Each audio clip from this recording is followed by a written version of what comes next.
exciting to interrupt. For all of our time and effort, can we at least have coffee? Just. That doesn't have to be good coffee, just coffee. That doesn't have to be good coffee. I'll take Senka's. You're lying.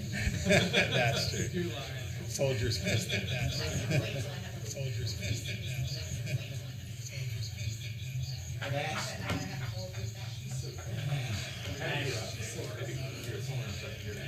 Which one is that? The first one yesterday? Yes, I'm going to address. I've already addressed that. Yeah. I'm talking, so Thank you. Okay. Good morning, everyone. We should be streaming, and we are online.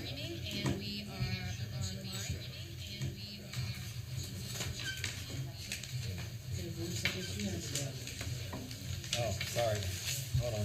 We would like to do the Pledge of All we Allegiance. gotta do is the pledge, right? Yes, let's all stand for the pledge. Yes, let's all stand for the pledge. Go ahead, Bruce. I pledge allegiance to the flag of the United States of America and to the republic for which it stands, one nation, under God, indivisible, with liberty and justice for all. Shall sit down. Yeah. I'm gonna steal her notes.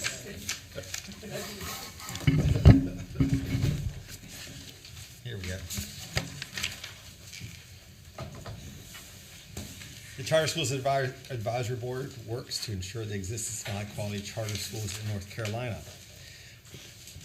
Board members are reminded that it is our duty to avoid conflicts of interest and the appearance of conflicts of interest as we handle the work of the advisory board. Does any member of the advisory board know of any conflict of interest or appearance of conflict of interest with respect to any matters before us at this meeting? If so, please state them for the record. If during the course of the meeting you become aware of an actual or apparent conflict of interest, please bring the matter to the attention of the chair. It will then be your duty to abstain from participating in discussion on the matter and from voting on the matter. Okay, I think we're ready to head into the agenda. All right. Our first up is a presentation on the portrait of a graduate. So I'm going to get that up for you, Kristen. Yes, please. Good morning, everybody. Good morning. My name is Christy Van Auken, and I am the Special Advisor to Superintendent Truitt for Workforce Engagement. And I'm delighted to be here today to talk to you about the North Carolina Portrait of a Graduate. Next slide, please. So just very quickly, many of you may have been here, I guess it was maybe about 7 months ago when I was before this group informing you, telling you about the process of the portrait, and we've done it. We actually birthed a portrait. It was very exciting. The superintendent had a moderated conversation with students and with a principal and with a teacher of the year, principal of the year, and amazing students to really talk about the importance of the portrait. And that was rolled out in October. And it was just very, very powerful to start thinking about, like, what is it that we want our children to know to get to this level of deeper learning? So, we can't throttle back on academic rigor. I know our charter schools are as committed to academic success of our students as any other public school in the state of North Carolina. And so for us, this is that next level. Okay, so if we start really thinking about some of the other attributes and characteristics that students need to be successful, we came up with these 7 competencies. And the 7 competencies, when combined with the academic rigor in a classroom setting, really do lead to powerful, deeper learning experiences for students, regardless of the school environment. Next slide. So why did we create this portrait? And I'm not going to spend a lot of time because I know I've been before you to share this. However, I think we have to just kind of remind ourselves that employers, particularly, do not think about test scores, right? And employers have been, I was just talking to Dr. Stoops, and when was the last time you were at a job interview and somebody said, hey, what did you score on your ACT? That really matters to me. Ever, right? You just don't care about that. What did you score on your biology end of grade test in 10th grade? Again, it just doesn't really matter because the test score is not what that hiring manager really cares about. They care about these durable skills like adaptability and collaboration, communication, etc. So we collaborated with America Succeeds and Best NC to look at what do employers really care about, and overwhelmingly the data suggests that these durable skills are far more important than even a technical credential. So that's why the superintendent of public instruction said, hey, let's really dig into this and let's make sure that we nail it and get it right. Listen to a lot of stakeholders to make sure that we do that. Next slide, please. So when we look into North Carolina, we looked at more than 2 million job postings across this state that were active less than a year ago, and these types of characteristics are what rose to the top. And so we wanted to do that crosswalk between our competencies and our process and what employers really valued.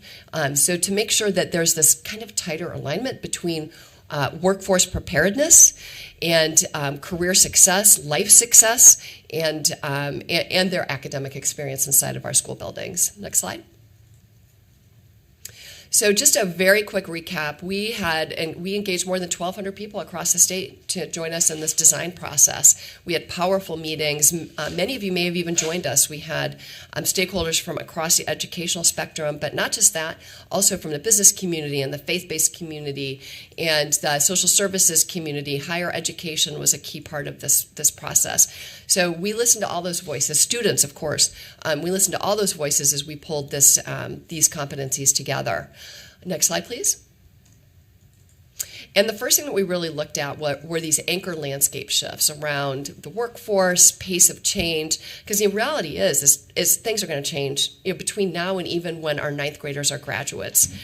Things are just moving so rapidly, and particularly in the state of North Carolina, we're not just growing tobacco anymore. Right, we're growing silicon computer chips, and we are growing the electric vehicle segment. We are growing advanced manufacturing. This is not a North Carolina that can just kind of rely on the old way of doing education. So thinking of the pace of change, how do we interact as a global community, and then human interaction, which I think was terrifically impacted by the pandemic with all of that isolation. That our kiddos are now back in our school buildings, and we're seeing that they are needing to recover, and we need some interventions there. And frankly, a lot of these Portrait of a Graduate competencies really speak to that type of human interaction. Next slide. So this is it, ta-da, the Portrait of a Graduate. And there is a website that you'll see right on your slide deck, so feel free to pop on that. We've got a website with resources and so a video, and it's also in Spanish and in English. So this gives you an idea of just the visual appeal. I mean, we were just so proud of the way that the portrait came together and how beautiful it is, but how powerful it is. And thinking about these competencies and how can we integrate them into our charter classrooms as well as our kind of more traditional school environments. Next slide. So here are the 7 competencies. They're also on the banner right behind Dave Machado there. So adaptability, collaboration, communication, critical thinking, empathy, learner's mindset, and personal responsibility were the 7 that we landed on. And we reviewed more than 50 different competencies.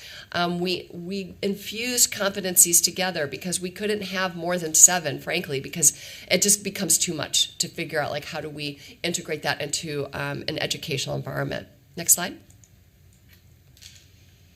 So the first one is adaptability. I'm not going to read through all these bullet points. I know everybody in this room can read, so I'm going to just rely on your skills and expertise in this area to go through each one.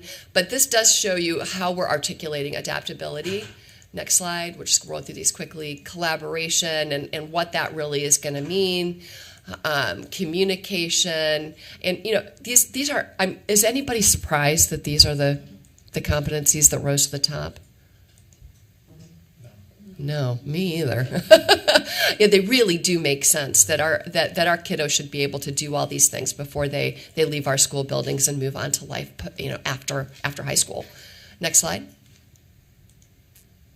empathy. Now, this was actually, to be surprised, to be quite honest with you, this is the one that really surprised us because, again, we had design team members from across the state, and there are parts of our state where there's this very, very deep sense of independence, right, and self-reliance. And what we said, what we heard overwhelmingly is that empathy is something that our children need to have, and that our communities need in order to be successful in the future. Next slide. Learner's mindset, we loved this one, this idea that you can learn and relearn and unlearn and relearn, and that you can continue to evolve your idea of learning.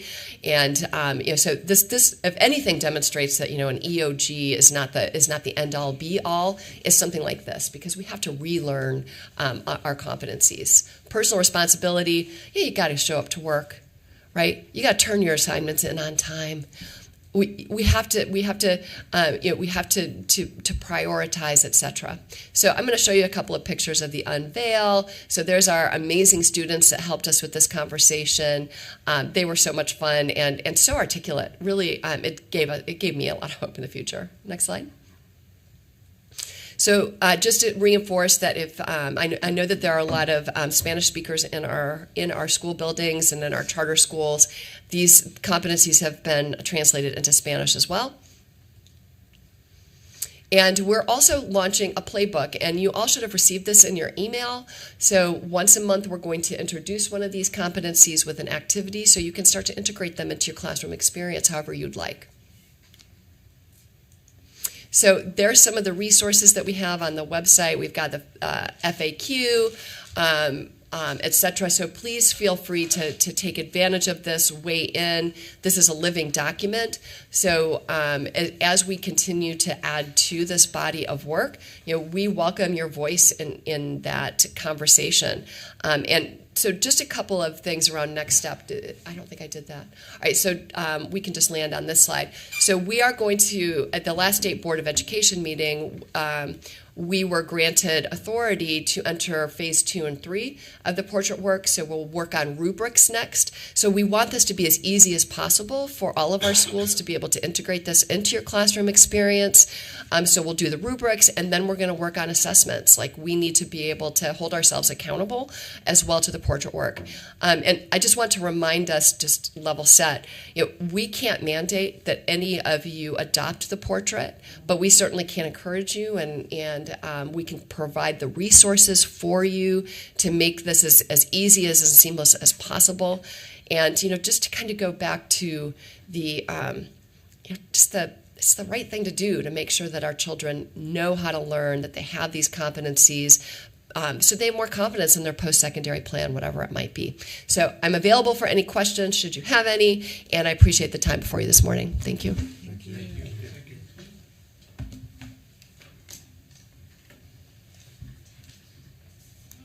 All right. Any questions for Christy? I have a question. How much participation have you seen from the charter school community? I know when I was at OCS, I was disappointed that we weren't getting as much as we should. Are you seeing an uptick in participation from the charter school community? So at this point, it's just really been revealed. We had charter schools that did participate in the design team process. And it really is, there's like a new opportunity, Dave. I'm really glad you mentioned that. I would like to see more, frankly, if we could get more. That would be amazing.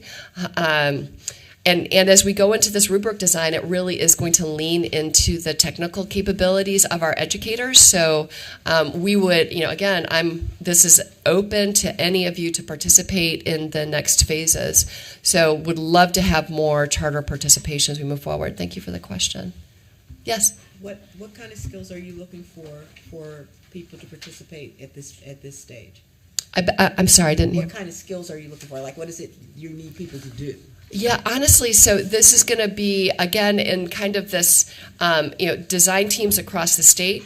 So we're going to bring people together around conversations to create these rubrics. So instructional leaders, teachers, principals, assistant principals, anybody that's in curriculum design that can help us make sure that we nail these rubrics would be phenomenal. Yeah, and it can be one or two. It doesn't have to be a ton from each school. But even if you were all to add one school, a professional educational leader from your school community to these design teams, that would be sensational.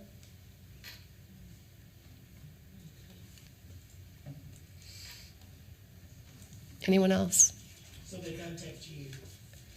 Yes, absolutely. Or actually, if you want to go right through Ashley, she can kind of send me a list. And then what we'll do is we'll work with our regional directors. They help us recruit from local communities to make sure that we've got good representation across the state. Is that something that we're really passionate about, to make sure that we are reflecting voices from throughout North Carolina? So does that make sense to you, Ashley? You're welcome to reach out to me directly whenever you'd like. But as we're creating a list of charter school participants for the design teams for the rubric section, if you would express your interest or give your candidates right to Ashley, we can take that list and it's not like this is not an interview process. You tell us who wants to participate, and they will be on the team. So just let her know who you would like to assign to this, who would have an interest and a passion for this work, and we'll go from there. You're welcome. Sounds good. We can also always put something like in our blast that goes out to charter leaders. Perfect. If you're looking for things. Yeah. And then I'll definitely put you in contact with Natasha, who recently started here, and she's going to be doing the RTO, the Ready to Open trainings, and that could be a good way to kind of, when we have our training in the summer maybe, to Perfect. Introduce it to new schools. Yeah, perfect. Thank you for that. Anything else? Thanks again for the time. You're welcome. All right. Well, we have Dr. Korn and Dr. Stoops next.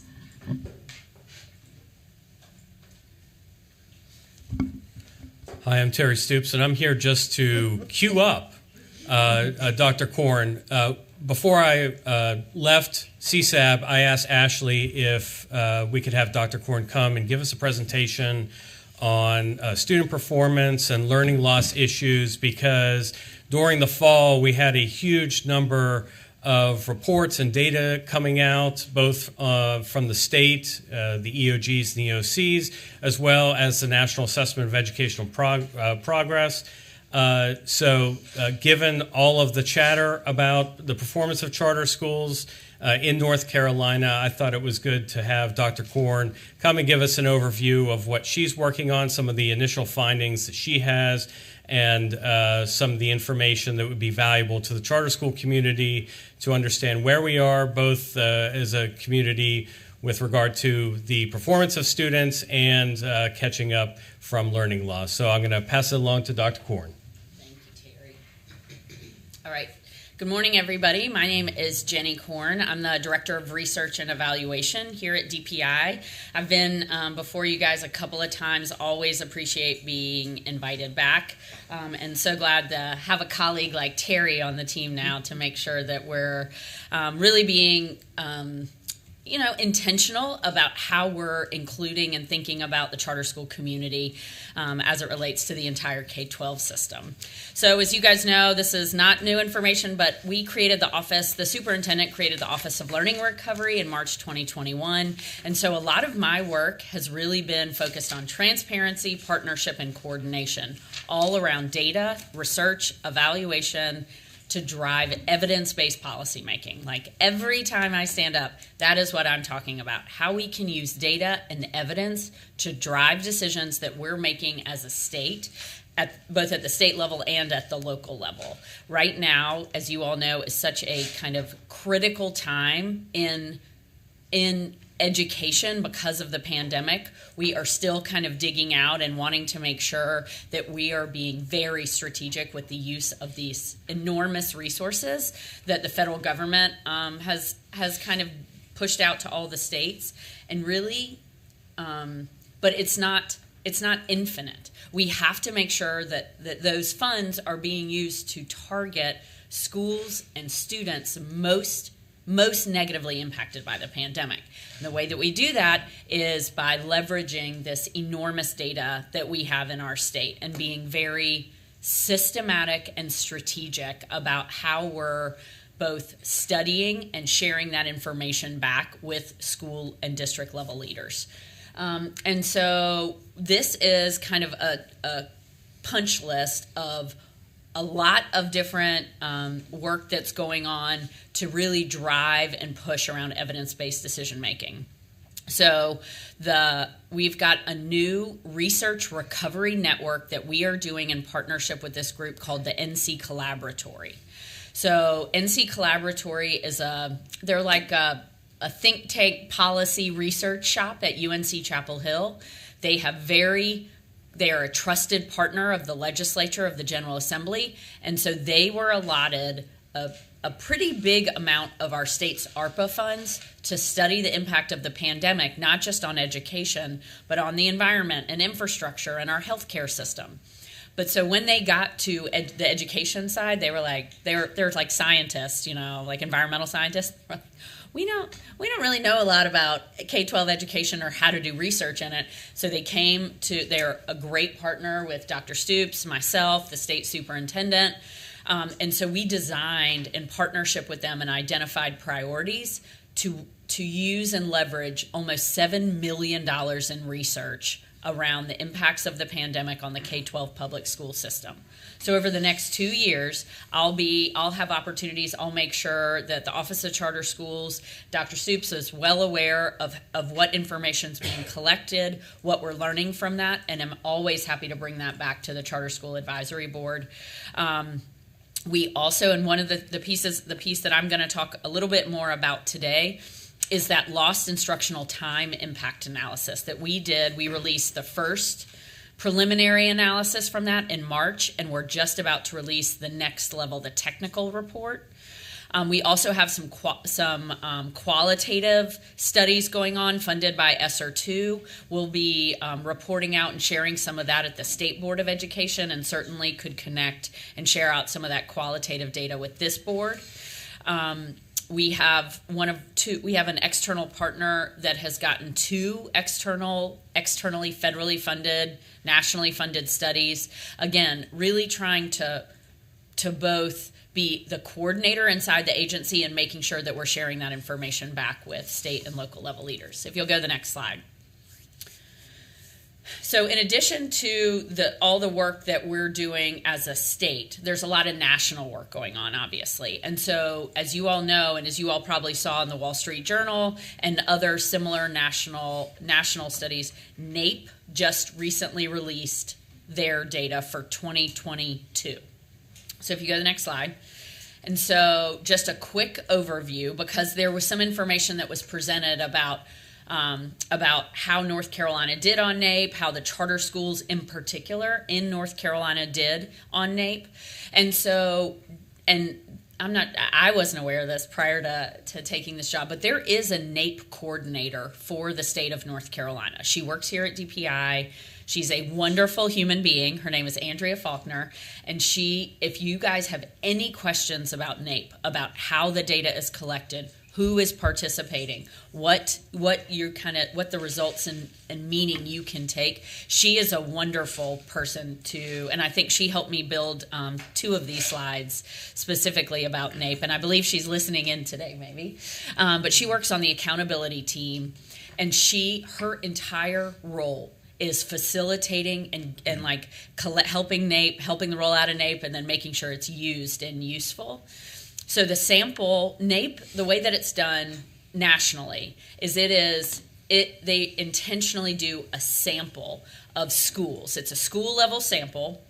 There are, I guess, a handful of districts in the state that they're oversampled because they are proportionally, they overrepresent, some of our bigger districts.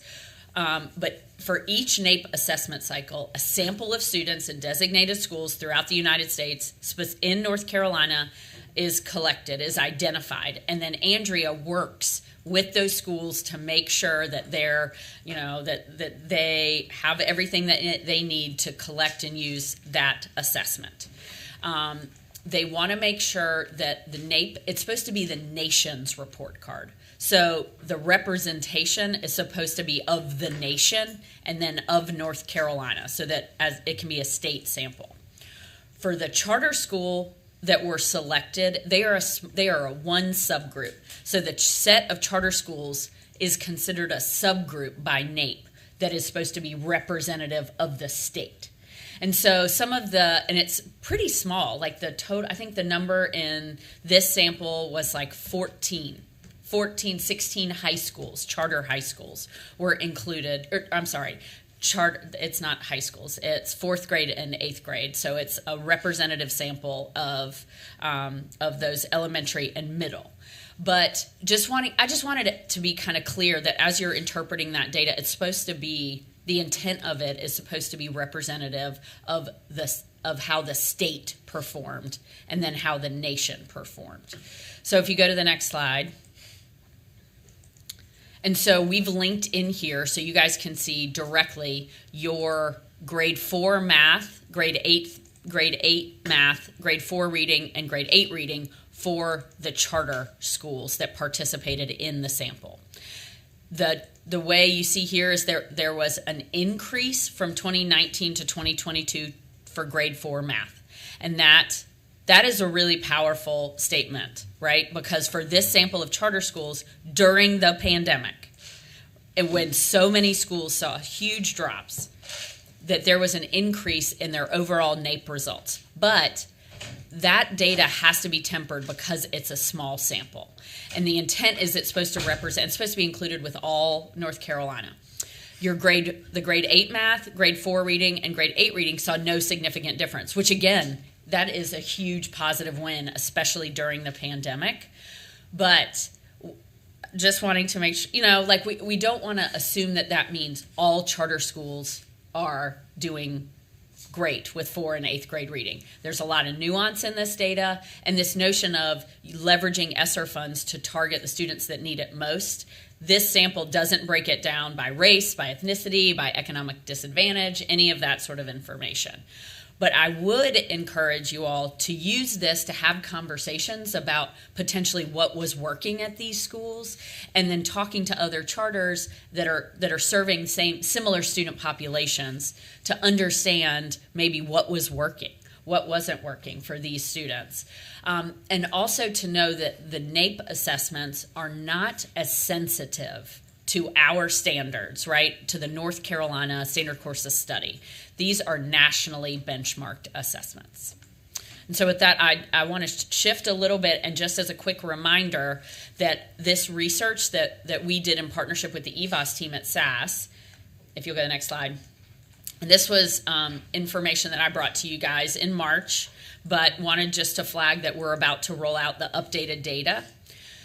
So we presented this key data, but it is a population study. So the charter school information, and I can make sure Ashley's got the updated charts and make sure she can share these out, is for every single charter school student that took an EOG or EOC or ACT data. So you are getting the entire population. So this is not a representative sample. It is not intended. It's a population study. And what we did is we looked at 2018 compared to 2021, and that's what we're finalizing, that 2021 data. So NAEP is 2019 to 2022. That's as you're thinking about the differences between these two data sets. And then just as an update, in March, we are going to be ready to release the 2022 data. So that's another opportunity we could come back to CSAB and make sure you all have that updated with the 2022. Everyone's kind of been pretty excited to see what that looks like for last school year. And then again, this data that we've presented is aligned to North Carolina Standard Courses Study. And what it does, it's an analysis that shows the difference between, at the individual student level, expected scores. So their expected scale scores on EOGs and EOCs and ACT compared to what they actually scored during the pandemic. If you go to the next slide. And this is just the big research questions. You can go to the next slide. And so this is the picture that I brought you guys in March, where it shows traditional schools, the population of all traditional public schools in the state and all charter schools. But again, this is every single student and every single assessment that they had during the 2020-2021 school year. We, if you go to the next slide. And I also brought, and these are kind of some of the rich data that you guys have in the charter school summary that we did, where here what you're seeing is for every single charter school in the state, the difference in performance between expected and actual scores for males and females. And here you see that your female students underperformed males pretty much across the board. Not for all, but it's that for a majority of the tested subjects. If you go to the next slide. This is information for all charter schools broken out by race and ethnicity. So you can kind of see which student groups were most negatively impacted by the pandemic. If you go to the next slide. And this is economically disadvantaged. I know we've talked some about the economically disadvantaged flags and how those students are counted both in charter and traditional schools. But here you see the negative impact on those students. And we also were able to calculate, using this statewide student kind of population study, estimates about the months of recovery. How long it would take students to make up the time that they lost during the pandemic. And this is an average, state average, which you see, there's a significant amount of work still to be done. I know many of us were getting questions across the board, aren't the kids caught up yet? And for some of them, yes. Some of them are. Some of them did fine. But for a lot of them, this is not a, single year sort of. Yes, sir. So the number of months, I assume these are school months, not calendar months. Correct. They are school months. Yes. So you see here, like 15 months is basically a year and a half in school time. And this is, again, some on the new data that we'll be releasing for 2022. One of the things that we're shifting is we're actually going to show distributions of effects. So you'll see that a lot of kids did fine. They did, they met expected growth. They exceeded expected growth. So really, as a state and as local leaders, what you want to do is really target your supports to the students that didn't. Let the ones that seem to be making kind of progress, they're well on their way. But the ones, really this idea about using the data we have on hand to really identify students and student groups that need additional supports. If you go to the next slide, I don't know. Next steps, yes. So here we have just some next steps on research. We've got this report that I'm about to send over to the General Assembly as soon as I can get the final read through on it. But that one will have this updated. We have added in 5th grade science, so you'll be able to see that. That was not included initially. ACT is another one. We did not have the ACT data ready in March, so it's pretty fascinating to look and see it's the difference between students' expected scores on ACT and then how they actually performed during the pandemic. It's pretty fascinating. We also added in, we went and did conversations like this. We presented kind of all over the state and got feedback from the field about additional analysis. So we have cut the data like a million different ways. We look at like race and ethnicity. And so how did females, Hispanics perform across the different, how compared to male counterparts? How did, so we do all these different interactions. And then we also were asked about teacher effectiveness and principal effectiveness and longevity. So what we did based on feedback, because we had superintendents and charter leaders that said, did it make a difference if a principal had been at a school for a longer period of time? Because our hypothesis is that if the longer that they were maybe at that school, they would know the community and know the students. Did that have an impact on mitigating the impacts of the pandemic? We also look at teacher and principal effectiveness in that same sort of way. So we've added in some new data. That's being released this week, but we're going to be writing a series of white papers that really try to pull out some of those more interesting and newer findings, so people don't have to like breeze through the 500 pages. So we're going to be working on that, really trying to kind of make a short summary white paper on those pieces. And I think that those were all the pieces. We'll continue to keep you guys up to date on the Research Recovery Network. And so that's, again, just Ashley and I just wanted to make sure that you all kind of, we're continuing to update as we're rolling out the research and the data pieces too. What did you use for the ACT study? Was there any interruption because of the pandemic? I just don't recall in 2020 giving the ACT to our students. No, we have for the junior year, we have all the juniors took the ACT, and what was fascinating is when you look at, because we have it broken down by race, by male, female, that you can see how the ACT, the expected versus actual scores.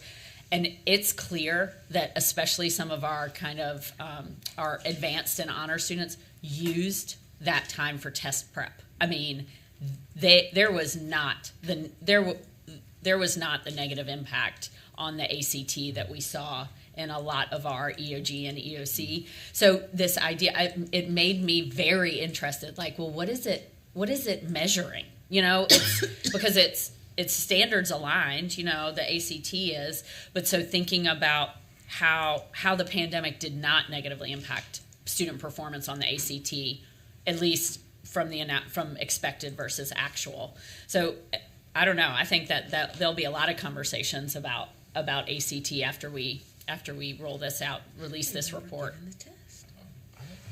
Yeah, I don't remember giving it in 2020. Yeah. Maybe that's what our numbers are. I think we blacked a lot of stuff out during the pandemic. That may be why the kids look like they did really well. I thought we were already out of school before we were able to give it, and we couldn't bring kids back in to take it. Well, this is the 2020-2021, so yeah. Because those would have been the junior scores that for last year's graduation. Yes, I think. I had scores for graduation. Don't remember giving I have a question, Jenny. Yes, ma'am. So this, if I'm understanding this slide correctly, females had more, as a group, had more learning loss than males? Correct. Okay. Correct. Are you guys doing any, I'm just curious if there's any, research into why that could be, or what the long-term, impact would be? So,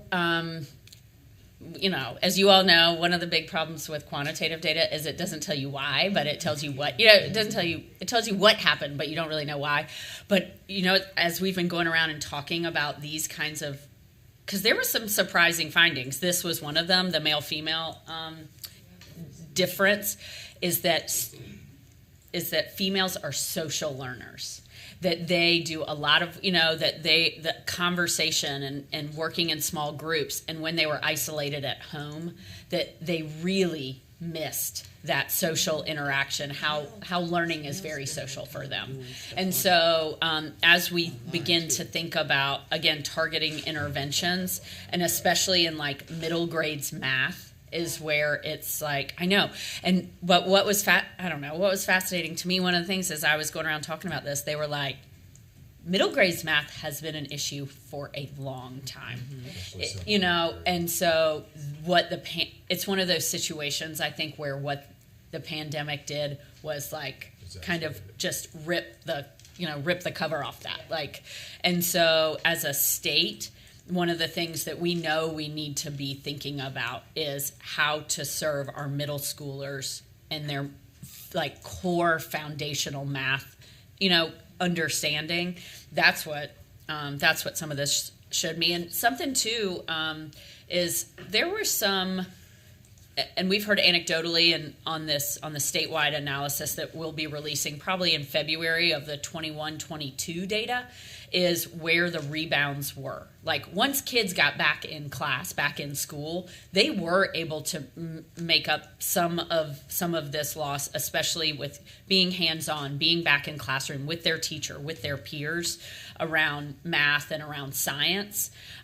The kids that lost some of that foundational reading, that's tough to make up, and so even as they're getting into kind of third and fourth grade, I'm sure you guys are shaking your heads. I'm sure you guys are seeing this. Traditionally, it always seems to be fourth and seventh grade math have always been, at least from my experience, where the major drop is, and it's usually third grade reading. So I think not only for schools to be paying attention to what resources you're putting into those grades, but also when we look at the curriculum and the way it's been designed, are there gaps in those years in something that's not being absolutely either reviewed, taught, introduced, or whatever? Well, and something that we heard too, again, anecdotally, and thinking about the why of this, is that many of our parents felt comfortable during the 2021 school year helping with the elementary arithmetic, but that as soon as it got into like middle school algebra, they were like, go, here's, yeah, let me YouTube that. What were the theories? I remember seeing this slide last year, even this slide, and seeing and discussing English 2. Yes, so this theories behind that. Right, and so this, I'm not a English and ELA standards expert by any stretch of the imagination, but so from my understanding, what that is it is a spiraled curriculum. So English 1 and English 2 standards are very similar. It's just more complex text and like nonfiction reading that's more complex comprehension. And so they basically, even during the pandemic, they were, it was like they were on the second year of the same sorts of standards. They just go deeper. And so that they were able to, and reading on your own, and like that it can be more independent work. So that's what I've heard from my ELA standards experts and ELA teachers. But let me ask you one more question too. Absolutely. This is just my lack of understanding of how this informs kind of policy. Mm-hmm. I was looking at Ashley, you can go to that last slide of the months of recovery. Oh yes. I was looking at this and I immediately sent a picture to our person who works on using our pockets of ESSER and PRC money. Mm-hmm. Because we were getting some pushback about having a math program funded by PRC 189, about doing it out of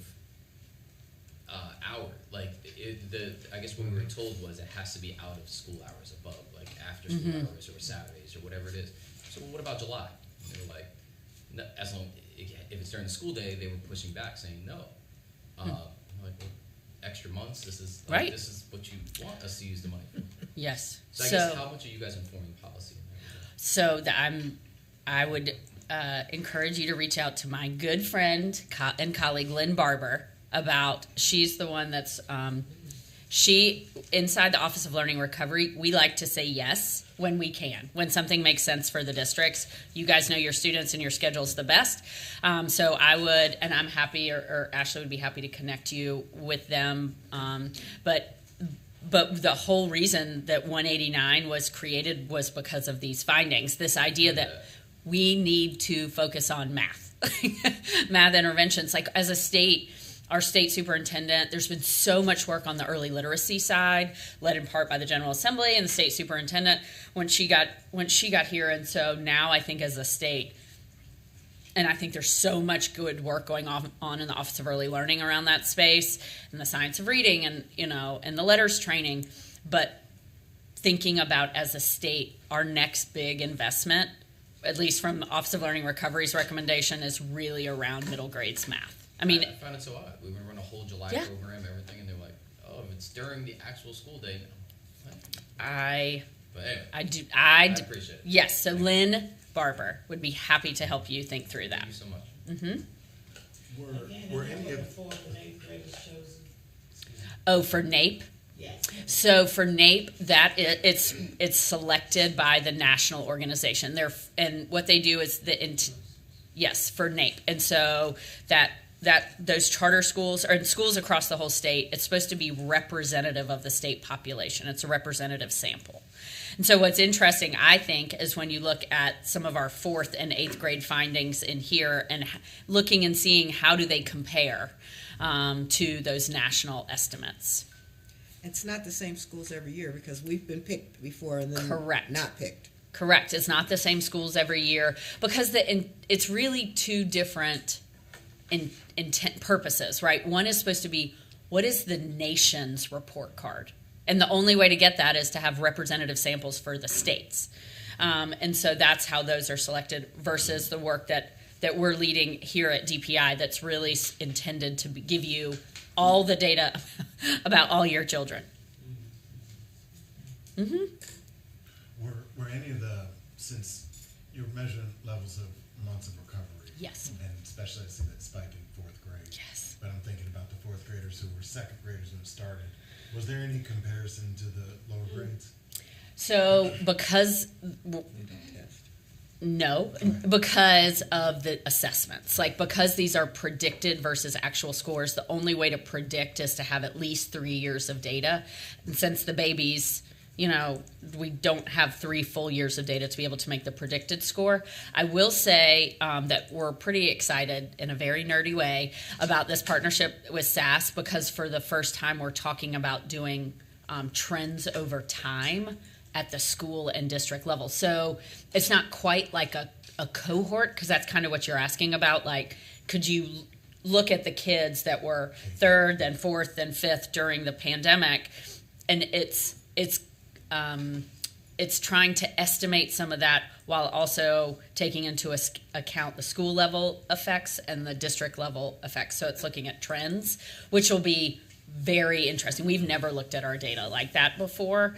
And so excited to do that with a partner like the SAS, the EVAS team at SAS. And starting in 3rd grade. Starting in 3rd grade, yes. So they're going to be looking. So I think that'll be it's a new way to look at our data that I think will be informative and helpful.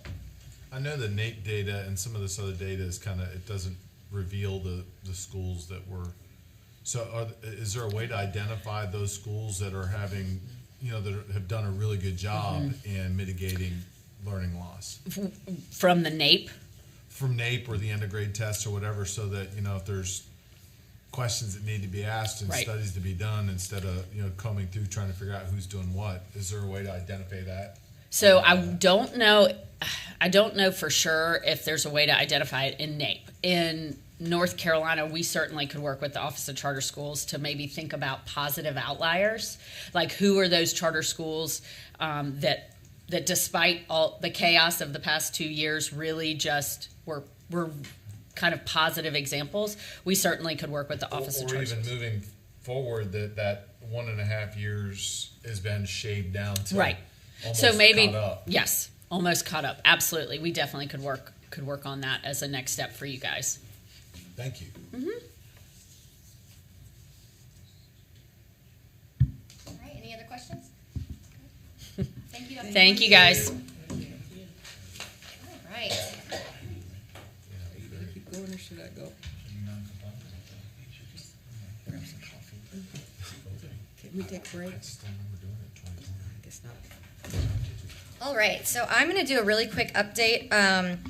We actually don't have any amendments to vote on today, but I had it on the agenda, and I thought it was a good time to kind of do a general update on some of our, just the general amendments workflow, and then specifically our current RTO group, which is our schools that are in the planning year. We had originally a total of 15 if we included the 3 accelerated approvals that you had made. 3, however, are pending delays. So West Triangle will be delaying, and these are 1-year delays, like the first year delay, so our office can approve these. North Oak Academy, this will actually be their 3rd delay, but this is, they will be the first school that is taking advantage of the recent legislation that allows a school to toll its charter time, so basically put everything on pause if there has been a zoning or land use dispute, and they clearly fall into that legislative allowance. So they had been in a litigation with Durham. That is wrapping up, but by the time it wraps up and it goes back through the zoning process, they will not have time to open next fall.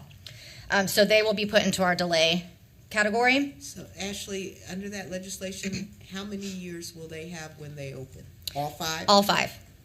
Yep. So they're the only that is the only way, essentially, at this point with the legislation that we have, that a school can get a delay and toll or pause what would normally be counting down on its charter. These other schools, since this will be their first year delay, if they open on time after the delay, they'd have 4 years. Can I have a question on that one? Mm-hmm. Also, is that mandated by the General Assembly, this legislation, so state board will not have the ability to say yes or no? Correct. It's mandated by legislation, and I have reached out to state board just to get a general, to see if what would they like. My plan is to approve it because it's per legislation, and then if they want an update, if they want just a copy of the letter, we can do that. But it does not require approval from the board. And then we have Honor Preparatory Academy, and I have just recently learned that they are also delaying, so I unfortunately don't have any data or any more information to give you. I think it's probably because of facility, which is really generally what the delays are caused by. So that will also be pending. So that brings our RTO group down to 12. And then depending on what happens with these 2 reconsiderations we send to state board, if those get approved, we'll continue with the 12. If those are not approved, then we will go down to 10. And Natasha, as you met yesterday, is rolling on to the ready to open process. She's already really hit the ground running, and she'll be working with those schools. You anticipate that the 10/12 that the remaining ones will be able to complete and open, or is it they just haven't decided yet that they can't get their building done in time? I believe that there will be a few that it will be very, very close. And that is because I'm hearing just major difficulties with finding facilities, especially in our larger, like Wake County, Charlotte, our larger areas. They're either just not available or they're out of a price range. Most of the delays are facility related, is that what you're hearing? Correct. Mm-hmm. That's concerning to me, the number of delays, and that should be part of our application conversations also. The thing is that at the point that they come to us, if they're going on regular timeline, they don't have to have a facility. They're giving us a zip code, and they don't, and we don't know how much research they've actually done into it. Like particularly the cost of facility has gone bananas. And so, and we're talking about people who, in many cases, if you're an independent school, you're doing this with no money. So I don't know how we kind of hone in on that. I think we do a pretty good job with acceleration, because you have to have a facility to accelerate. But under the regular, I don't know what we do about that. I think sorry. They don't want to invest before that they know that they are approved. Right. Which makes sense. Yeah. Yeah. And one thing I think is just applicants understanding the reality of the market, so to speak, and especially we've seen just so many issues with our Wake County schools, or proposed schools. Just certain markets are very, very competitive, and they're having a really hard time finding those facilities. And we definitely have I feel like there's a broad range of understanding with our applicants that come forward as to, how much they've researched, how much they've looked into the markets, even these, like Chatham County, even these places that are really expanding. What is the reality of getting a facility that would fit what you're proposing? When we started the process of Central Carolina Academy and built the budgets, the 5-year budgets that they expected us to, to live with on, there's been a 40% markup in the market. And I can tell you and we're not getting any more money from the state. We're still getting the same amount of per pupil allocation, and those things are what's derailing a lot of schools. I mean, if you don't have a backup plan to that and you're an independent school, it's tragic. Yeah. And in some of these larger markets, they come in and say, we're gonna build or we're gonna put modulars. There's no land. Yeah.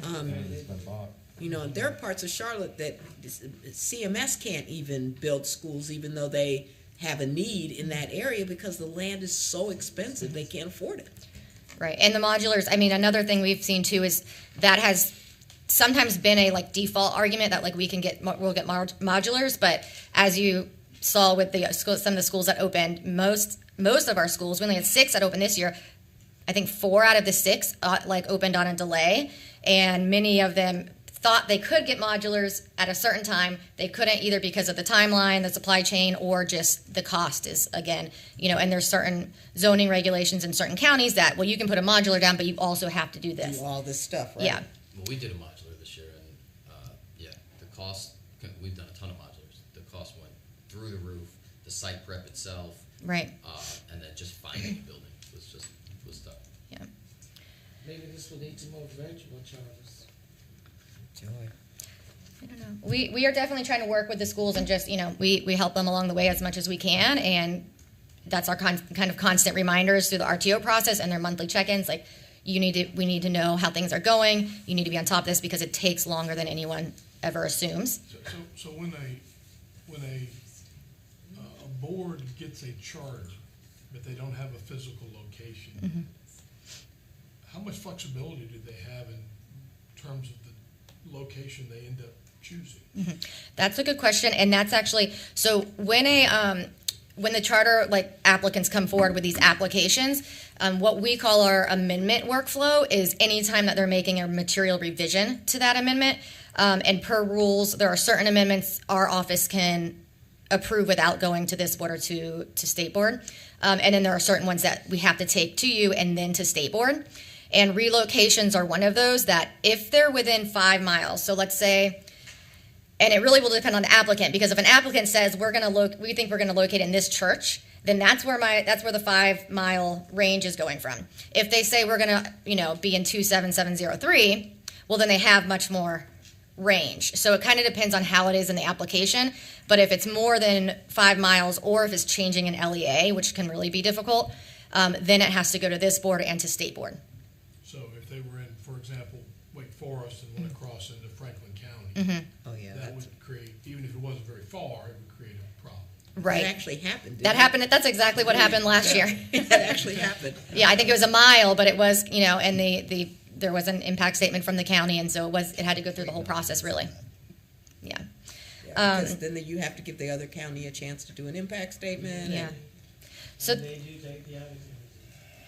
So that's just an update on our RTO schools, our delays. In general, we've had, over the course of the year, we've had about 120 amendments that we've processed. We have probably another 20 to 30 that are in the process because it does take some time depending on what they are. Ashley, when you guys do name changes, yes, could you tell us, because that becomes a real shock. Somebody says XYZ school, and I'm like, there's no school named that. Yes, that's a good point. We do. That is really hard too. We've started a process of making sure that the divisions and DPI are aware of the name change, through our compliance team invites. We did have, I think 4 or 5 name changes this year. So I can also put you guys on that just so you know. But that's why we've moved more to using our LEA codes for charter schools, because in the agency, when there's names that are similar or they're changing, it can be very confusing. So that's just an update on amendments. And before I sit down, I was going to ask Jay Whalen to come up. Sorry, I'm putting him on the spot right now. Just to give a little announcement as we're going through some changes in the office. Yeah, I don't know. We want to hear this one. Ashley knows how much I love this kind of attention. So some of you know, some of you may not. My last day is going to be on Friday. I have accepted a position with NACSA, National Association for Charter School Authorizers. And so I will be transitioning off the team, which means Dr. Barbara O'Neill is going to take over, and the rest of the team will stay intact, and we're looking at options for contracting and additional support. But as of Friday, I will roll off the team. Hopefully our paths will cross again. I just want to express my gratitude for the support and guidance of this board. And Dave, when you were in the office with us, it meant a lot. The trust in our team, the trust in me, and the confidence that you all gave to us and the support that you gave to us throughout the last, I guess, over 4 years now, 4 years about with this grant. And so I am very proud of the progress we made and excited to see the continued successes. I know they're in good hands. But just wanted to let you all know that we'll have more time to talk offline at lunch, but appreciate all your support. Thank you. Can we take a break before we do whatever's next? Whatever's next. What Yeah, is it? we have, so next is Granite State's second round interview, so we can, let's see, it's 10 a.m. when, like a 10-minute break? That'll be great. Okay, so we will reconvene at 10:10.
Granite State? Who's at Granite State? I got you. Does neither one of us even remember? I did. You did good. This Good. is Maybe it's on you.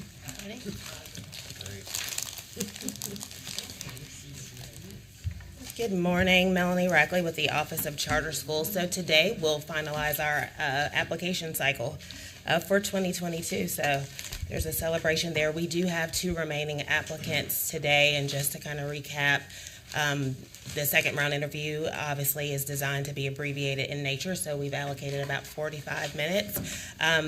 Our first school that we'll hear from today, there were 6 questions that were generated from your board, and those responses have been provided in written form, so you all have those for review. The questions range from transportation and then some recruitment and marketing initiatives. Granite State did provide evidence and letters of community and family support as part of the second round documents that you'll have. And so to recap, Granite State is slated for open in Chatham County. You have the mission statement there. In year 1, they'll serve 308 students from grades K through 6. They will participate in the National School Lunch and School Breakfast programs. They anticipate providing bus services up to about 10 miles in radius there. There was not an LEA impact statement submitted on behalf of Chatham. They are not a repeat applicant. You do see that the application assistance was provided by AES. The application was deemed complete by the Office of Charter Schools. There's currently 3 charters in Chatham County, and so we have that there on the map, 21 traditional schools. We are joined today by Board Chair Holly Fricaro. Granite State will have 5 minutes to make their opening statement, so I'll call that board up now.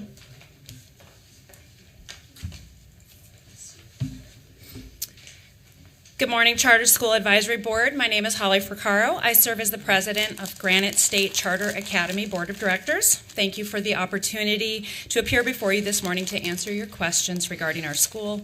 We're proud of the application we submitted. We were very pleased with the reviewers' favorable comments and that nearly every category received a meets or exceeds expectation ratings, and we appreciate the opportunity to come before you and clarify any questions. My opening statement will address most specifically the question of community need, not just for another school, but for one with this unique approach to educating our youth. As you know, Granite State will provide a K-8 students a unique learning opportunity through a workshop model with mission-specific curriculum and electives that we believe will provide much-needed access and exposure to skilled trades as a career.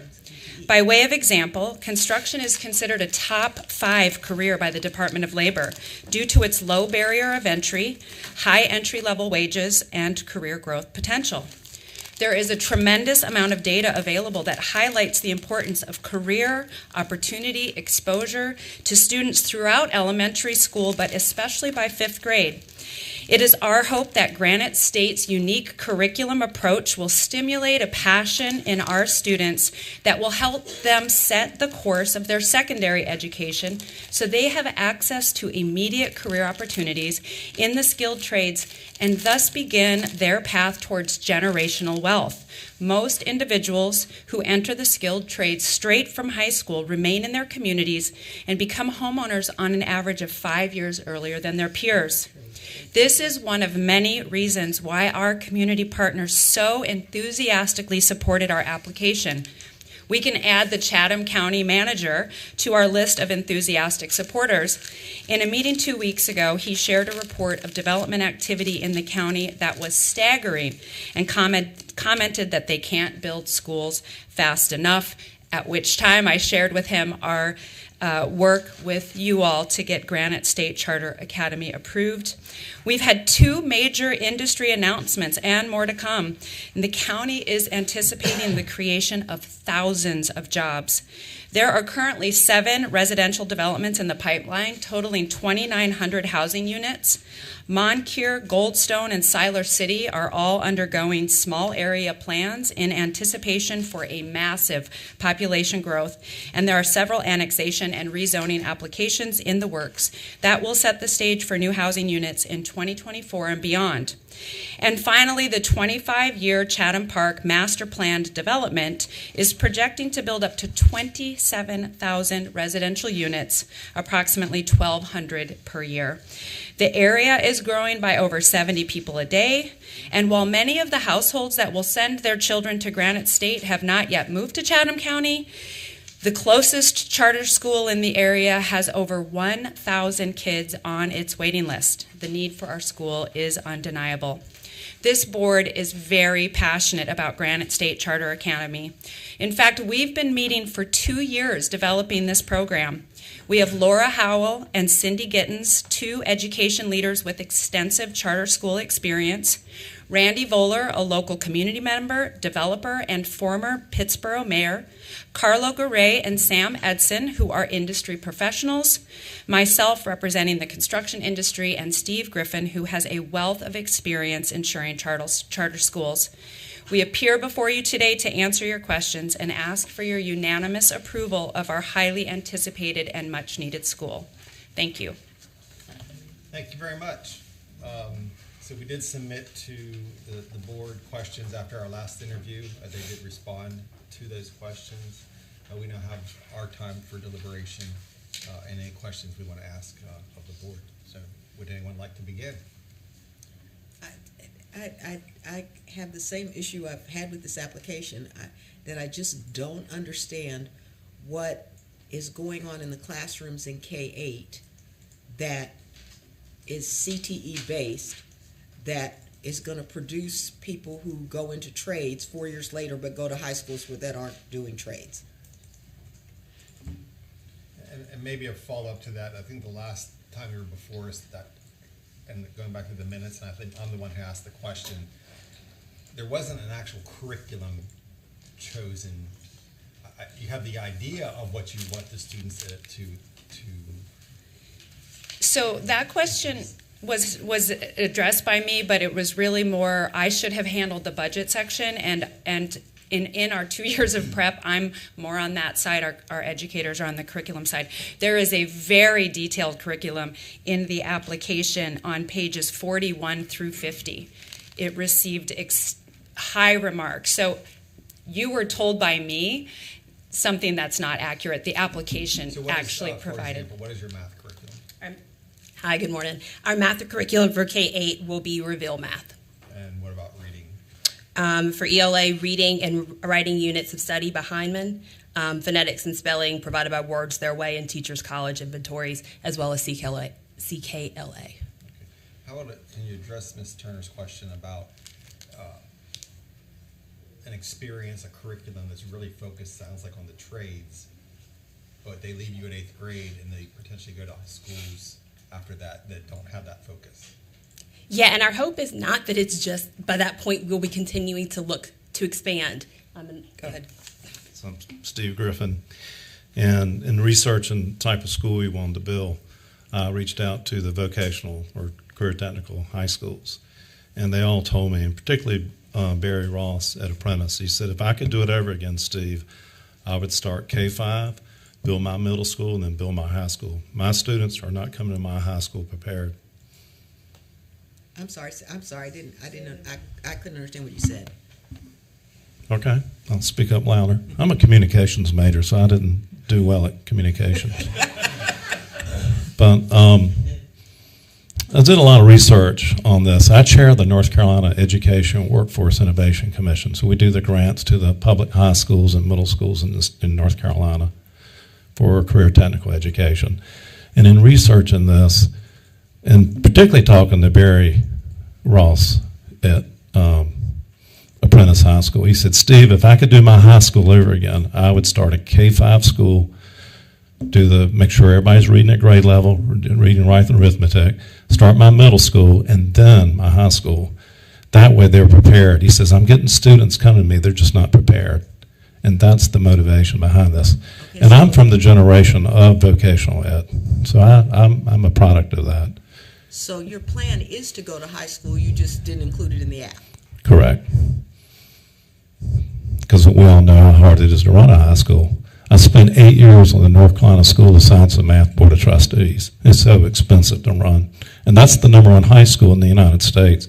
And I know how much it costs to run a high school. It's expensive. And a CTE So we high just school, because of the equipment, is really expensive. absolutely. And that's why I've been involved with the Home Builder Association for 40 years now, been on their board and been active. We're going to have to go get grant money to help pay for this classroom curriculum.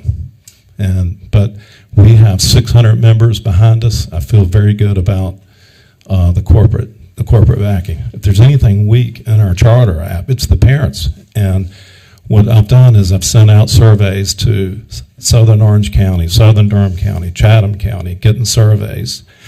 And our biggest advocates so far are the developers. They're like, Steve, we don't have enough classroom space coming. So that's my biggest thing, Cheryl, is that. But the mayor over there assures me we will fill up that building. And the other thing is the transportation piece. I know we put 10 miles in there. I feel like we got to go 20 miles. But I definitely think we should go tap into Siler City and try to attract some of those students that want a career technical education.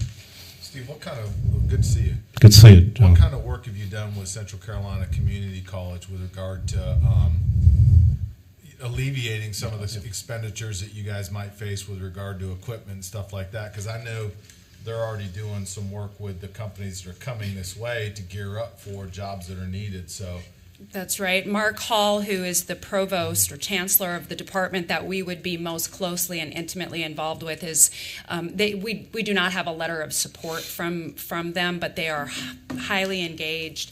We will use the Career to College Promise, where our goal is yes, to expand year after year into the grades that will then allow our students to continue their elementary and junior high into a secondary education. If it does not happen, Northwoods has an amazing program, and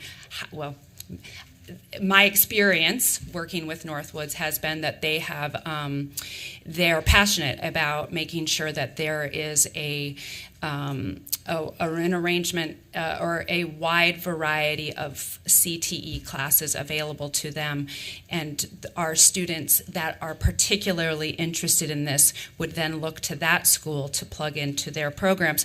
But as Steve said, our application is to get us started, and then our goal will be to build on. But we do have very strong partnerships with CCCC. They are fast-tracking the work that they were going to do on their construction lab, and are working with a consortium that includes myself, the Chambers, Durham Tech, to talk about the regionalization of educating not just young people, but that's where we're particularly interested for Granite State Charter Academy, but regionally on the career opportunities that are available to folks that they may not have considered. It's entrepreneurial, it's high growth and in-demand careers. So I am working very closely with Margaret and Mark Hall and Jeff Gannon and the folks at Central Carolina. Jeff Gannon and I don't know, 5 years ago, took a road trip with a bunch of my members to another home builders association that does a training program for the trades. And so this has been a very long conversation where we are invested in a partnership with one another. I apologize, I wasn't here for the first round interview. I was actually sick that day. Where is this school planned to be located? It's planned to be located in North Chatham on the 15501 corridor between Farrington Village and Briar Chapel, a very high-growth area which can serve southern Orange, Durham, Chatham County, and West Chatham. How far from Woods? It's very close to Woods. In fact, you could call the area that we're looking at locating it an education corridor with the schools there, including CCC has a campus up there. The health and health. Exactly. I wanted to go back and address just one thing you said. I have a long-term friendship and relationship with Dr. Jim Crawford, who's the former chair of the Chatham County Commissioners and is on the board of trustees for CCCC. And as former mayor of Pittsboro, I worked with Mark Hall quite a bit when I was on the board of Chatham County Economic Development Corp. Jim and I have talked about this school, and he's very interested as an educator and as a member of the Board of Trustees for CCC in supporting Granite State. What's your relationship with Alliance?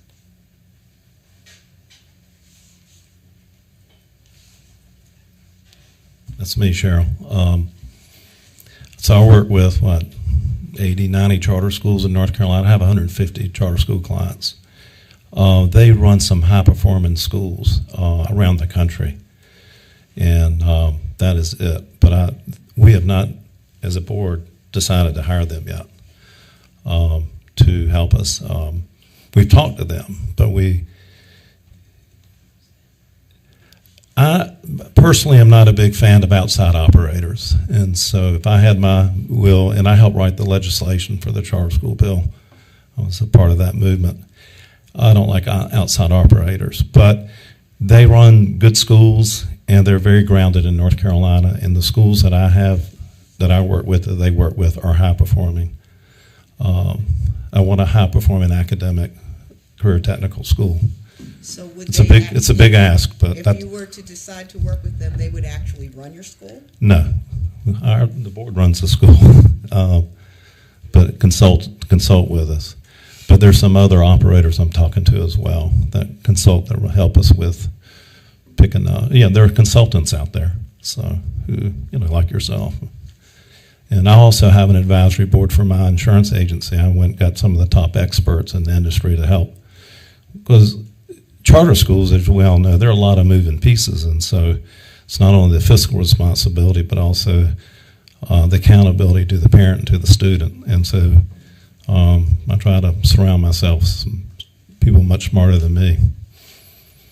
But I can't say right now, Cheryl, that we'll definitely hire them. We're going to interview several consultants to work with us. Kind of everything in this book we've piecemealed together. So when what skills is it that you're looking to consult for? What are the skills you're looking for? Like what are the pieces that you feel like you need somebody external to help you? Well, I feel like we've got a good principal, and so then obviously the principal hires the faculty and the staff. So are you looking for back office support, HR, finance? Yeah, well, as you know, there's some very good fiscal management companies out there. So I'm just trying to get a feel. Yeah, I understand. What you've done in your town, you're one of our pioneer schools, is amazing. And so I kind of like to model after what some of the success you had. And as you know, Richard Benroot and I are very good friends, and so I watch from the sideline what you've done in Charlotte. So. If I may ask a follow-up question then. So not looking to partner down the road with an EMO or a CMO, right, but an organization that can provide consultative services to support the board, support the principal, head of school. Where in your budget are you accounting for this? Well, right now, we don't have anything in the budget for that. We're more or less, I'm looking at curriculum. So, and then also I'm looking at grants and raising the money. We're just not properly funded in North Carolina. We don't have enough money coming into our schools. So it's a real challenge. So that's why having Holly and the National Home Builders Foundation and some other foundations who are going to support us is going to, but you can't put that in the budget because they're not guaranteed. Other questions that? Yeah, I'd like to follow up on that too. If the Alliance has helped you. Hey, Chair Turner, this is Jamie. I got a quick question. Who was that? It's Jamie. Hold on 1 second, Jamie. Dave is talking. Oh, okay, didn't hear him. If the Alliance, did the Alliance help you with this application? That's what it said in the app. Did they help you with it? I have talked to several operators, including them, in helping me put this together, helping us put this together. In all due respect, can you answer that question? Did they help you? Did they help you with this application? They were one of the people that helped us. I've talked to several people because, as you know, Dave, I work with a lot of different schools. So I kind of piecemealed this thing. Okay, so my next follow-up question, there is no charge for help, as there's no charge for the other people you said help you. Right. And you're telling us that there's no intended agreement that if you were to get a charter, then you would work with the Alliance. That's Correct. never been discussed with the Right. Alliance. The board would make that decision. And I'd like to, before Jamie asks his question, I'd like for you to explain what your comprehensive transportation plan actually is. Is somebody on your board able to? Yeah, I mean, I'll do it with Randy because Randy lives there, and I live in South Durham. But we put in here 10 miles, but Randy, we've talked about going further out than that.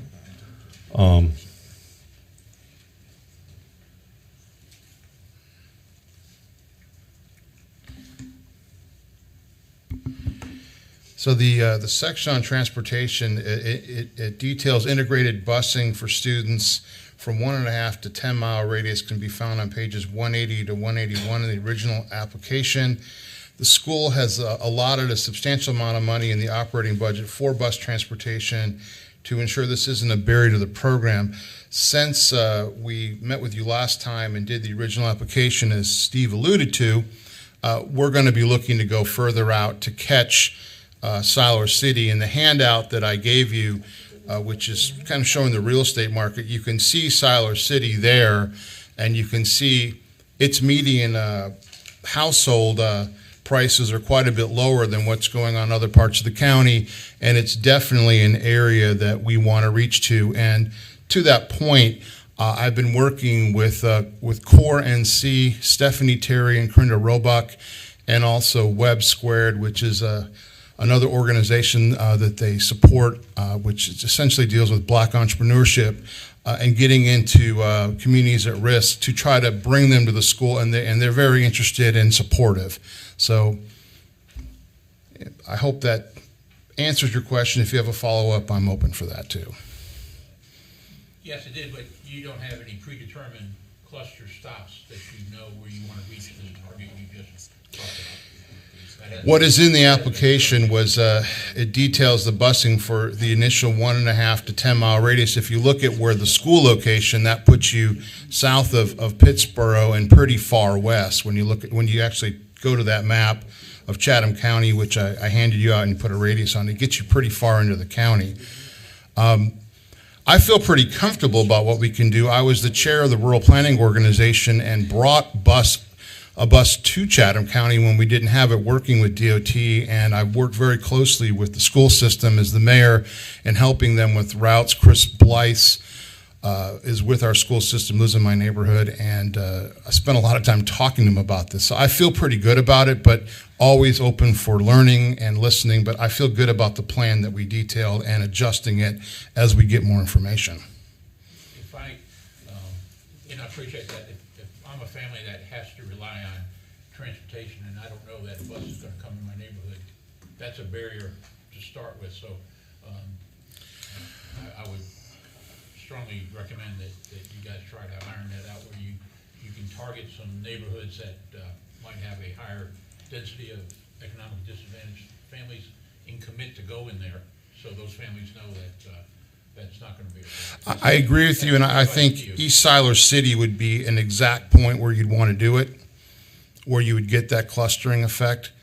And you could do it kind of similarly to what the school system currently does. Like in my community, the bus comes and picks up at predetermined locations. It does not roll through my whole neighborhood, which I developed. This is for Chatham County, so we could do a similar thing, as you kind of indicated, clustering where it needs to go and letting them know that we will be there at a specific time. Can I just go back and address the question on budgeting? I had to pull up the Google Docs. It's in my binder here, but we do have a line item for professional consulting for the additional work that we would contract out, as Steve said, with area professionals to help us in those areas that this board may not excel at. As he said, the best CEOs surround themselves with people who know a lot more than they do about delivering the product. So we would do that very thing. So there is a line item in the budget that includes professional fees for contracts and other vendors. yet to be determined. We also do have a stipulation, and I believe it was in the response on transportation, that as we continue to get more granular as to where our students would be coming from, then we would evolve that plan. Our budget does include 3 buses, and as you said, the plan is a cluster stop, but it does include 3 buses. Well, Jamie had a question. Yeah, that's it, Jamie. Yeah, thank you, everybody. Real quick, I know the superintendent, I don't know who she talked to on your board, but at a recent event, and she was very excited about this opportunity in Chatham and the opportunity that this could be for a template for later on in other parts of the state. But when she was talking about it, we were looking at the application. Obviously, what everybody else said earlier is you only have it going through K through 8. I know your goal is to go through 12. But with your planned years here, you max out at 8 through year 5 on this. Are you now saying that year 3 is going to be, year 4 is going to be K9? Or when would you expand to 9th grade? And if you're going to high school, or are you planning on coming back with a separate application to have a high school that goes with this? Separate from this one. Correct. You got it, Jamie. With the expense of running a high school, and they're not going to get cheaper, they're going to get more expensive with the building costs and the land. I kind of visualize a feeder high school. And so you'd come back with another application? It definitely, yeah. And I just remember when my dad was born in Bynum out in Chatham County, but my grandfather moved to Durham, so they'd go to Durham Public Schools. And Dad helped build that stone wall around Dukey's campus.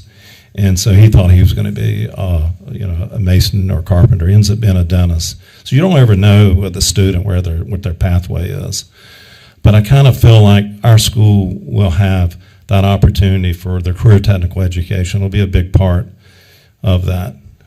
But I see the high school being a feeder high school, just because I can't imagine it getting any cheaper to build one. And I know what it costs to run science and math. When you say feeder high school, what do you mean by that? Well, it's kind of where you go in, Cheryl, with some other charter schools, and we create the high school and feed into it. And I mean, Voyager's probably the best one. I started working with them when they started. Don Drawn and I grew up together and starting Voyager, and now it has that high school. But it's just so expensive to run. And I still don't understand is what's going on in the K-8 that's the CTE part? Oh, that's a big part, Cheryl. So in the EWIC, the Education Workforce Innovation Commission, we do grants for the middle schools. We start in the classroom in the middle schools with our career technical education. That's kind of where you start planting that seed.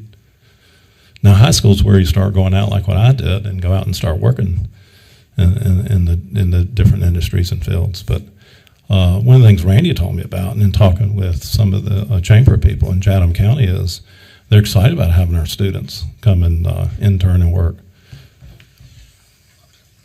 I could provide an example, having worked in the development field for 30 years, and my mother was a teacher. And I will just say straight up, Steve had to bring me to the charter school moving, kicking and screaming. I didn't like charters. He convinced me that I needed to look into it. And when I looked into what this program would do, I got very excited and said, you know what, this could be symbiotic with our public school system and what's going on in Chatham. But for instance, it's not just about people becoming carpenters or plumbers or electricians or working in concrete or becoming game coders, but something as simple as AutoCAD and surveying.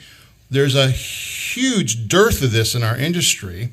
And you can start working on those programs when you're in 5th, 6th, 7th, 8th grade, and you can bring surveyors to school and bring math to life. We've done this, I've done this personally with one of my good friends to show students when you're looking at these mathematical concepts, and I actually get out here with a level and I show you what it means, it starts to make sense to these kids. And then I show them, how does it work with the plans, and how does this actually work with the built environment? So I can envision all kinds of interesting, exciting connections That could end up that a child learns how to draw a building, but they may end up becoming a doctor, but they also have this other skill set, or they may end up going into computer-aided drafted design, which we need. So that's just my personal experience with working with the school system and how I could see that working. And that's how you, okay, so That's an example. the question, but that's kind of what I'm looking for. How is it integrated into a K-8 environment? That's a very good example of how that would work.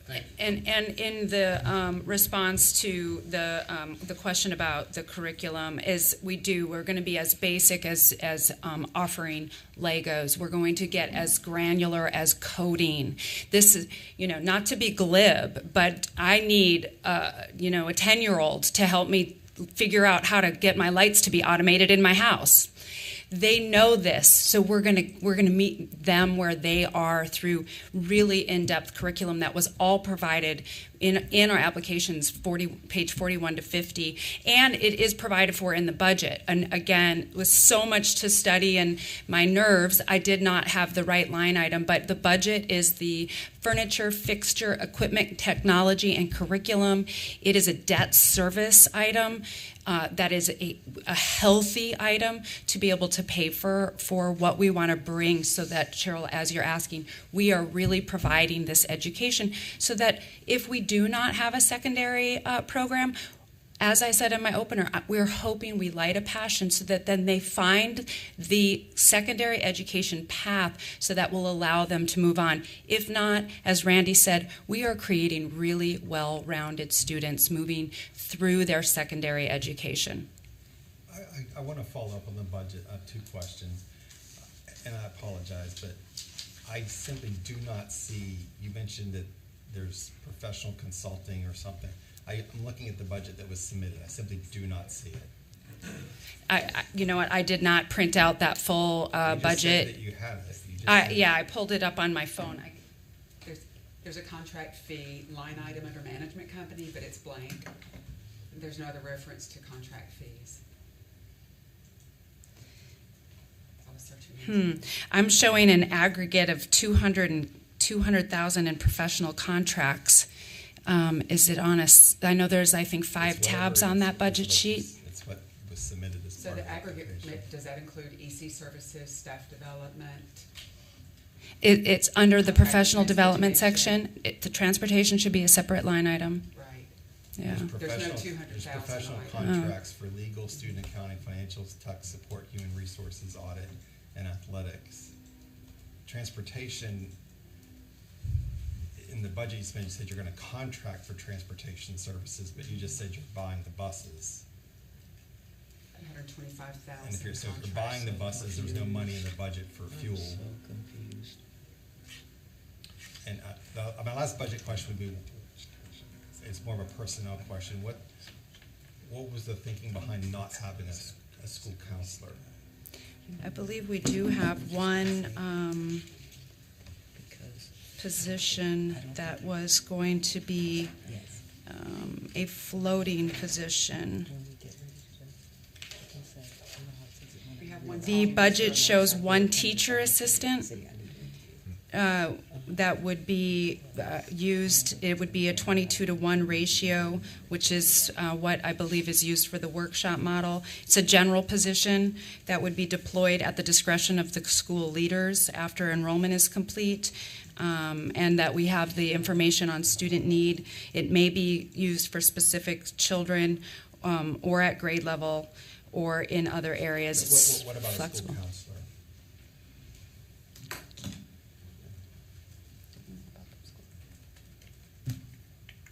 I don't have that level of information at my fingertips.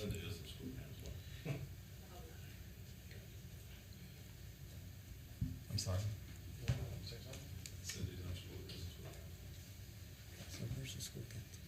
Yeah, sorry, I don't have it in front of me whether or not it was written in. Certainly, I can speak to my background and I would be on the board, but I'm not for certain if it was written in for a school There's not a school counselor. counselor in the budget. Other questions? The response in the application when the applicant was asked, is there an intention for in high school? The answer was no. And so I think we've heard some wavering on that initially. I think the answer was yes, we plan to grow into a high school, and then the answer was, well, we think there could be a feeder high school developed. So it sounds like that maybe hasn't been fully discussed and determined by your board. Since the answers have varied today, do you want to speak to that? Have you just not really developed that yet? The application says no high school. I think it was referring to no high school in this application. I don't think it precluded no high school ever. That would be the place to say, future But intentions or something. But yeah. my understanding from attending the board meetings and discussing it with the board was that, as Steve explained earlier, if people could do it over again, they would start off this way and come in and do a high school. But I've always heard that there would be a high school coming, and whether it was going to be a consortium or we were going to do it.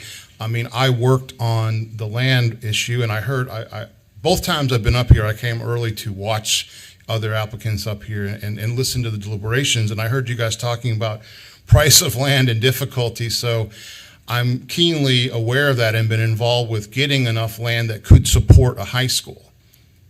We already, for instance, we took the map and I looked at which charter is, which is a high school, and laid out their campus, and we have the land that could do this. So what I always understood is that we were trying to do this so that we could grow organically and eventually get to that point.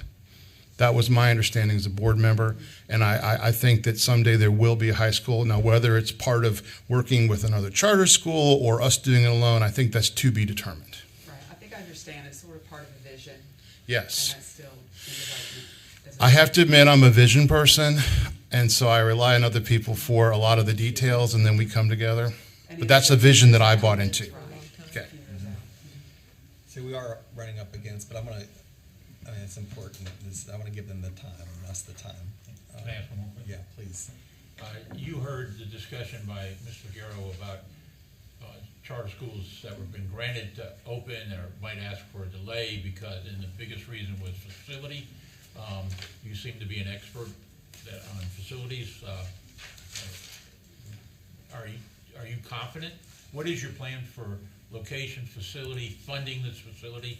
Because this has been a big factor on some charter schools that are not able to open on time. I think the biggest factor that all school systems are facing, as well as people in development world, is we can't get a handle on cost of the material stream. That's an issue that we're all facing. And so friends of mine in the development community right now are saying we're stopping projects.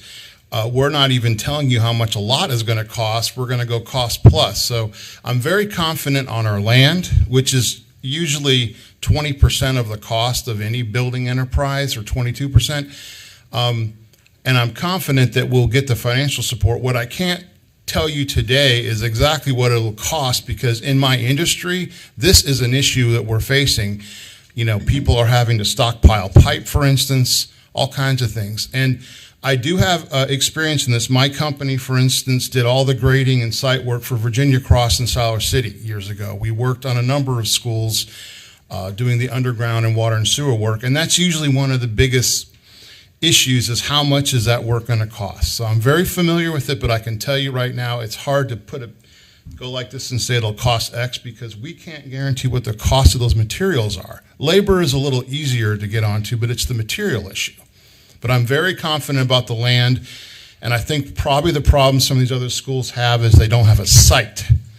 I wasn't privy to what you're given, but the site is usually the key thing first. So you've already identified your site? Yeah. Yes, we have a site in the location I specified, yes. Does it give you any pause that you've got the site, but you might not have the financing to build a building? You didn't really answer the question, but what is your... Yes. I'm going to let Holly speak to that. In the application provided, we have a letter approved that is for a bond for the financing of the site, the school, the FFTEC. So that was provided in the original application, the proof of funds. You've I'm sorry? approved for a bond? Already been approved for the bond? We have a letter of intent from the bonding authority that we would have a sufficient revenue. There's no, we also did not anticipate fundraising, though we of course know that we will receive a tremendous amount of fundraising support. I will also say it's hard to see on a phone, the operations budget. It's on the operations tab, line 69, pardon me. And I believe over the aggregate it was 200, it's 75,000. I mean, if there's nothing there, then it's possible that got zeroed out upon submission, but it's in my Google Share. I can see it on my operations tab. That was for the professional consulting. Just to clarify that question. How much was it? 75,000, row 69. And that's I just don't see that in the budget that we received. I'm not saying that you're wrong. The documents we received, it's not listed. And So we can only on go by what we have. the charter application budget Excel sheet was provided by us, and there were Actually, what we received wasn't even an Excel sheet. It's in PDF format. okay. Well, ours is 1, 2, 3, 4, 5, 6 tabs along the top. The individual on our board that was the submitter of the application is Laura Howell, and she is in all-day testing and assessment at her educational facility today. So I was not the person who hit submit. Yeah, I see that we have the operations page, but I don't see. It might look different if you use Edlusion. I don't know. Go to Edlusion. That's where I am. That's It's where not you there. are. It's not there in Edlusion either? Not in that budget. Your assurances are for the term sheet for your bond. That is apparent. That is there. While we're looking, can I just ask you a follow-up to a question that was asked before? And you're the board chair? Yes. Okay. The relationship or the potential relationship with AES, I think I'd like to hear something a little more definitive about what route you guys are leaning towards or going within that. Well, I mean, as we've said, we have no agreement. They consulted with us and have advised us because they are a nonprofit that's passionate about charter school development. But we're not an approved charter school yet, so we're not going down the road of who's going to be assisting us in a consulting fashion until we know that we're approved. I believe from my experience that they have a proven track record, but I don't hire anybody that I only interview one time. So I would really look to the folks on my board that have experience working with other consulting firms. Can you give me the depth of their involvement in writing the charter? They have met with us on a number of occasions as a team to tell us what's important in terms of governance, community involvement, parent involvement, leadership. There's been a number of phone calls that we're able to just ask questions to, but I will say I work for the Home Builders Association. I spent all day yesterday with an organization called Made in Durham, consulting with them at no cost on a development of a skilled trainings program, and it's because I'm passionate. So that's been my experience with the folks there, is that they're sharing some passion with us.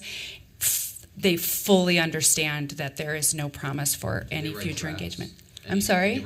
Did they draft any part of the? They assisted us on questions that we had, but again, I was mostly involved in the governance portion of the application. Our educators that have been part of Voyager and other charter schools were much more intimately involved, and Laura was the submitter, and she's not here today, and she was not able to leave her position as she's in testing and assessment today. You made the comment that if you were to contract externally, that it would be for the skills that you didn't feel like you had internally. What are those skills?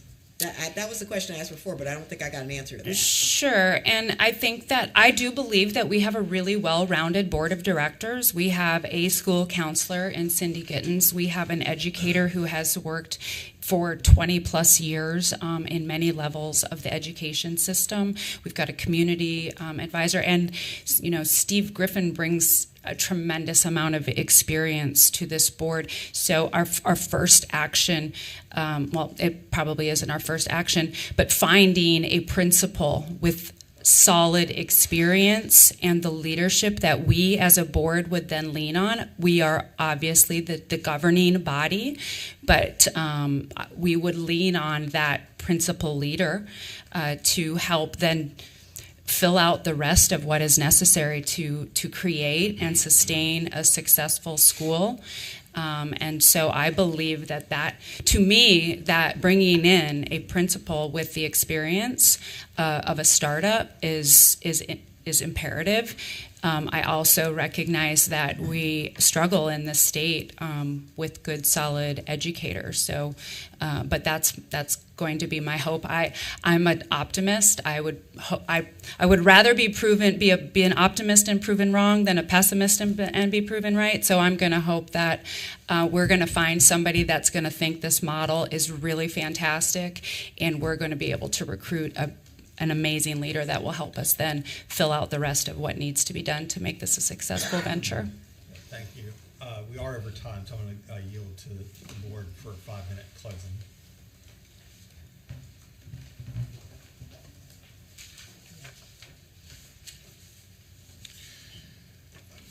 Thank you.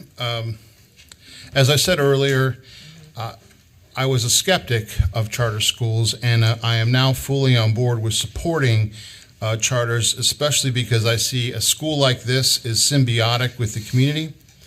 Earlier in your meeting, I saw you asking questions about data and what does this mean, and I handed you out some maps which may not make sense to you, but let me see if I can make some sense for you. You know, if I tell you something 1, 2, 3, 4, 5, that's a data stream. But if I tell you that that's the combination of the safe in my office, now that's information. And what this board wants is information. And what I handed you is a housing report as a member of the Board of Realtors and a developer and builder that I brought in, that we produce now, that shows you the demand in the triangle area, the median household cost of the houses, and we have an affordability crisis. And the fact is that with the growth in our community and with Wolfspeed and VinFast coming here, we are going to need schools, and we're going to need innovative schools in the Triangle and in Chatham County. And this map clearly shows that. I'm also a great supporter of schools, having grown up with an educator in the household. My people, I'm first generation American. My folks overseas were Guilds people, but I'm also a musician, and the arts are important. And I want to say right now, it's not just going to be about training kids to or putting people on a pathway to learn how to one day become an electrician, but we're going to have artisan schools. I already fund that with my wife in Chatham County and Chatham Arts Council, and they're committed to getting an artisan residence in every school in Chatham, and we're going to bring that as part of this endeavor. I could see having artisan here along with our curriculum, and you might ask, why does that matter? Because when you put artisan schools, for instance, and you have people like me that believe in this and want to make a difference in a children's life, and I've attended these, you can take a child that nobody paid attention to, and they can come up and see a dance routine from Brazil, and suddenly they're seen in a positive light amongst their peers. That's why I'm doing this, and that's why I'm asking this board to send us along. I could see that we're going to develop young people that are going to come along, and they're going to feel confident, they're going to feel good about what they're doing, and they're going to end up with a pathway to wealth creation in our community, a community that I have worked with my family and wife for the last 22 years in Chatham as an elected official and someone involved in community endeavors. And I can see this school being the beginning of something very important happening, not just in the Triangle and Chatham, but in the state, which is why I'm here today. Someone that started off as a non-believer who now sees that this can be a real symbiotic relationship with our school system and what's going on with the growth in our community. You asked a lot of really great questions. I've sat on the other side before as a policymaker, and I know that, these questions are important about trying to determine if these are going to be successful. And I will say to you right now, the key to me is that we have a location, and most of the projects that I saw as a mayor that failed is they didn't actually have a location. They didn't own the land, or they didn't have it tied up, or they didn't know where they're going to be. I know where we're going to be. I can sell that vision, and I can get people excited. And from there, I think we can work out the details that you've asked, these very important questions. I will admit to you, I'm a facilities guy. My exposure to education is that my mother worked at Ivy Tech, she worked at Purdue North Central, and she was a school teacher. So I was taught every day at home, but my career has been on the facility side and construction side, so I'm going to bring that to the board. But I'm relying on these really amazing people I've met who are going to handle these other elements of it, and I really feel very confident that this is going to be a beacon in our community at the right time when we have VinFast and Wolf Speed, and the governor and others are really focusing on this region. And I would beseech you to give us unanimous approval and send us forward, because I feel like in a couple years you're going to be proud of what we create. And I appreciate your time. Thank you. Thank you so much. Thank you all. Okay. I am going to recuse myself in this conversation. As I said, I wasn't at the last CSAB meeting, and wasn't clear on where the school was, but I know now that there's buses apparently plan to come into the area where our school already exists. So to avoid any conflict, I'm going to recuse myself. Okay, duly noted. Thoughts that board members have? I guess I'm still struggling with the consultancy for who may provide services. I'm not clear whether they really understand what that means and to the depth that that particular EMO or CMO what effect it would have on the operations of day to day. So I'm still trying to figure that out. I'm struggling with that a little bit myself. I'll say I'm familiar with this area. I don't need to be convinced that there's a need for a school here. It's a growing area of our state for sure, with not a lot of choice options, or even in the traditional schools that local LAAs are going to be charged with building extra capacity. So I appreciate the housing reports and all that. I get it. Don't need to be convinced on that. I'm struggling with the disconnect between what I'm hearing and what I read in the application, particularly at the budget. I don't have any issue with if they want to contract out to a consultant to help them in the beginning of the planning year and beyond. I used to do that work myself. But I do have a hard time believing that if you actually spelled them out as someone who helped you write the application, which they did, I do have a hard time believing that they're not going to be part of the future support of this school. Just claim it, but more importantly, put it in the budget. And I don't see it in the budget. I'm really I'm trying to make sure I'm not the one making that I'm missing it. I just don't see it about that. Yeah. I'd like to ask a question. Is it in any way possible that the budget that we received, the document we received, which apparently was not a PDF, that in the time it was here and touched by people within this office, is it possible that something could have been altered in that? I just looked in Illusion, which is where they actually dropped their documents, and it was uploaded as a PDF. So there's no way it could have been. Okay. Yeah. All right. So I do have that. Thank you for that clarification, Mark. So I'm struggling with that a little bit as well.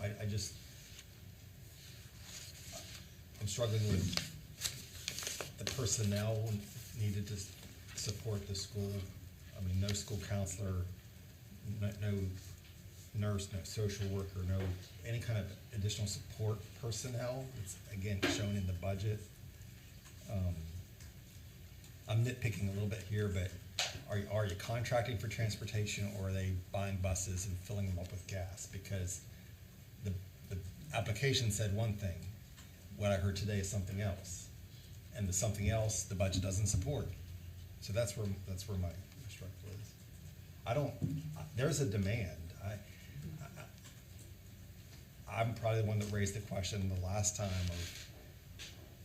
and I'll raise it again today, I think, because I still think it's a valid question. They got a tremendous amount of community and business support. Where are the parents? Where are the parents?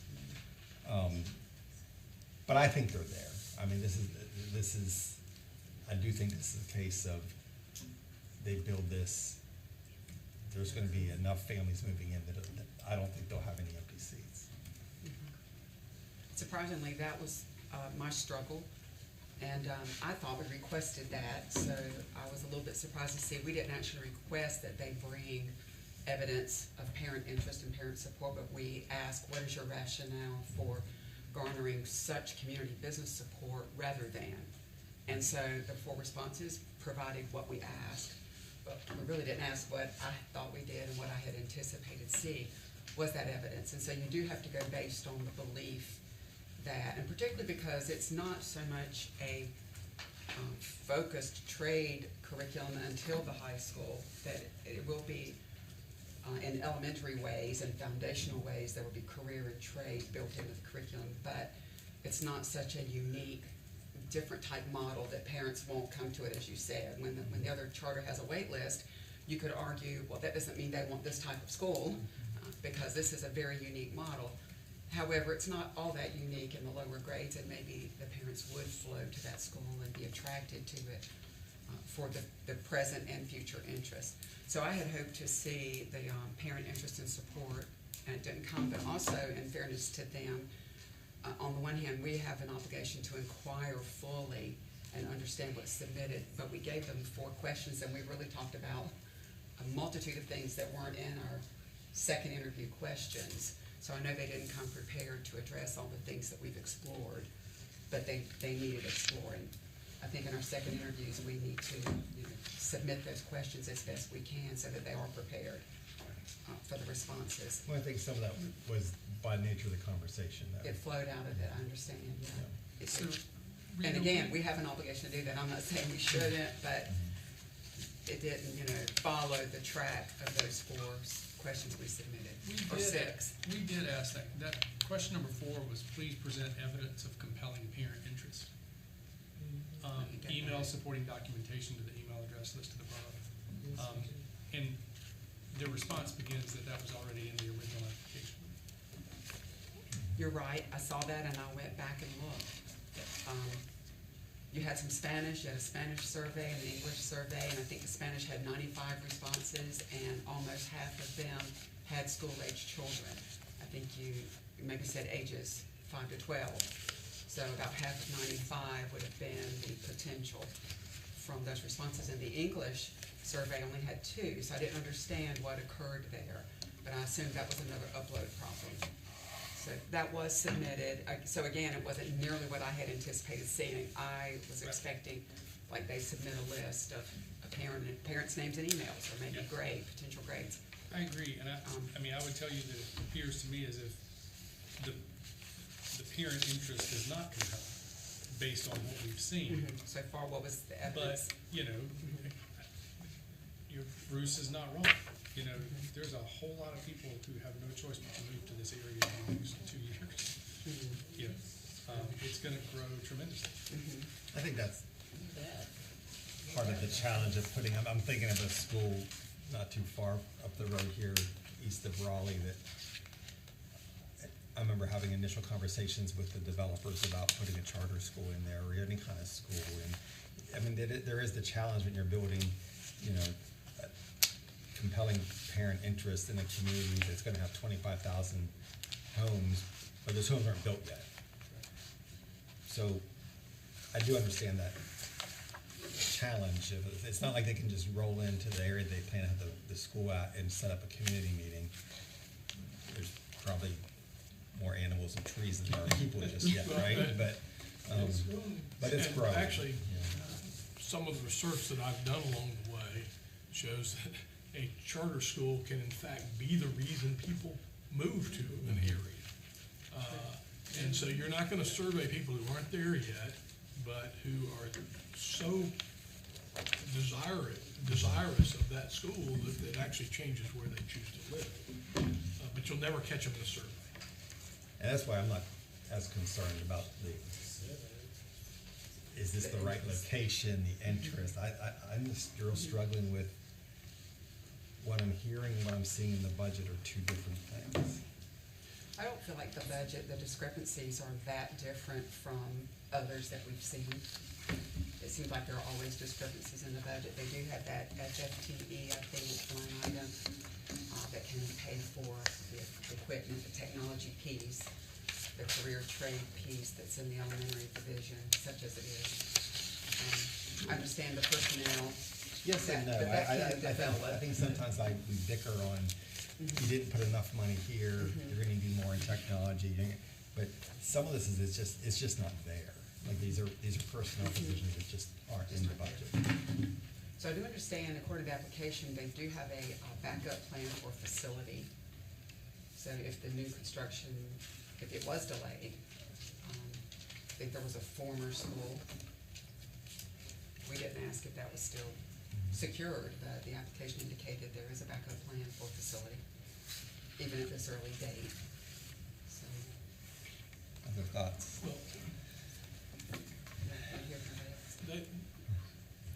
Well, a couple of things here.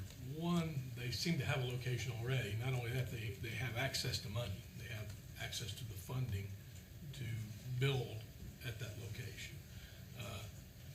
Some of these guys are in development, and they actually noted just because you got the money doesn't mean you're necessarily going to be able to do everything you want to on time. I think that's a caution that anybody who's a developer knows. The board itself has very broad experience across a number of different areas, which is what you'd want from a board. They don't have on the board as much education specific expertise as some that we've seen, but they all are in organizations that are willing to hire out to hire people who are experts in what they do. And that's what you would hope a board would do. And frankly, I think you would hope a board would go get consultants when they need them, and to be modest enough to know when they need them. And it seems to me this board is of that nature. Overall, I'm just very impressed with the board, and they've got funding and a location, and there's, I don't have any doubt that they're gonna, and a unique curriculum. Now, maybe that's a problem that it's unique, and therefore we don't know if students will show up, but there are gonna be a lot of students out there looking for a place to go to school, a lot of parents looking for a place to go to school in that county. Other thoughts? I think, Go ahead. There's no arguing that there's definitely a need in this area. Okay? And there's definitely a need for this type of school. I do question whether, how low in an elementary school you start doing the CTE instruction, but there are so many answers this board wasn't able, so many questions this board wasn't able to answer that I don't think it's a case of not being a demand for either a school, a charter school in this area, or demand for this type of school. I just don't know if this application or this applicant is ready to open up a school. They just didn't be able to answer all the questions that's just what I'm struggling with right now. I'm not quite sure how I'm going to vote, but the board is very passionate, almost, I don't know how to say it's gonna come out right, so I'm not gonna say it, but the board's very passionate and they seem to be experienced, and it's an impressive board, but, I'm not sure they were able to answer the questions that they need to answer to be ready to move forward, but that's just what I'm struggling with right now. That's where I'm at. I'm not gonna repeat it, but exactly there.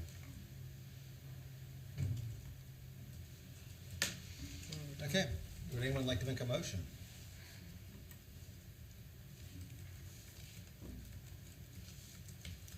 Well, I believe that they can move this forward, and they have next 18 months, I guess, to figure the things out that they weren't definitive on today. They've certainly put a lot into this and were well prepared. We've expressed the innovation component and the voluminous business support, some community support that was evidenced, and others that we believe is there. They answered the question about curriculum, which curriculum items will they be using for math and reading in elementary. They're going to incorporate some coding and robotics in their K-8, and that's very appropriate, really, in almost any school, not just a career trade school. So we start somewhere, so I will start by making a motion that we move Granite State Charter Academy forward to the state board for approval. Second. All right, we have a motion and a second. Any discussion?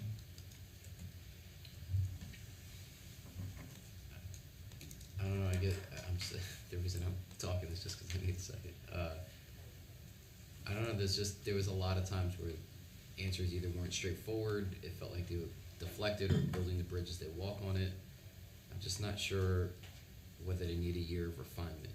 There's a lot of great stories of boards that have come back and after going through this process learned a ton and came back and produced something really great, and they thanked us for it. They thanked us for the feedback, and they thanked us for just the learning process that they experienced in order to take, tax money, millions of dollars, and use it and do it right as best as they can do the first time, because of the process they went through, the learning process, rather than almost experimental with the half-baked application. I would be leaning towards more of come back and refine it and use that learning process. That's kind of what I'm leaning, I should say.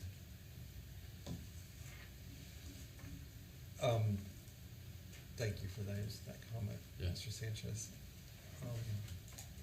So this was a traditional timeline. So this was a school that was hoping to open in 2024, correct? If they did come back, they could come back next year as an accelerated app, and they could still hit that timeline. Correct, as long as they meet the accelerated requirements. Which, as a reminder, are having a facility locked up. Mm-hmm. It's mainly having a facility. Their compelling need is also part of the policy, but it hasn't made it into the rule, so it's not as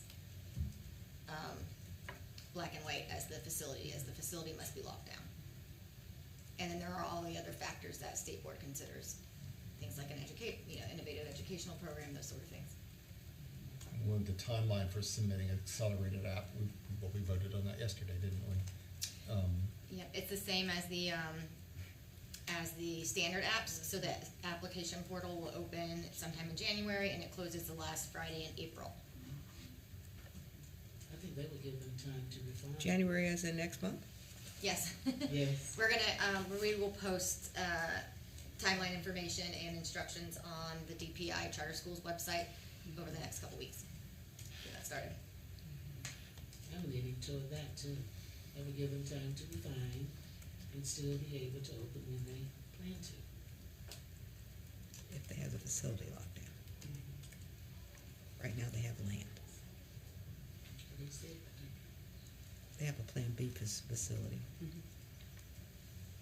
So I think that's an appealing option as well. And I would be willing to withdraw that motion. I was thinking that they would benefit from some consultation. We didn't see the consultant in the budget, but I think consultation on opening a charter school. And I really assume they would do that when they leave here, that they will get the consultation that they need and have, you know, a little more experience from those who open charters all the time, people that do this. So that it would really guide and direct them, and they could be more specific in their decisions, information. So the board is leaning. I don't know how we're leaning. Probably I should think just we're go all ahead and struggling. vote I think on we it. should probably just vote on the We probably motion. should just go vote on it and see where we are. Okay, so we have Rita's vote to move Granite State forward. I have John Eldridge recused. Bruce Hare, I'm sorry. Bruce Hare. Sorry, you guys are right next to each other. Bruce Friend. How the rumors start. Sorry. Bruce Friend. Nay. Okay. Rita Hare. Aye. Hilda Parlay. Nay. Shelley Shoup. Nay. Cheryl Turner. Nay. Todd Godby. Nay. Eric Sanchez. Nay. Dave Machado. Nay. Bart Danielson. Aye. Okay, so it does not pass. There are 6 opposed. So I want to just say to the applicant, what you heard us in this last part of the discussion is you still have the accelerated path. They would still hit your timeline for 2024. I really encourage you to consider that. I think we want to see you back before us here next year to hit that timeline.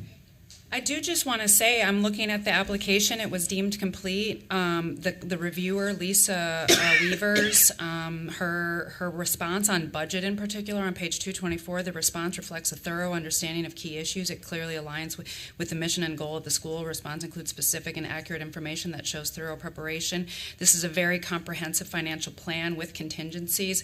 It is clear the applicant and its consultant understand the requirements and complexity involved with opening a charter school.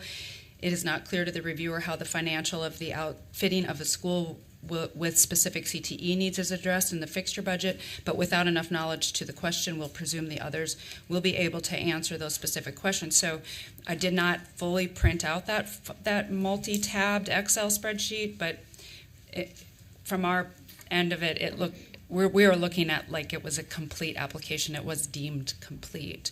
So Thank you. thank you for your time. We can take a break. Please. All right. We'll take a 10-minute break. Okay, we will reconvene at 11:35.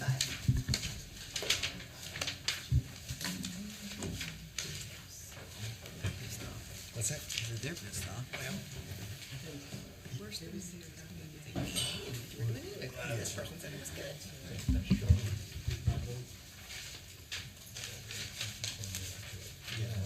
Here's the thing. AS does not help you with your stuff without knowing that's a lie. That was just a lie. I'm reading the state education, the pilot teacher pay program. You know what I just brought up to Dr. Korn about the PR City and using July? Yeah. So my person wrote to Lynn and sent her the screenshot, like, she said no. So the guidance has told her they can't do July program. That was today, even after you brought that up to her? Just a few minutes ago. So I said forward it to Dr. Korn. See what she said. Wow. It's a July program. We're saying kids need extra months. You should forward that to Jenny. Yeah.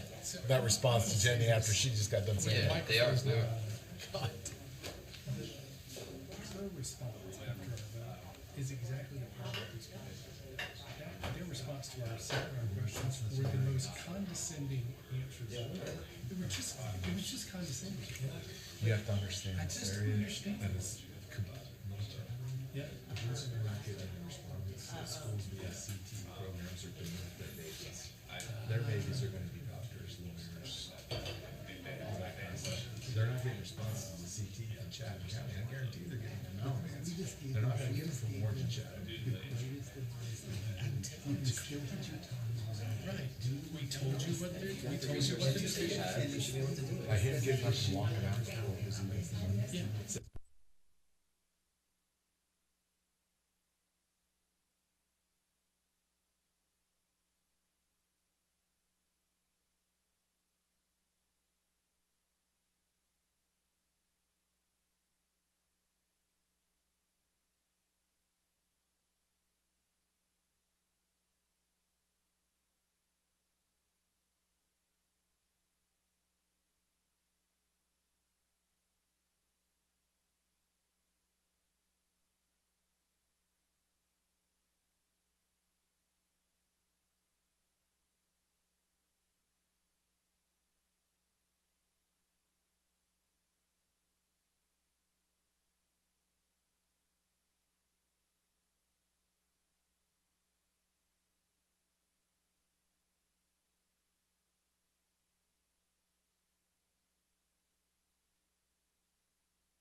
Good morning again. Melanie Rackley with the Office of Charter Schools. Our final applicant for today is Agape Achievement Academy. There were 7 second-round questions that you all submitted. Written response has been provided for your review. And so just to recap, Agape is slated for Cumberland County in year 1, serving 168 students in grades K through 3. You'll see their details below as it relates to their bus and food service. They are, at the current moment, do not have a zip code slated for the facility. Cumberland County did submit an LEA impact statement. We did see Agape in our 2021 cycle. If you will recall, you asked them to make revisions, particularly to their mission statement, so they've done that today. We can look at the map there. There are the 2 schools, the 2 charter schools in Cumberland, which are Alpha Academy and Capital Encore, 86 traditional schools in the LEA. You asked Agape to make revisions to their mission statement. They've done that today. There were additional questions as it related to staff, particularly supports for the social emotional learning of their student body. So we have this here. I'm going to turn the floor over to their board chair, Ms. Doris Taylor. They also have representation online. So Ms. Taylor, if you'll take the floor, please. Good morning to the board chair and to the board members. And additionally with me here today are Stephanie Walsh and Jessie Brayboy. And as she stated, we have 2 board members online watching. We were given, Agape Achievement Academy was giving 7 questions to give feedback on, and we have done that. And number 1, we gave monies. We have sent our budget in and also updated our budget to accommodate or to implement our SEL program, which will be a program throughout the school, and that is reflected in our budget that was sent in. And question number 2, of course, we added to the budget also a counselor, guidance counselor, and/or social worker, which will be the person that will be responsible for implementing, training our teachers and so forth for the implementation of our SEL program with outside professional training as well. And with the second question we dealt with, we showed in our budget that we have put in the budget a line item for our social worker and/or counselor, and we talked about the benefits of the SEL program in question number 2, as stated on our paper. And then number 3, we were asked about the abundance of how our county described the strategies we will use to make sure that our children meet the needs of our children, which are unique in some manner. And then question number 4, we talked about our highly competitive market for education. We have also included in our budget a dual role for our teacher assistants. They will not only be teacher assistants, but they're going to also serve as bus drivers, and we have included an extra salary for them, and we will hire 1 bus driver. And then on number 5, we revised the mission statement as stated before. Number 6, we described how we're going to be an innovative school. And with the innovations, we talked about our students being unique individuals. We were not going to look at them as groups. We talked about their skills and competencies that we want them to have so they can not only survive but thrive in the world for lifelong learners. And then in question number 7, we addressed confirmed that we will be able to serve both breakfast and lunch to our students, with breakfast being that's their choice if they want to eat or not. And also we will have free and reduced lunch applicants that will eat, and all students will eat whether they bring lunch or not. So we hope that we have addressed these 7, and if you have any questions, we'll be glad to answer.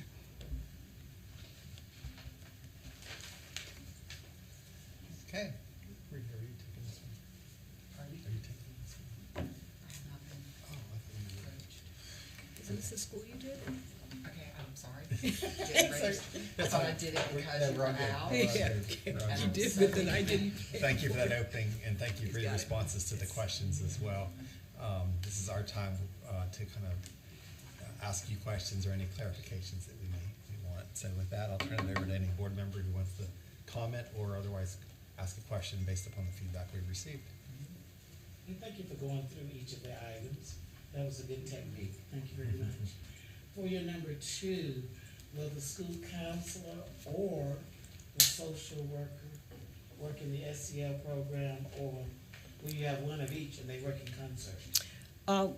If we have, well, our plans are is for this counselor to really be the forefront, the person to do that. We're going to have trainings. We want to have in our professional work days intensive trainings, especially for this first year, so that our staff will know how to implement, what we need to implement. But we're going to use them interchangeably. Mm-hmm. Thank you.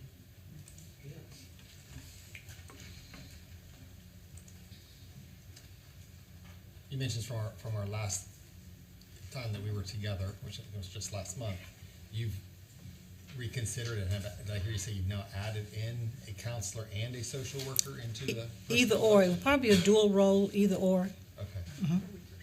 When we first start, but after that we do plan to have 2. After that, After that, we do plan later on.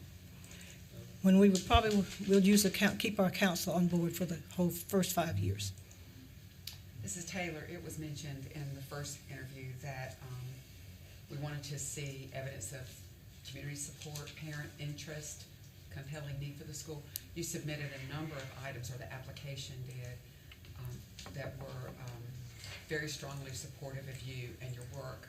They were more personally focused. Has anything moved forward as far as parent contacts, a list of interest? Yes, we brought that with us, but we left it in the car because we thought we'd just answering the questions here. But sure.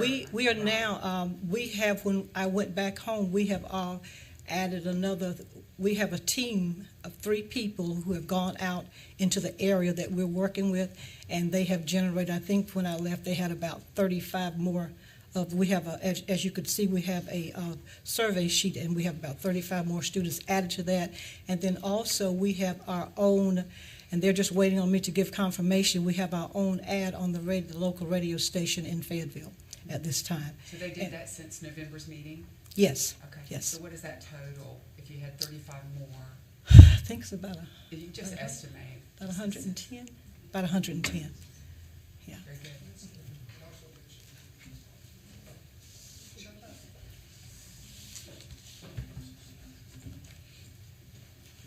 Good morning. I just want to also mention Seabrook Recreation Center is I'm collaborating with them to do an event for the kids. The problem is they're just kind of backed up, and I just have to get I have to get in there. So we want to do an event for the kids, and I think one of the things we're going to do is have the leaflets for the parents to see exactly what we do, the curriculum, and so on and so forth, and probably give hot dogs out and things like that. Try to attract the community at Seabrook Recreation Center. And there's another recreation center I need to get in contact with, but I'm collaborating now with Seabrook Recreation Center in Fayetteville. Thank you. Would the purpose of this of the event be to raise awareness about the school, or are you just this just an event? Yes, we have made we have a brochure that's at the printer right now, and we really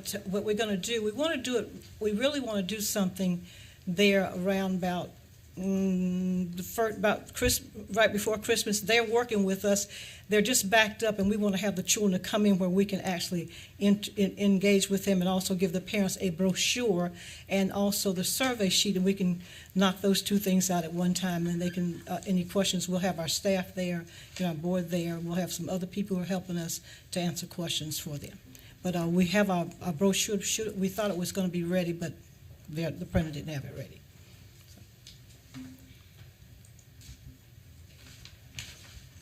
Can I add to that also? So when we left last time, that's what we talked about. We would go to the recreation centers because a lot of our at-risk kids participate in the rec programs, the ball, basketball, the activities that they have. So there's several in the area of where we're looking at to establish a school, and that would be the College Lakes Recreation Center, the Seabrook Center. So we would be actually addressing having this school, and this is what we want to have, this is what we want to provide to your child, and this is some more information that you can contact us. Is there a Boys and Girls Club nearby? No, it's on the other side of where Seabrook Recreation Center is. It's in an area called Massey Hill. It's kind of cross town, if you want to say. And there's also a Boys and Girls Club on Cumberland Road, which is the north part of Fayetteville. But we could also, go to those areas also. And then obviously local churches that are running different types of after-school programs. We can share information with them also.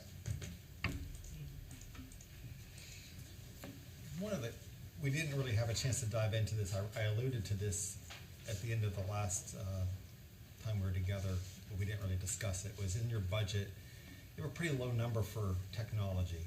Specifically, like, it's $5,000 for laptops. And even if you're not doing one-to-one with 168 students and the staff to support that, that seems like a really low number. Can you maybe explain what the rationale was behind that?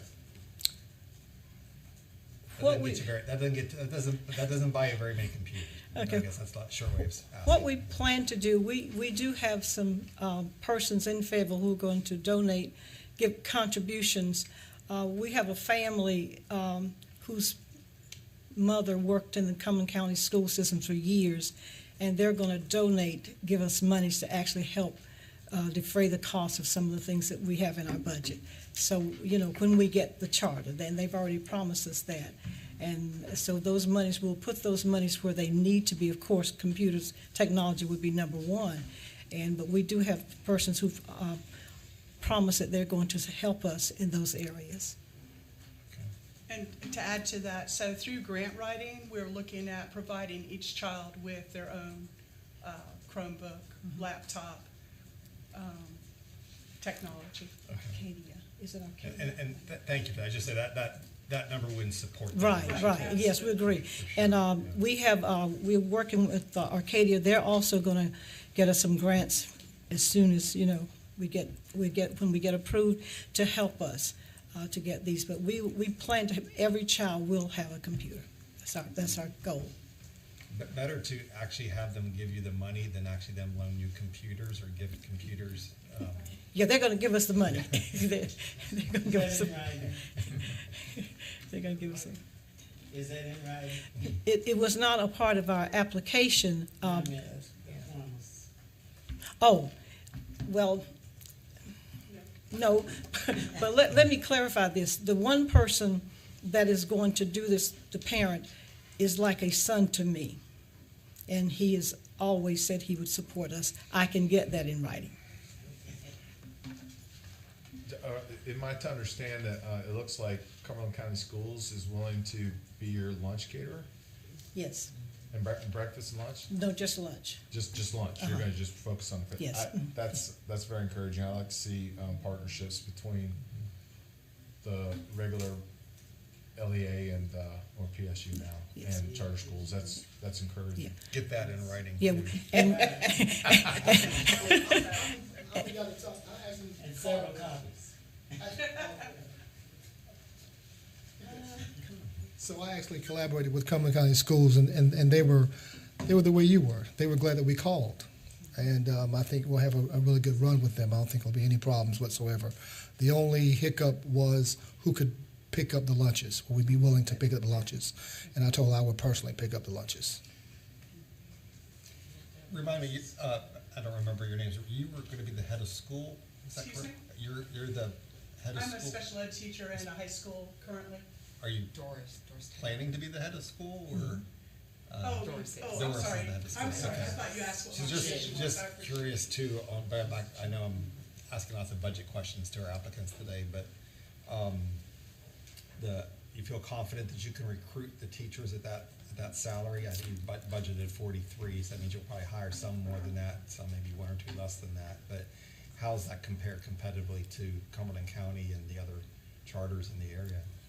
I do feel confident. As a matter of fact, on Wednesday night of last week, there were two persons who came up to me. We were someone told them that I was planning to open a charter school, and one is a retired person, and one wants to get out of the wants to come to the charter school, and they have given me their information. I believe that with what we are going to offer, and I believe that with my personal dynamics with people that I know who want charter schools, I don't believe I'm going to have a problem. I've had, as a matter of fact, I have some people that are just waiting for us to get the charter school. I even have a teacher that called me who worked in our Cumberland County schools, not working anymore, who's a Spanish teacher, and she said, whenever you're ready, just let me know. I don't believe, I know you know, with the monies and all, but I believe these people are genuinely want to help, and they like our vision. And we've talked, two of them I've talked extensively with. You're going to be located in Cumberland County, obviously that big military base there. Do you anticipate a lot of your students coming from military families? Yeah, I would say 40%, maybe 40% of them. I don't know all the demographics of where we are, but there are a lot of military people out that way, families out that way, I can tell you that. And I believe that they're looking for something different. I know that there are a lot of military families because Fort Bragg is close to where our school is going to be. Do you have any plans to have anybody on staff to be like a liaison to that community, or? William O. Kelly is a retired military, and he's going to be the person doing that. He's on I should probably know this, but how many charter schools are in Cumberland County? Two. What grades? Alpha's K-12. What's the other one? Yeah, Alpha and Capital Encore. Yeah, Capital Encore. Both K-12? They're both K-12, aren't they? I think Capital Encore is K-8. K8. Yeah.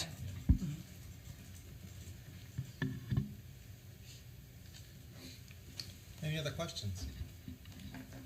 I was interested in the goals of the school. Discussing that for a second. Would you be the one to ask that to?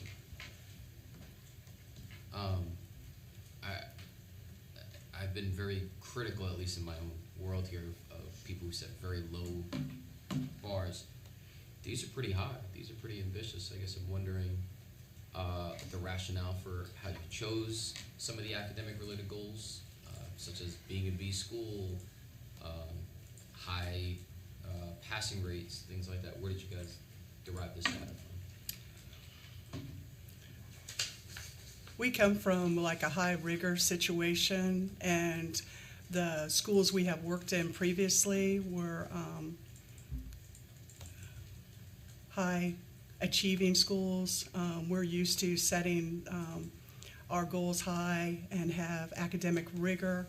We're going to be looking at each child individually to see where they're at, and then we're going to move the mark. And so that's where we want to make a difference in that child's life. And so instead of taking a whole group in, as Ms. Taylor has spoken about, we're going to look at each child and see where their weaknesses are, and then we're going to build on those. So that's how we feel that we can achieve those goals. Did you base the goal for a B in 26, 27, or the 70% passing on? I mean, I understand that we all The area do schools. that, right? Like, Right, we right. come in, we test Yeah, it, but you decided to take an opposite approach of many people. Most people go pretty low because they don't want to overpromise and deliver. Yeah. I guess I'm wondering why you chose. I guess we really have high hopes, and we really want to make a difference, and we think we can do it. Is it based on any metrics, any data, looking at local schools, looking at certain things, or So- stuff you've done, Right. anything like that? Right. So I think the board discussed using a lot of the old programs that we used to use that kind of got put at the wayside that worked, but then our county picked up new things to do. And based on the schools in the area, they are very low in the C rating, D rating, so we don't have a lot of high rigor schools in Cumberland County. In the elementary school. There's a lot of struggling children at the elementary level. Appreciate it. Ms. Taylor, did you still have William O'Kelly and Myra Robinson on the board? Yes, William O'Kelly's on. Okay. Yes. And Myra? She wasn't able was to a attend. counselor or is a counselor? She was. Okay. What is Mr. O'Kelly's background? He's retired military. He's the one you mentioned, retired military, okay. So will you be consulting any legal support, any financial support? Do you have anyone already in mind to provide that support, financial guidance? Yes, we do. As a matter of fact, let me address the legal support right quickly. We have gone to Hutchinson. We went to Hutchinson Law Firm for them to help us with legal matters. Good. We did that on, I think, 2 days ago, last Friday. And also financial support. Arcadia is going to be working with us and help us make sure we are in compliance with whatever. And we're also going to have someone else. There's a person in Fayetteville who works with Mr. Brayboy, who has a business. She's going to help us also. And who is Katie with?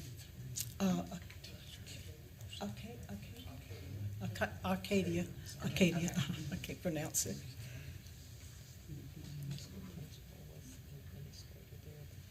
Other questions, comments? Okay, we'll give you 5 minutes for a closing statement. Okay, is that it? 5 minutes, if you want, 5 minutes for a closing statement. I'm sorry. You don't have to Please, do it. please forgive me, I'm sorry. Come on. First of all, I would like to say with a sad heart that we lost Conrad Lopes to brain cancer about 8 days ago. Oh, no. And he was outstanding principal of Cumberland County Schools for over 20 years, and I had the fortunate pleasure of working with him. I mean, one of the best principals, I think, in the world, but we lost him. And that's why he was not able to come last year. He had just been diagnosed with brain cancer, and he passed on last week. He's on our board, Conrad Lopes. He was a chair. He was the one who really got us started. So I just wanted to let you all know that. But we want to thank you, first of all, for allowing us to come back for a second time. Our hearts are really in this. We went by the place where we're going to put the buildings, and we just want to help children. We're not about, making us a name. We just want to help these disadvantaged children. And we've had a lot of people. There's a lady who, a dear friend of mine who drives a bus for Cumberland County Schools. She's the one who has been going out in the community soliciting students for us, and she brought back about 20 surveys and intent forms for us. But the parents want their children to have better. And that's what we want to do. We want to give them an opportunity not only to educationally be better, to socially and emotionally be better, because that's your life. And if we can build that up in them, I'm not worried about it. I do believe that the academia is going to speak for itself, and the behavior is going to increase, and we're going to have just a great school. So thank you all for allowing us to come back and represent this, and I thank the chairman above all. Thank you so much. Did you want to say something? I'd like to also say thank you very much. And yes, we did lose Mr. Lopes. He played a pivotal part in this. He and Ms. Taylor worked together in several high schools. He was the principal. She was assistant principal from junior high school to 71st High School to Jack Britt High School. And the guy was just amazing. He was very competitive. He was like an uncle to me. He was always really a really good guy. And I always thanked him for looking out for Ms. Taylor. I do want to say this. We see that Henderson Collegiate, I think it's Henderson Collegiate, and Sally B. Howard, we did visit those schools. And I just want to say that those are the type of schools that I think anybody in the charter school sector should have the aspiration to reach those type of goals. And I think that if you look at those type of schools, I'm sure they're structured, I'm sure they're strict, but I look at the style that the teachers are teaching at Sally B. Howard with the Teach Like a Champion, and how the children are they're just so disciplined. This is what we do not have. I went to military academy in high school. I had no choice. I faced discipline. It was crazy. I was raised right behind Crabtree Mall, right over there on Ridge Road. And all my friends I played with, they went to Broughton and different Martin Junior High School. I went to Culver Military Academy. And so I know the importance of being firm and strict and structured. My son is the same way. I'm trying to keep him on that track, but he's 19, so I got to help with that one. So go figure that out. But anyway, long story short, thank you very much for your time and considering Ms. Taylor. I will say this to the board. No one can do something for 54 years and not have a passion. She's been in education for 54 years. That's a long time. and she has an energy that I hope I have one day. I'm 56. I pray I get the same energy, have the energy that she has, and she exemplifies. So your consideration in her achieving her charter would be greatly appreciated. Thank you. Thank you so much. Okay. Our time to deliberate before we make a motion. I feel good about this school. And I feel like they know what they're doing. They understand their mission. And I love how she addressed the questions and put them out front, well, the answers to our questions. I can also sense that they've gained some experience in the interview process because this presentation was very tight and succinct and stuck to the the questions that were asked, and then also addressed concerns openly. I will say too, on a personal note, I knew Mr. Lopes all the way back to 2004. He was principal of the year that year. And I was interviewing, he was on my interview committee for the next year, and he was a great man, great inspiration. I visited his school several times, and I'm extremely sorry for the loss. Yeah, I kind of feel this is how the process is supposed to work. They were before us last month. We had some questions. It's hard to get all your questions answered in a 1-hour interview. We did the follow-up. I feel good about the responses they provided us. There's some tweaks here and there they need to probably make for sure in the budget. That's what the Ready to Open year is about. I have full confidence in the board. I'm glad we brought them back for a second interview, and to me it reaffirmed why we have second interviews. If it's okay, I'd like to make the motion that we move Agape Achievement Academy forward for recommendation to open to the state board. Yield to parlay seconds. So we have a motion and a second. Any discussion? Yeah, not only did they come back for a second interview, but they were an applicant last year that came back and listened to what CSAB said. And they have such a servant attitude about serving children. I feel great about the school. Those children will be taken care of, and I'm honored to vote yes. I feel similar in just seeing the growth, as you've indicated within the presentation. Also, I went to military high school as well, so I know the struggle. That explains a lot. So yeah, I knew that.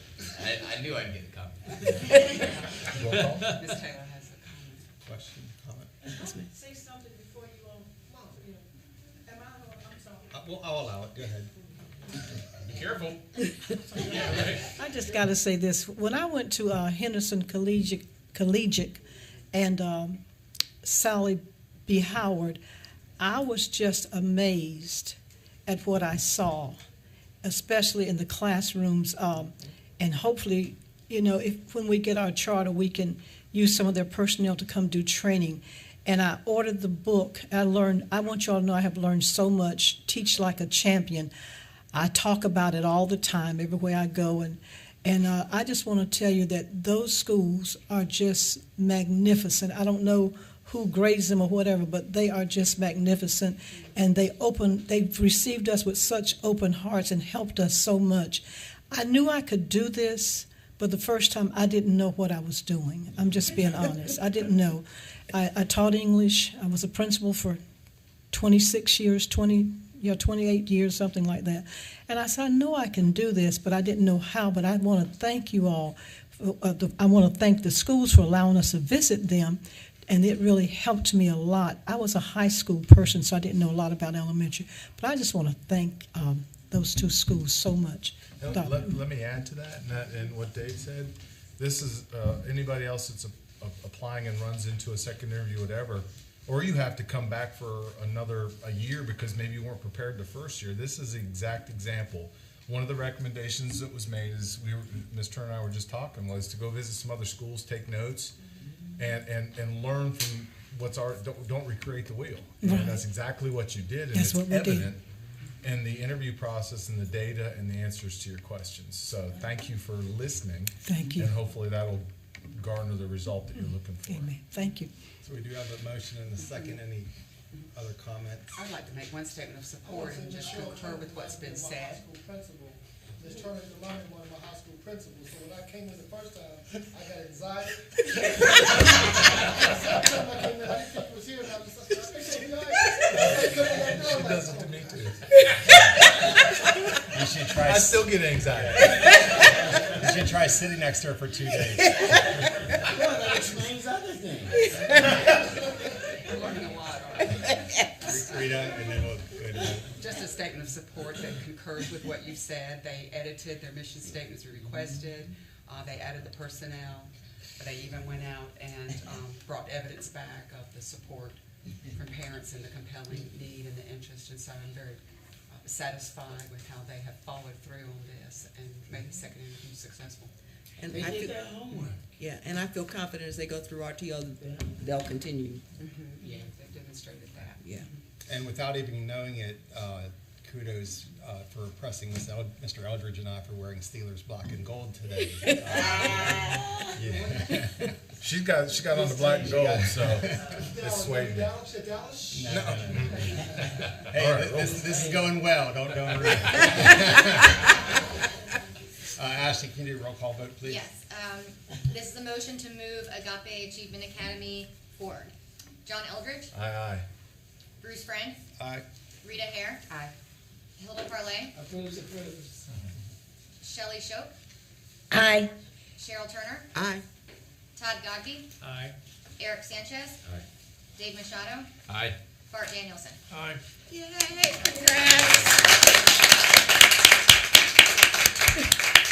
So this will, we will be in touch with you guys, but this will go, it still needs to go to state board, so we'll take it to state board in January and February. We will be in touch with you, and you will learn a lot in RTO, so just keep that learner's mindset. Yeah, that's not happening. 12:45. Can we break to 12:45? Yes, and so we'll do lunch till 12:45. Okay, so we're gonna take a brief lunch break until 12:45, and we'll start the. We are running behind, so we're gonna start the renewals up at 12:45. Let me hit the mic.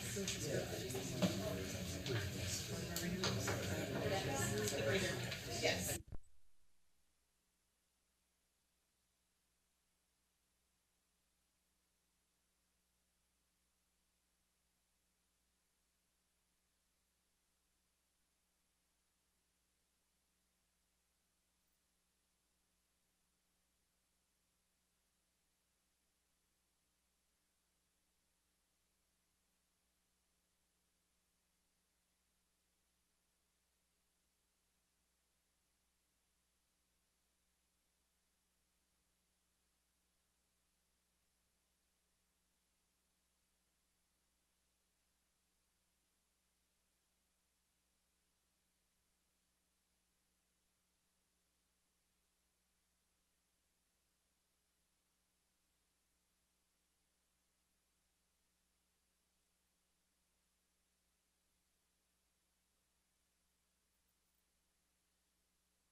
You got 10 minutes, please.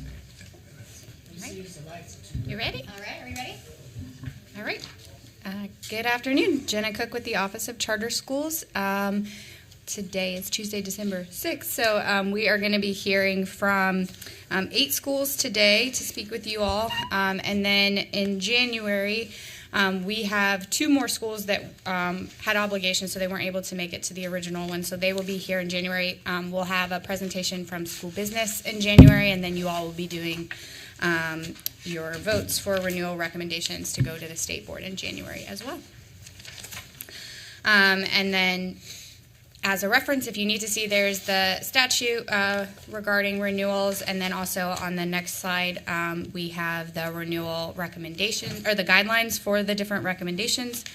And then today, the schools that we will be hearing from fall into that 3-year renewal category. And so, again, as a reminder on academic comparability data, we have from 18, 19, and 22. And then, as a reminder to all of you and to our schools present here today, schools will have 10 minutes for their presentation, and then we'll reserve 10 minutes for you all to ask questions. So 20 minutes for each school. I want to make sure the presenters know, just because we were saying something, I can't barely see that T because my eyes are terrible.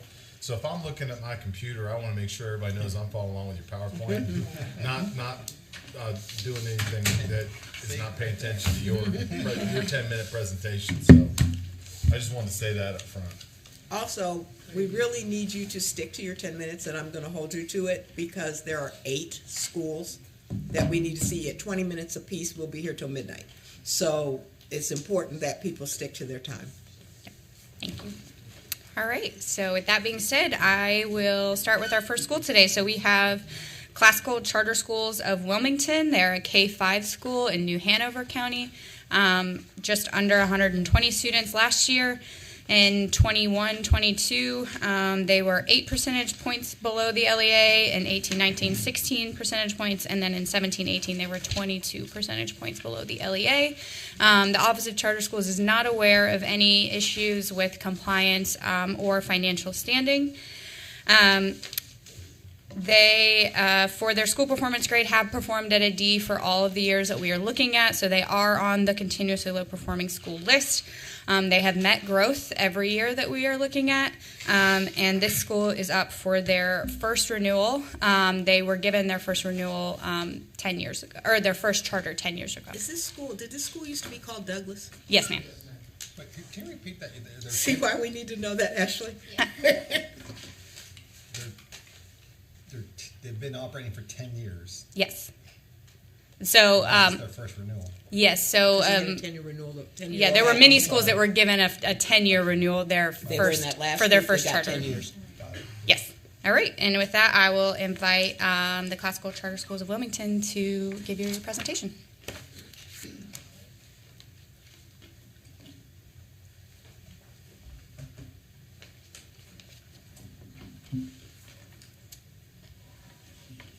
Good. 1 second.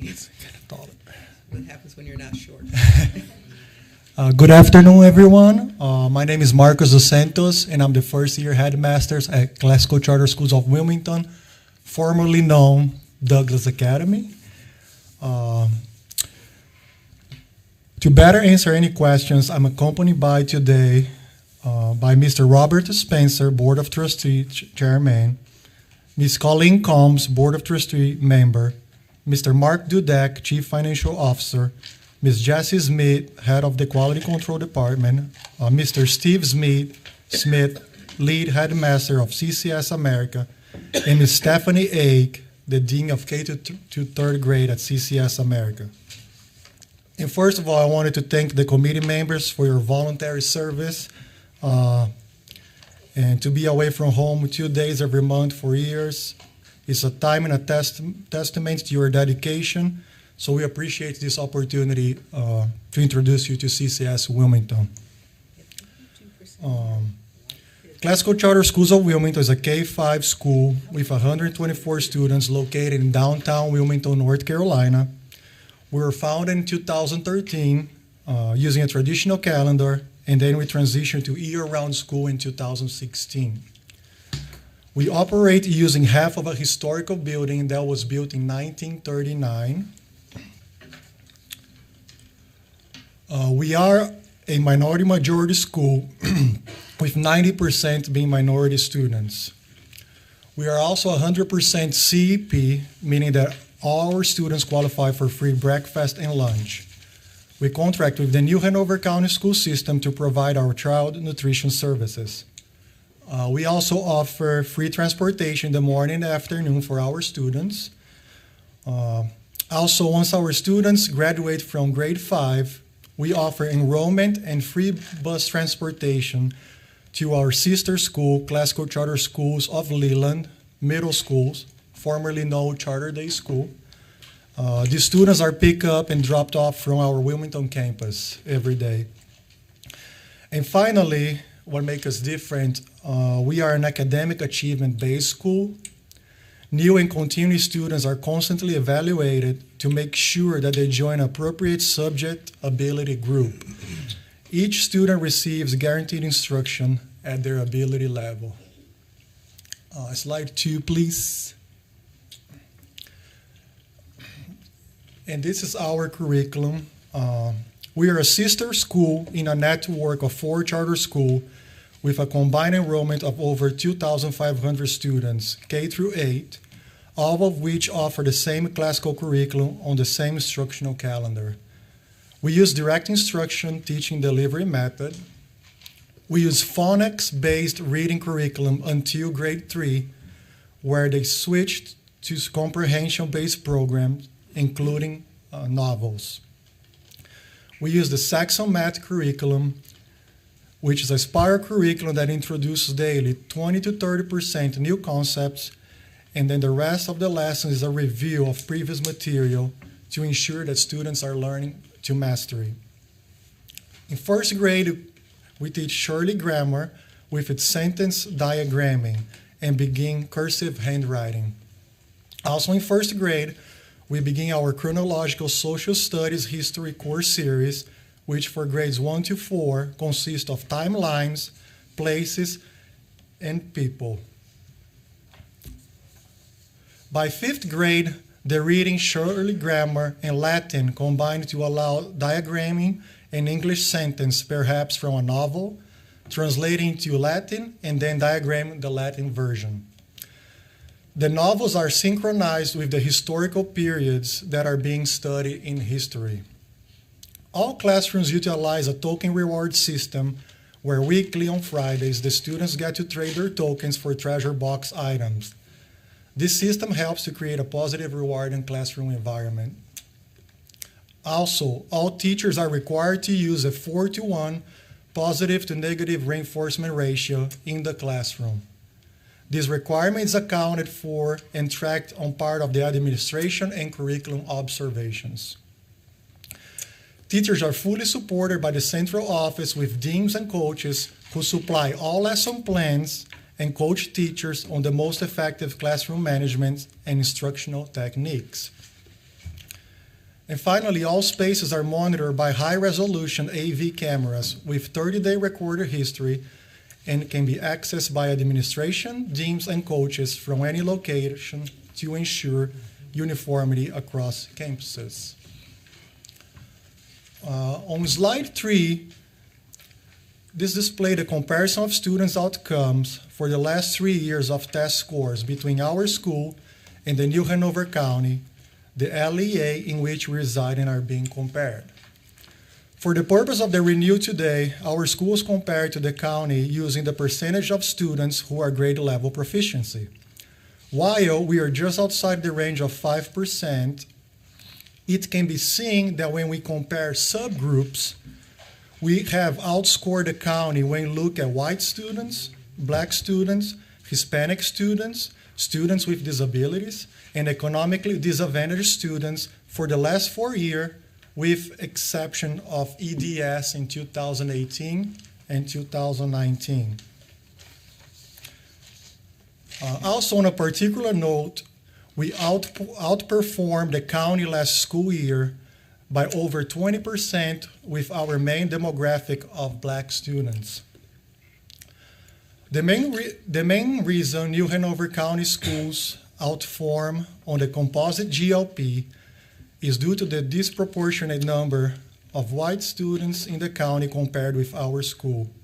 In other words, while our white students outperformed the county by nearly 12% last school year, our school has 10% white students compared to the county, which is greater than 50%.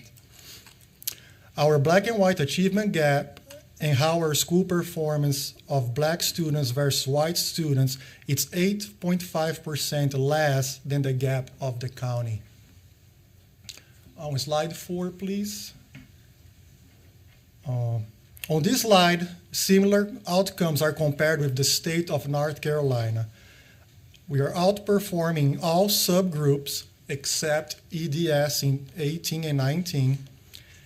And we are only 3.2% behind the state GLP this past year, an improvement from the pre-COVID minus 10.2% 18-19, which is a testament to the strength of our program despite the challenge that we have all faced the last 3 years with learning loss and staff shortage. Slide 5, please.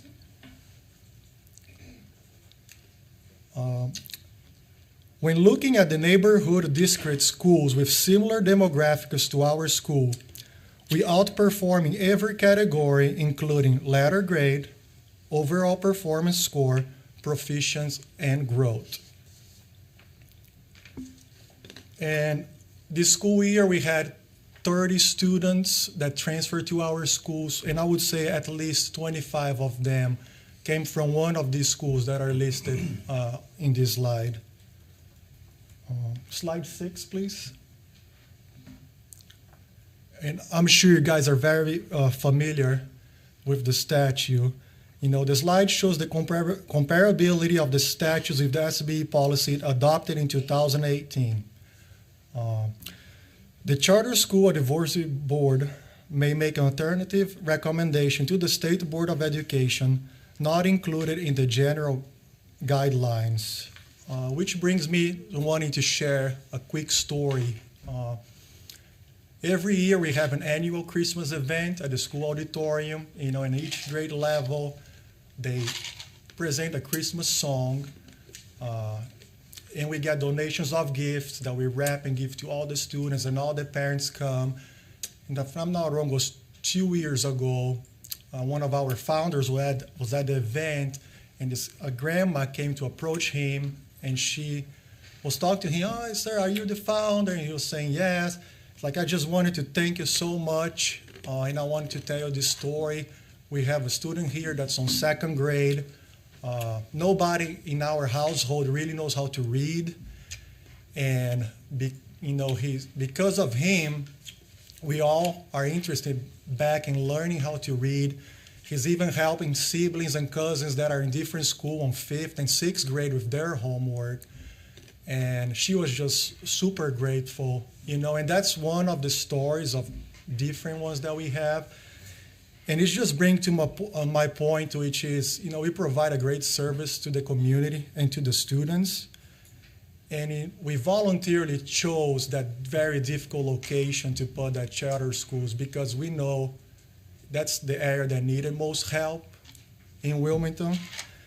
And we believe because of all the data presented and how we outperform the county and the states in our subgroups, that we should even receive a 10-year renewal, and that's just our personal opinion. And that's all that I have, and I would like to thank you for your time. All right, thank you. Well, let me address the tenure thing first. Tenure statutory can't be low performing. Yes, ma'am. So that eliminates 10 off the table. Mm-hmm. We do have the opportunity, should we decide, to do anything up to that. Yes, ma'am. And that would be a discussion item. I have mixed feelings about it. When I look at this data, while they are a D school, they're doing a good job. I mean, compared to what these same children would get in their local school, they're outperforming them by a lot. So that's one side that would make me say, well, maybe it should be a 5. The other side of it is, though, do we say a D school can be a 5? And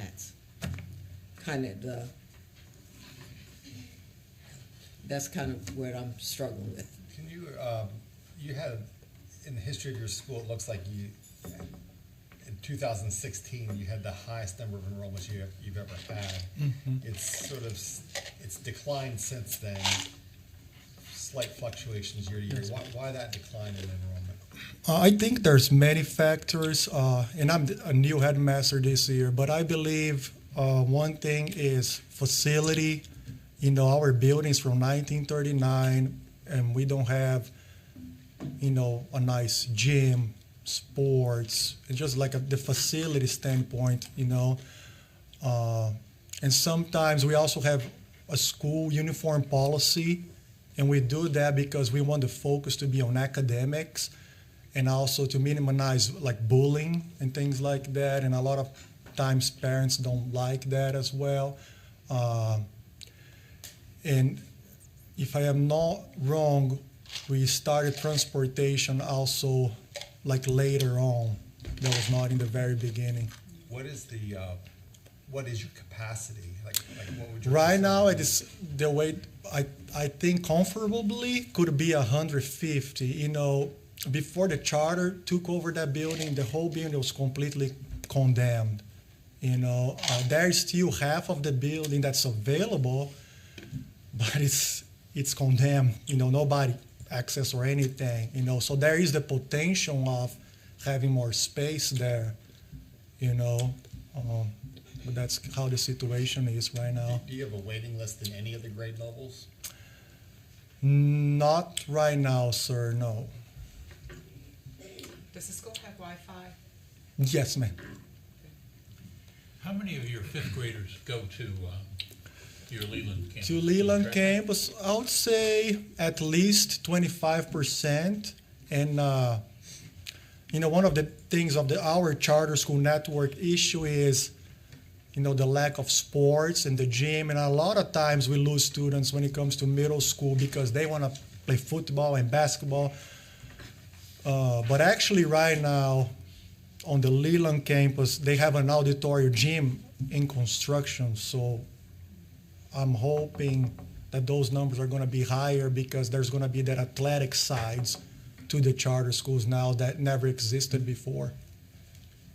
So not to get up on a soapbox, yes, but you know, people talk about how expensive it is to run a high school. When you're a K-5 school, you really only have 3rd, 4th, and 5th grade to get test scores from. Yes, sir. And as long as it's 80% proficiency and 20% growth, there's a big challenge there because you don't get some of the benefits with like graduation rate, math play, stuff like that at the high school level. Sir. So it is encouraging to see that you've met and you are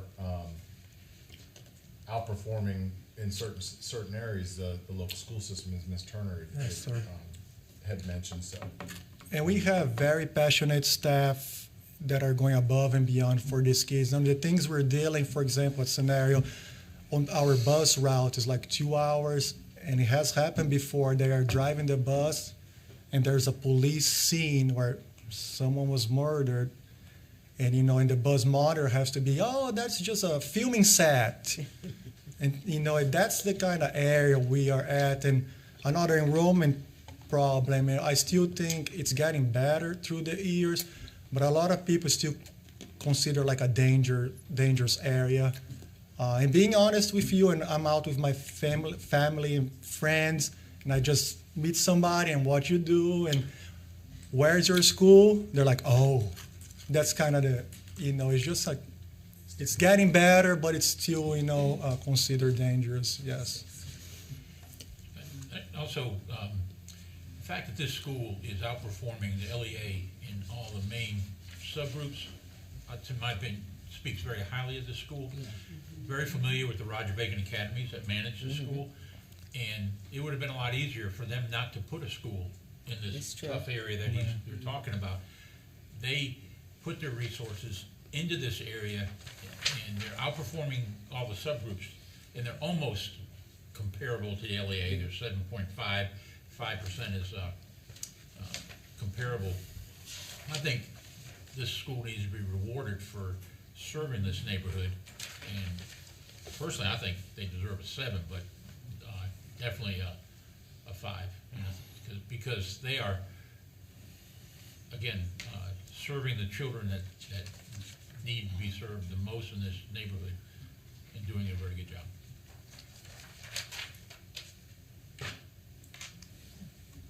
Thank you. Thank All right. Thank you, everyone. We won't be voting on any of these until January. Okay, thank you, ma'am.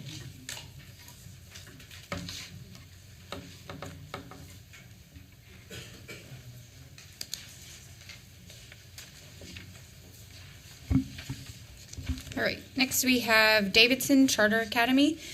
They are a K-8 school with about 500 students.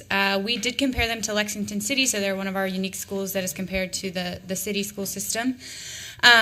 And you will see that with their academic comparability, they were comparable to the LEA in the 2 years that I have presented for you. They were above the LEA in 21 and 22, and then just below, but still within that 5% in 18-19. The reason why they are placed at a 3-year right now is because according to the guidelines, a 5-year cannot be labeled as continuously low performing. So that is why they are being presented and placed as a 3-year renewal to you today.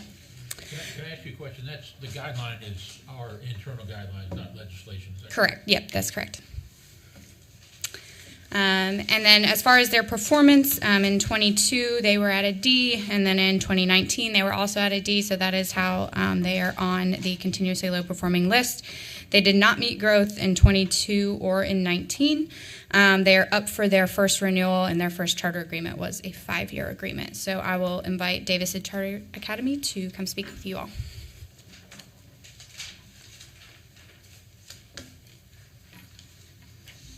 Good afternoon. I am Christine England. I am the board vice chair at the moment for Davidson Charter Academy. I've been on the board of the school since inception. We applied 3 times for an application of charter school, and we were approved in 2017. We opened in the fall of 2018 with 333 students as a K-4 school, and we've grown one grade per year since then to a K-8 school now. Initially, we partnered with Team CFA as a partner, who provided us some startup funding, as well as Foundations of the Carolinas provided us with startup funding, which was very beneficial to the school. The second slide. This slide addresses the 3 goals that the board and the administration of the school identified as part of the renewal process. Let me go back one moment, though. One of the things that we have done that I feel like we've done differently with administration of the school is that we have a dual role for administrators. We have a director of academics, and we also have a director of business operations. We had 2 heads of school in 2 years and found that it was a very hard position to know both sides and to manage both sides of the school. And so the 2 ladies that they started with us as business operations and assistant principal or assistant head of school stepped up to those roles, and they act as equals, working together for the success of the school, and it has been very successful for us, and we're very proud of that. And the ladies actually presented the structure to the board, and we're very proud of them and of the job that they've done at the school. So going back to the goals that we have identified, the academic goal is that we would like to increase overall proficiency in math and reading by 75% of our baseline. And the baseline is currently 40% with math and 44% proficiency with reading. Our financial goal is to increase faculty compensation to a minimum of 5% over the state salary scale, and retirement by a minimum of 3% above the current level. In Davidson County, there are 3 LEAs. And we sit right on the border of Lexington City Schools and Davidson County Schools. in our charter, in ideal pie in the sky, we anticipated 80% students from Davidson County schools, 10% from Thomasville City, and 10% from Lexington City, because that's the geography of the county.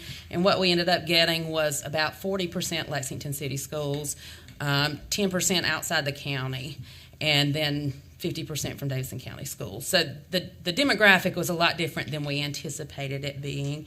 And with that being said, we're the first charter school in Davidson County, and we're still the only charter school in Davidson County.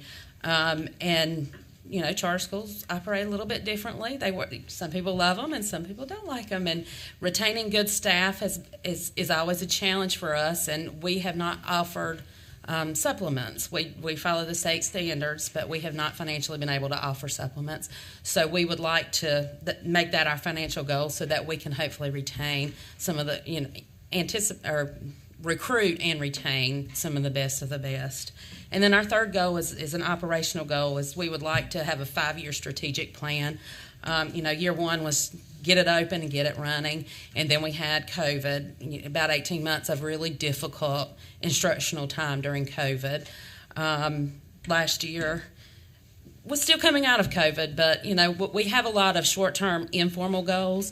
We would like to have a real strategic plan so that we can share it with our families and everyone knows where we're going. I'm going to turn it over to Lori, our Director of Academics. Good afternoon. My name is Lori James. I'm the Director of Education. Like Ms. England just said, Davidson Charter Academy was the first charter school in Davidson County. And Davidson County is very unique, being that we have 3 LEAs within one district, Davidson County, Lexington City, and Thomasville. Geographically, we are closer to Lexington City, and so when you compare the proficiency rate comparison data, please keep in mind that within our tested grades, 50% of our students reside in Davidson County and 45% of them reside in Lexington City. According to our 21-22 EOG data, students in grades 3 through 7 scored an average of 46.7% proficiency in reading and 36.3% proficiency in math. Fifth grade students scored an average of 59.6% proficiency in science. When comparing our current data to last year's data, we noticed an overall increase in our elementary students' proficiency in reading. We believe this is a direct result of our new reading curriculum that we started implementing last school year. As we grow, we are continuing to develop our middle school and adding new students in the upper grades. We are working on adapting a rich curriculum that meets the needs of our learners. We're also working hard to ensure that our instructional framework in our middle school is strong. We also noted that there was a decrease in math proficiency in all grade levels, and after analyzing our data, it was evident that our students are lacking the foundational skills needed to access the grade level material. Our primary focus last school year, the instructional leadership team identified that we were focusing on advancing our reading instruction to improve student outcomes. We believe our hard work paid off with the increase in our scores, and we will continue to support our teachers to ensure that our students are growing, but our focus for this year is on improving our math instruction and filling some of those gaps in their learning. We plan to strengthen our core math instruction by putting the following initiatives in place. We are doing small group instruction focused on reinforcing skill development in each of the classrooms, and providing intensive interventions provided by a math interventionist. We are going to begin before and after school tutoring for our students in math, for our elementary and middle school students, and we are consulting with a math specialist to help us prepare for that EOG on the end of the year countdown. We are also providing the opportunity for some of our newer teachers to go and observe some of our veteran teachers, and they've been modeling best practices, which has been very successful. Next slide. Of course, with any school, there are some challenges. Like I just stated, our academic performance and the gaps, primarily due to COVID. Students are basing just students are lacking basic foundational skills needed to access their education, and we have noted developmental delays in the lower elementary school students. In order to increase academic performance, we are reestablishing our school improvement team, and we are going to assess the school's needs, analyze data, and set organizational goals based on our current needs. We have increased administration's presence throughout the school, and we're utilizing our walkthrough instruments and our alternative evaluation tool and providing feedback to our teachers. We continue to define and implement our instructional framework to ensure teachers have a firm foundation for classroom instruction, and we are assisting our teachers on how to utilize their students' data to improve, to guide and improve their instruction. We started to implement our collaborative learning teams in order to facilitate collaboration amongst our staff, and we've really put together a solid beginning teacher program where we are using our teacher leaders as well as our administration to support all of our new teachers. Another area that we have found as a challenge was parental support. And so DCA's parents love coming out to the school when there's anything social and anything fun. However, we are struggling to have their support when it's assisting with their child's education. There seems to be just an undervalue of education as a whole. Student attendance is a problem. And just when discipline issues arise, it's always the school's fault. So we're trying to help our parents. We're trying to be as transparent as possible with our families and educating them on the importance of their child's education.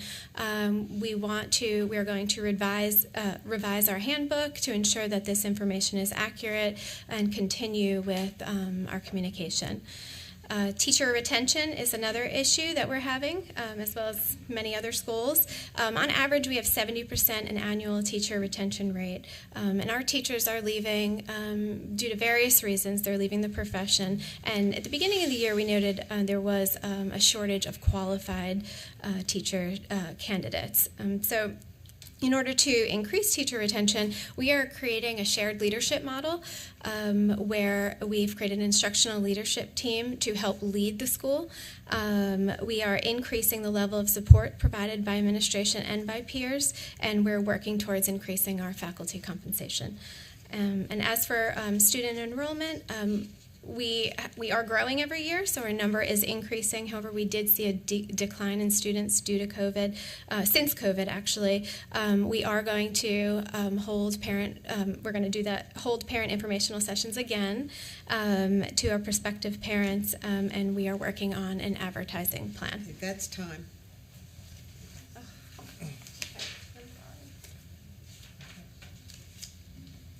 Any questions for them? Do you provide transportation to all 3 LEAs? We did provide the mic. Sorry. Oh, sorry. We did provide transportation the first year that we were open. Due to COVID, we were not allowed, because we had we contracted with a private transportation company, and we were not allowed to do that because of the limit of number of students that could be. And we did not have anyone request transportation since then. So no, we have not, but we do have a budget for it if there is an issue with transportation, that it would not be a barrier. Do you do exit surveys of your staff when they leave and try to capture why is it that they're... We were doing exit interviews with them, and we just discussed doing exit surveys with them to get the reason. Yeah. I mean, that's a challenge, and you're losing about a third of your staff just under that every year. Absolutely. As you said, you're in your second head of school since you opened in 2018? Third head of school.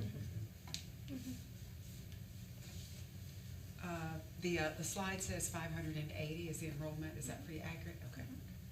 We're now K8 with 580. Okay. What'd you open as? K4 with 333. Actually, this question might be directed at you. When I look at the proficiency rate comparison chart, and we've got 3 different districts that we're comparing to, we've got kind of a mix of students from these districts. It would be helpful to me if there was like a weighted average where the weights were the weights that the students come from that were in that, and I don't know how difficult that would be.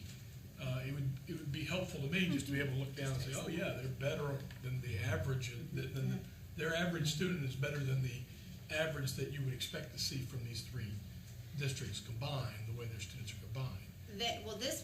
This chart was provided by them, but what our office does is uses the comparability found in policy, which is to compare to the local district. Right. So sometimes, like this one, for example, is like located in a city, and we can pull like local LEAs, but to be honest, with the number of schools we have and the number, some of our charter schools are pulling from 10 different areas. Sure. It's just, we don't have the capacity to do that type of data, but So- that's why we so tell the schools they I guess I would turn can. to you guys, if you come back again a few years from now, it'd be helpful to me to see kind of a weighted average, so I can just look down the line. And the math is really hard in my head, 50% of this plus 40% of that, 10% of this, and I got about 4 rows down, I couldn't do it anymore.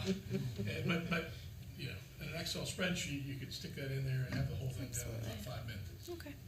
So you're in Lexington City, is that correct? We are actually in Davidson County. You cross So the what road. LEA are we comparing them to, Ashley? Lexington City. Lexington City. But you cross the road and you're in Lexington City. Literally, one side of the road, other side of the road. Is it because they're geographically closer to them? We pull exactly how accountability polls, so I would have to find out from them. But for whatever reason, accountability uses Lexington City. Is that a picture of your new middle school you showed earlier? Yes, it That's a is. beautiful It's building. under construction and should be open next August. It's beautiful.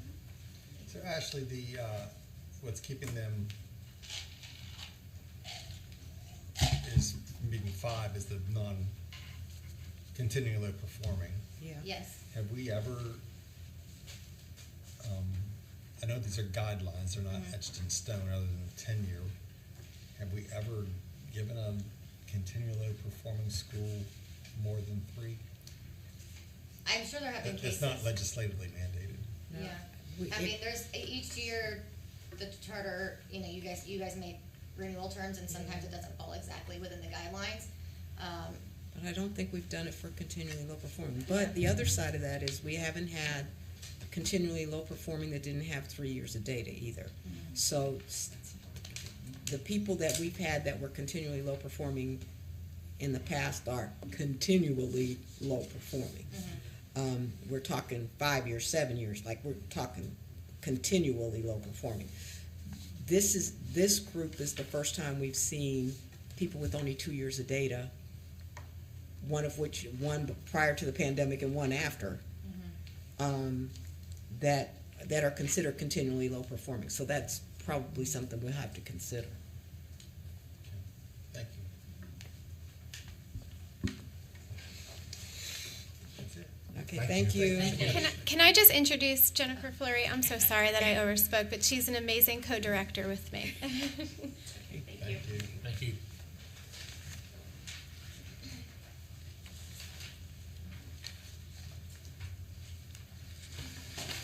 Okay. The next school that we have is Eastside Stream Academy. They are a K-8 school in Mecklenburg County with 326 students. Academic comparability, they have been below the LEA in all 3 years that we are comparing. For compliance, in July of 22, they were given a testing violation. There was no corrective action needed after that, but I did want to note that for you all. And then BTSP also let me know that they are going to be conducting an additional audit this year due to the school's noncompliance and unresponsiveness. And for their financial standing, they are currently on financial noncompliance cautionary status, and school business can give you more details on that in January. For their additional data, they were at an F in 22, an F in 29, and a D in 2018. So they are on the continuously low performing list. They did not meet growth in 22 or 19, but they exceeded growth in 2018. This is their first renewal. Their first charter term was 10 years. So with that, I will invite Eastside Stream to come speak with you all.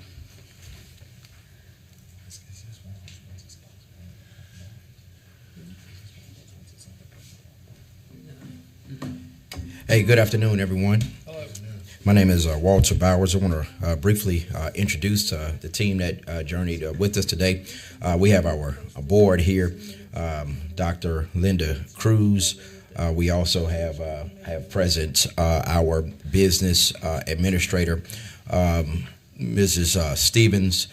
We also have with us a couple of our educators, Mr. Wooten and Mr. Davis, and we also have our head of school, Mr.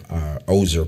I won't spend a lot of time on the vision and mission because that's before you, but I wanted to talk briefly about how excited we are for this opportunity to take this school to the place it needs to be.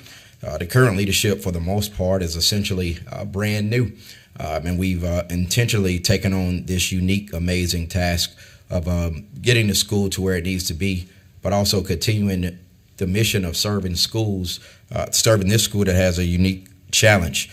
One of the things about some of the charter schools that you've heard from and will hear from is that most of us are called to serve in unique areas with students with unique challenges. I vividly remember one of the first things that I learned when I became chair of the board is that we had some of our educators who were going out of their way to service students who are currently living in hotels, and that certainly comes with some unique challenges. And so as we go forward and talk about some of the things that have to happen after school, we're grateful to be a part of the challenge and say, how do we educate students who live in situations like that, but get them to meet and exceed standards. But then also we have taken on the challenge of transitioning our school from where it was located to its current location. In the picture that you see, that's our brand new facility. We've been there about a year because one of the things that is that attracts people to schools is location.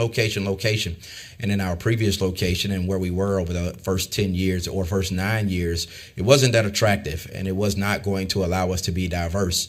But in this new neighborhood, it's an amazing neighborhood. It's full of diversity, people from various backgrounds. And honestly, everybody there is not dealing with challenges. So we have a mission of taking the students that have challenges and kind of connecting them with some of our new students and just doing a greater thing together.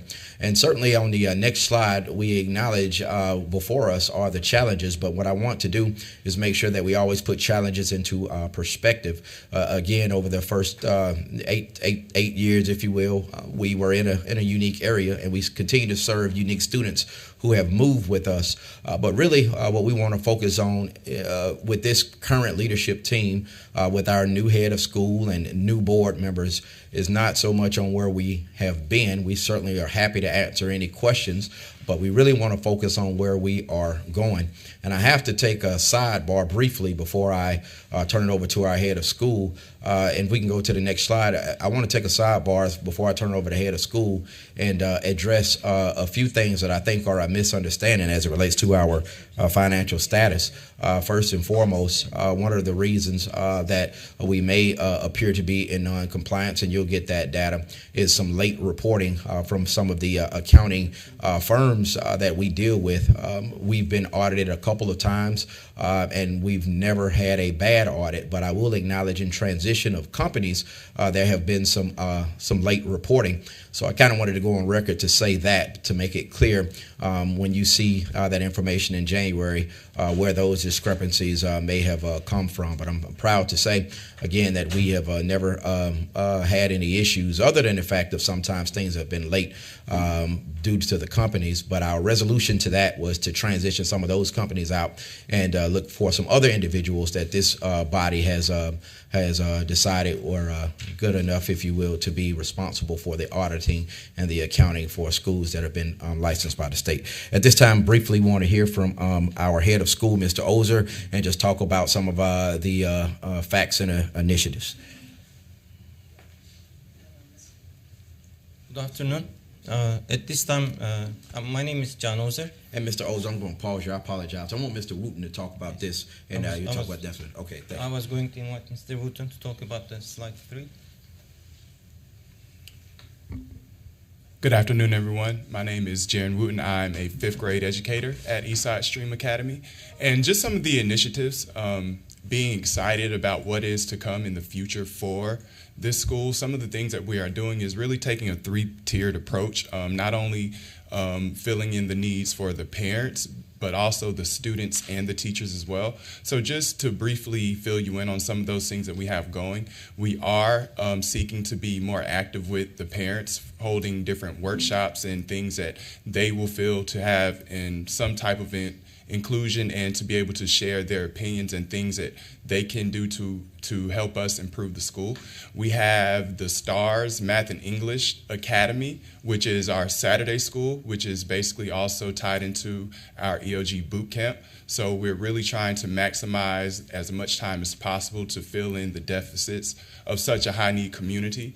And we also have the ERG, or Education Resource Group, which is an instructional team that comes in bi-weekly to observe and give coaching to our instructors as well. So we're really excited about some of those things, being able to not only address the needs of one of the biggest things being that our parents are not equipped to be able to help their students at home. So not only to be able to fulfill the needs for the parents, but also the extra time that we're using on Saturdays, and also the Twilight program that you see, which will be an evening middle school tutoring program ran by engineering majors from UNC Charlotte. So we're really trying to attack this thing on all ends, not only just for the students, but also filling in with the parents and also the teachers to give quality feedback on their instruction, as well as being able to fill in some of those deficits with parent inclusion, and also to get into the post-pandemic deficits that we're trying to fulfill with things such as the STARS Academy and the Twilight program. So thank you all. Good afternoon. We already know the challenges, and we have goals to to curb those challenges, and we group them under 3 domains. We have core instruction. If you look at the core instruction in our school right now, we are doing the data-driven instruction all the time, and we have weekly 3 PLCs with teachers, and we are doing aggressive monitoring, and standards are aligned, and we have small group instruction. Besides that, Mr. Wooten talked about professional learning a little bit. We have ERG group where teachers are getting additional support. Not only the administrators are going to classrooms and giving support, but also without any fear, they are ERG is working with teachers and supporting our teachers, because last year when we have done the survey, they said they need more support in the classroom regarding the professional development. And then we are trying to implement the Baruta Café's closing the attitude gap approach at our school, because as you know, that research shows us that the problem is the attitude, not the poverty, not the transition, and all those things can be solved if we change the attitude. And during the PLCs, we are unpacking the standards. We are focusing on the student engagement. We are focusing on strategic questioning. And without family engagement, it is not possible to grow the school. And for this, we have monthly stream nights. We are having curriculum nights with our parents. We are sending weekly newsletters. We share our lesson plans to encourage our parents what is going in the classroom so that they can know. And then for communication, we are using Google Classroom, Class Dojo, and all. And then we have a PTO, well-functioning PTO. We are having monthly PTO meetings. Our parents are coming, and we are also going and discussing to solve the issues at our school. We may go to the next slide. So, as my board president, Mr. Bauer, told, that we have challenges, but we are focused on solving those challenges. The first challenge, recruiting and retaining high-quality staff. And during the summertime, we worked a lot, and we have well-equipped with the high-quality staff at this time. We are implementing the Teach Like Champion from Doug Lemo's book, and it has 63 techniques, but it's a lot, but it's a good resource for all teachers. And then we have incentives for recognizing our staff at the school. And the other challenge is academic challenge. To solve that problem, we have Saturday Academy, we have Twilight program at our school, and we are incorporating and leveraging the best practices at the school. And then the other challenge is the student attendance. One of the incentives we started is the HOT, here on time every day. Students are getting the scholar dollars, and then they are going and buying things from the store. And we are doing different activities depending on their attendance, such as winter dance and spring dance. And we are encouraging them to be at the school. We are closely monitoring their attendance, and we are working with the communities. We have a community partnership person at our school. Her job is to connect with the businesses and introduce our school to neighborhood and work with them. Certainly, last but not least, I just want to highlight our goals for the sake of time. Really just want to look at the three that I really think are most critical. First and foremost, parental involvement. As you stated, our stream nights and other nights, we're really working to be intentional. And those nights are growing. Proud to see more and more parents coming out. Our comprehensive corrective programs, you heard about STARS and things of that nature. But also, I'm so glad that it was just last Saturday, I believe, that we started our first Saturday Academy. And every Saturday, we'll be offering tutoring and things of that nature. And so we look forward to that. And I think most critical, one of the things that every school has mentioned here is teacher support programs. So we're trying to do the best we can to develop them, not only as educators, but also to help them in their careers as they go and they grow. So we're thankful for this time. Last but not least, because I'm sure we're pretty much about out of time, our ask simply is that you would consider the 5-year option for us. When you look at the statute, we do believe that we're in compliance with that statute. One of the things the statute requires is certainly for there to be financially sound audits over the last 2 years. We have financially sound audits. Our issue was that some information was late. We're the school, we take ownership for that, but certainly it was some of the vendors that we were doing. But to say it plainly, there's no money missing or any money unaccounted for. We have audits to confirm that. And certainly as it looks to our academic outcomes, it's true that we are currently designated as continually to low perform. But when you look at the totality of this school over the last 2 years and how we served and who we served and where we were located before our move, which just happened, I think you would see that we were actually, in some regards, performing better than our neighbors. And if you don't agree with 5, we certainly would ask that you would look at 3, because certainly we do meet all of the elements and all of the standards pursuant to the statute. So at this time, we're happy to take any questions that you may have. I've got a few questions. Can you tell me what your testing violation was? The testing violation.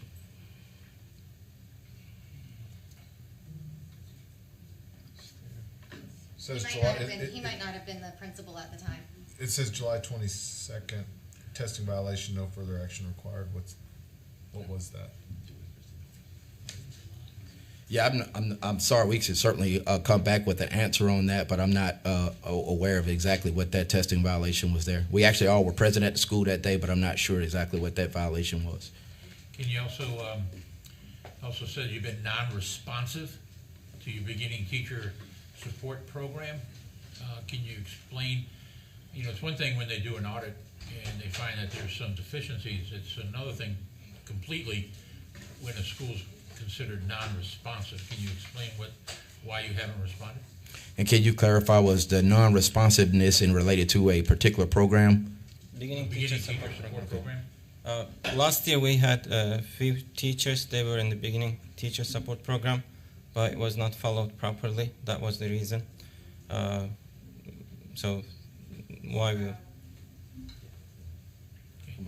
The fact that that Department of Public Instruction says you're non-responsive means you haven't been answering their emails or giving us questions? It is non-responsive for not And who are you? answering And you emails. are? Yes. Please introduce yourself. Oh, I'm sorry. Can you identify yourself? I'll identify me. I'm Ms. Stevens. I'm the business manager. the non-responsiveness happened because of the emails going to one person. That person was no longer with the school.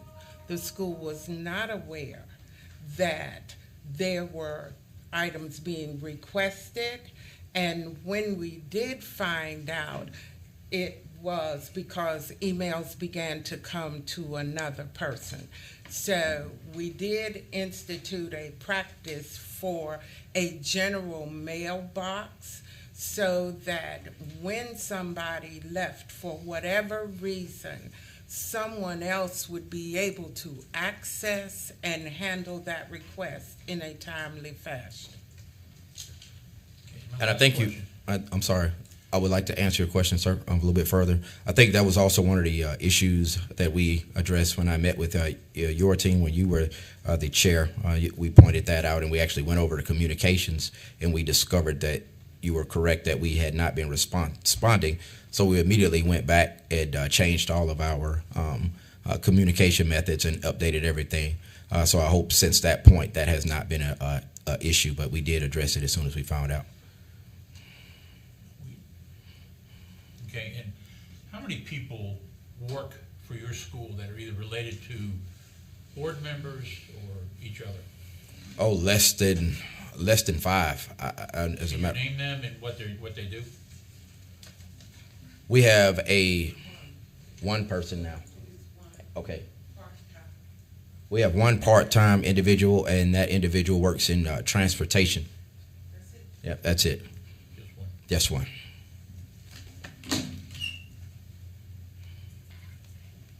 Any other questions? In challenges and opportunities on that slide, you mentioned the use of Teach Like a Champion. Have you been using that previously, or is this part of your new plan? Yeah, we are using. We are doing small PDs at the school, and we are using. For the past 1 year, 3 years? I started in April. Okay, so since then. I do have one more. You mentioned that you might qualify for 5. When you're 25% below the LEA, do you feel like your students are better served at Eastside or going back to the LEA? That's a great question. I believe that our students are better served at Eastside, and let me tell you why. Again, part of it is because of where our students travel from, and just to say it quite frankly, we accept students that have honestly not had any success at CMS to the point that they've been asked to leave certain CMS schools, and we have brought those students in, and we believe that we have the staff that has the ability to deal with the unique discipline issues, because a lot of issues that all of us face as charter schools are the issues that are happening at home, and we believe that those individuals who honestly certainly bring your scores down, we can serve those students better while at the same time accelerating those students who are exceeding the standard. So I certainly believe that we can serve those students better than any school in the city of Charlotte, because honestly, they've had an opportunity at the city of Charlotte and it didn't work out for them. Who's the landlord of your building? American Charter Development.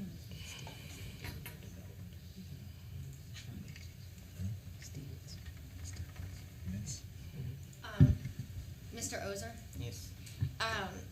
I just want you to know that if you are having like trouble reaching DPI, like the staff for BTSP, those sort of things, because for anyone listening, any of the compliance data that we put up here comes from other divisions in DPI. We don't simply make this up. So when another division comes to us and says that they're having trouble with non-responsiveness, that usually means that they've tried consistently. So I just want you to know, I know you're pretty new to the school. I don't know how familiar you are with, if you've been in North Carolina for a long time, but that you can always reach out to our office and we can help facilitate that communication. I also understand the explanation that's being given for Eddie listing a kind of general email address, but it has been communicated to the school, and I'm going to communicate it again, that it is our best practice to put the specific principals information into Eddie, because that is that's the data that all of the divisions and DPI pull from. And oftentimes, for example, if they're sending you something that's confidential regarding a student or something like that, they need to know that it's going to you. as the headmaster, as the principal. Yes. So that's just my advice to the school is, you know, I understand that there's turnover and people can change, and I'm sure there are systems that can, you know, account for that. But I just want to make sure that you're getting the communication you need, because it sounds like maybe there's been some miscommunications, and that can lead to compliance issues that we would rather nip in the bud in the bud the first time rather than down the line. Yes. Okay. Thank you. Any further questions from board members? Thank you so much.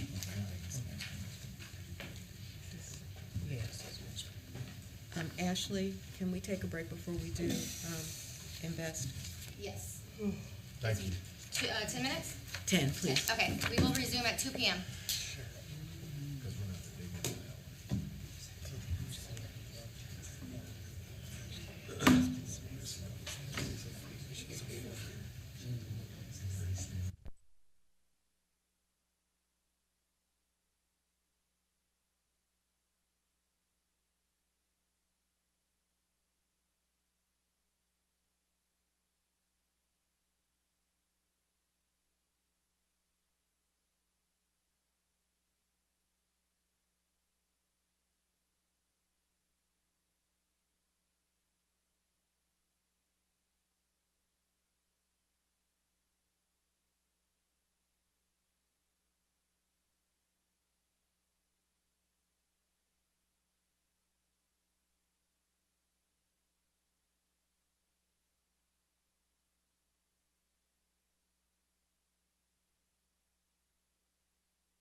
because it's this employee, somebody who used to be the registrar. I was gonna show you how my day is going. I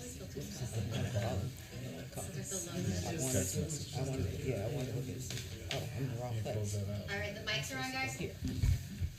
Thank you. All right. The next school we have is Invest Collegiate Transform. They're a K-12 school in Mecklenburg County, 334 students last year. They did underperform the LEA in all 3 years that we are comparing. Compliance-wise, they also were a school that BTSP notified us of. They're going to be doing an additional audit this year due to noncompliance and unresponsiveness. And then financially, they are on financial noncompliance probationary status, and school business can give you a better idea of what all that entails in January. Their school performance grade, they were at a D for all schools all years that we are looking at. So they are on the 21-22 continuously low performing list. They have met growth in 22 and 19, and they exceeded growth in 2018. This is their first renewal, and their first charter was a 10-year charter agreement. And I will invite Invest Collegiate Transform up to speak with you now.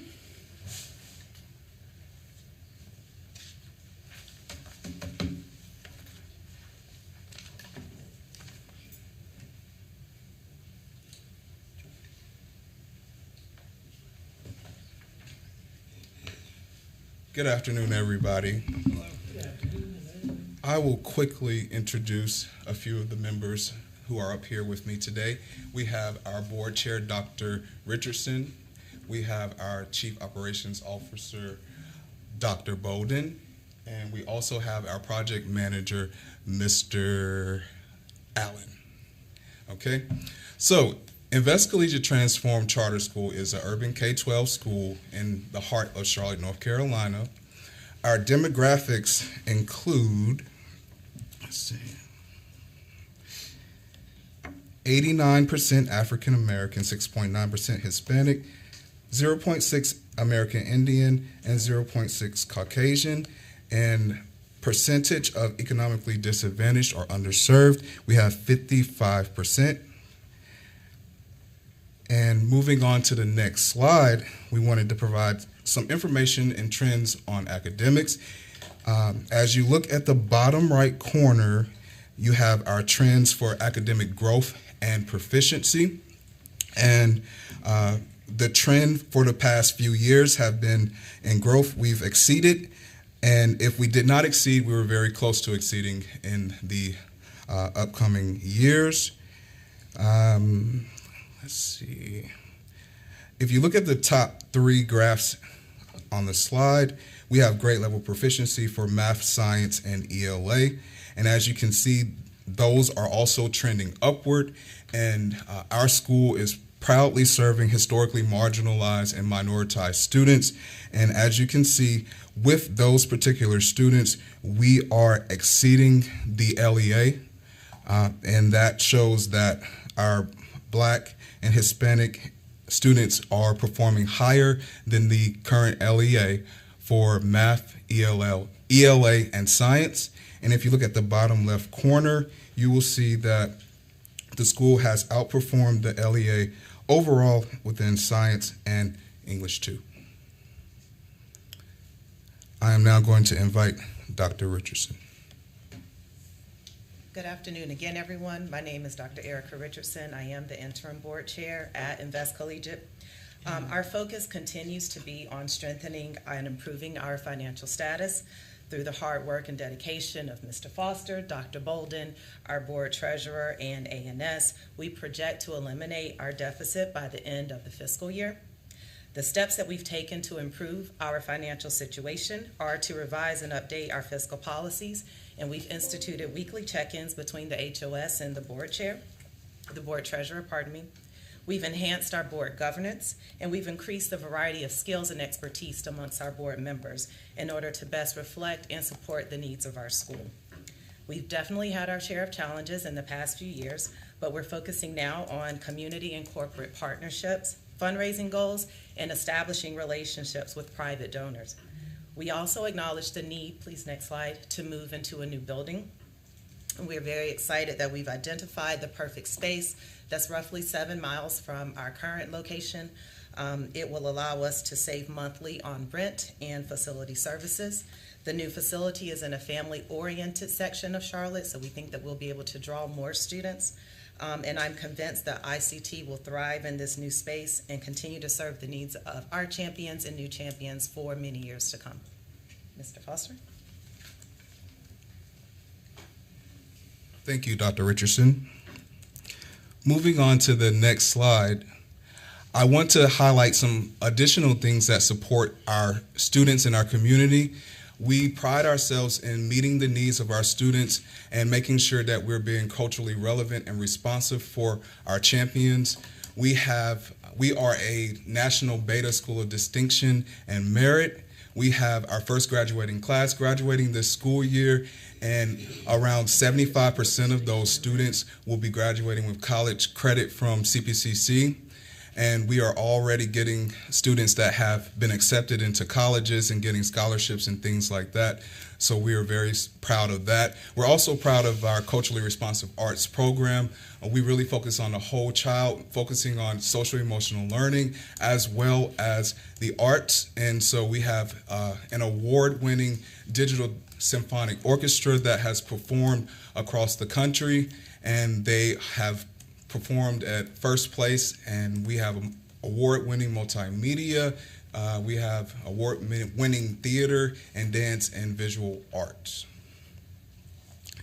So that being said, so we have a lot of great things going on at our school. We have a lot of growth. We're moving forward. So looking ahead, we want to make sure that we are striving to rev up our academics by making sure that we seek highly qualified teachers and making sure that we're using research-based strategies.